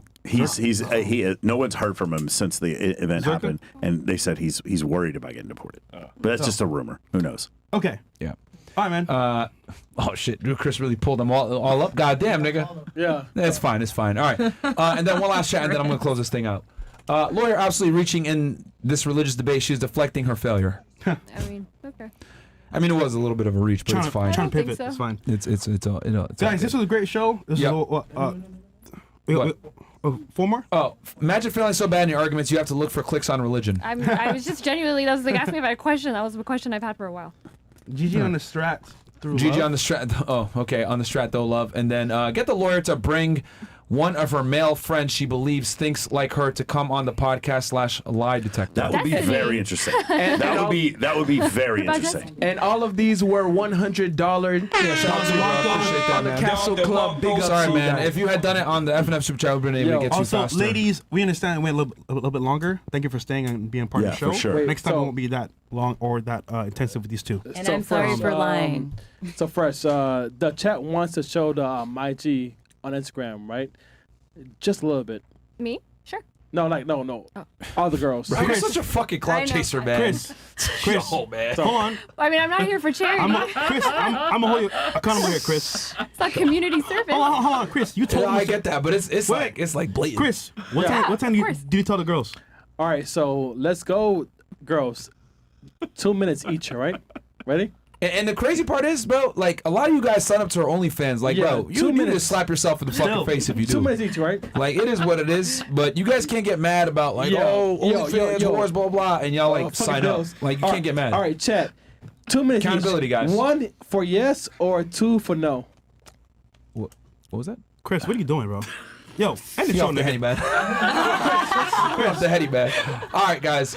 We'll go ahead and end it right there, man. Ladies' Instagrams are below, man. Thank you, chat, by the way. Oh, shit. Is that Turka? Run, move. Don't sign up. Don't sign up for OnlyFans, guys. God damn it. End the show. All right, peace, guys.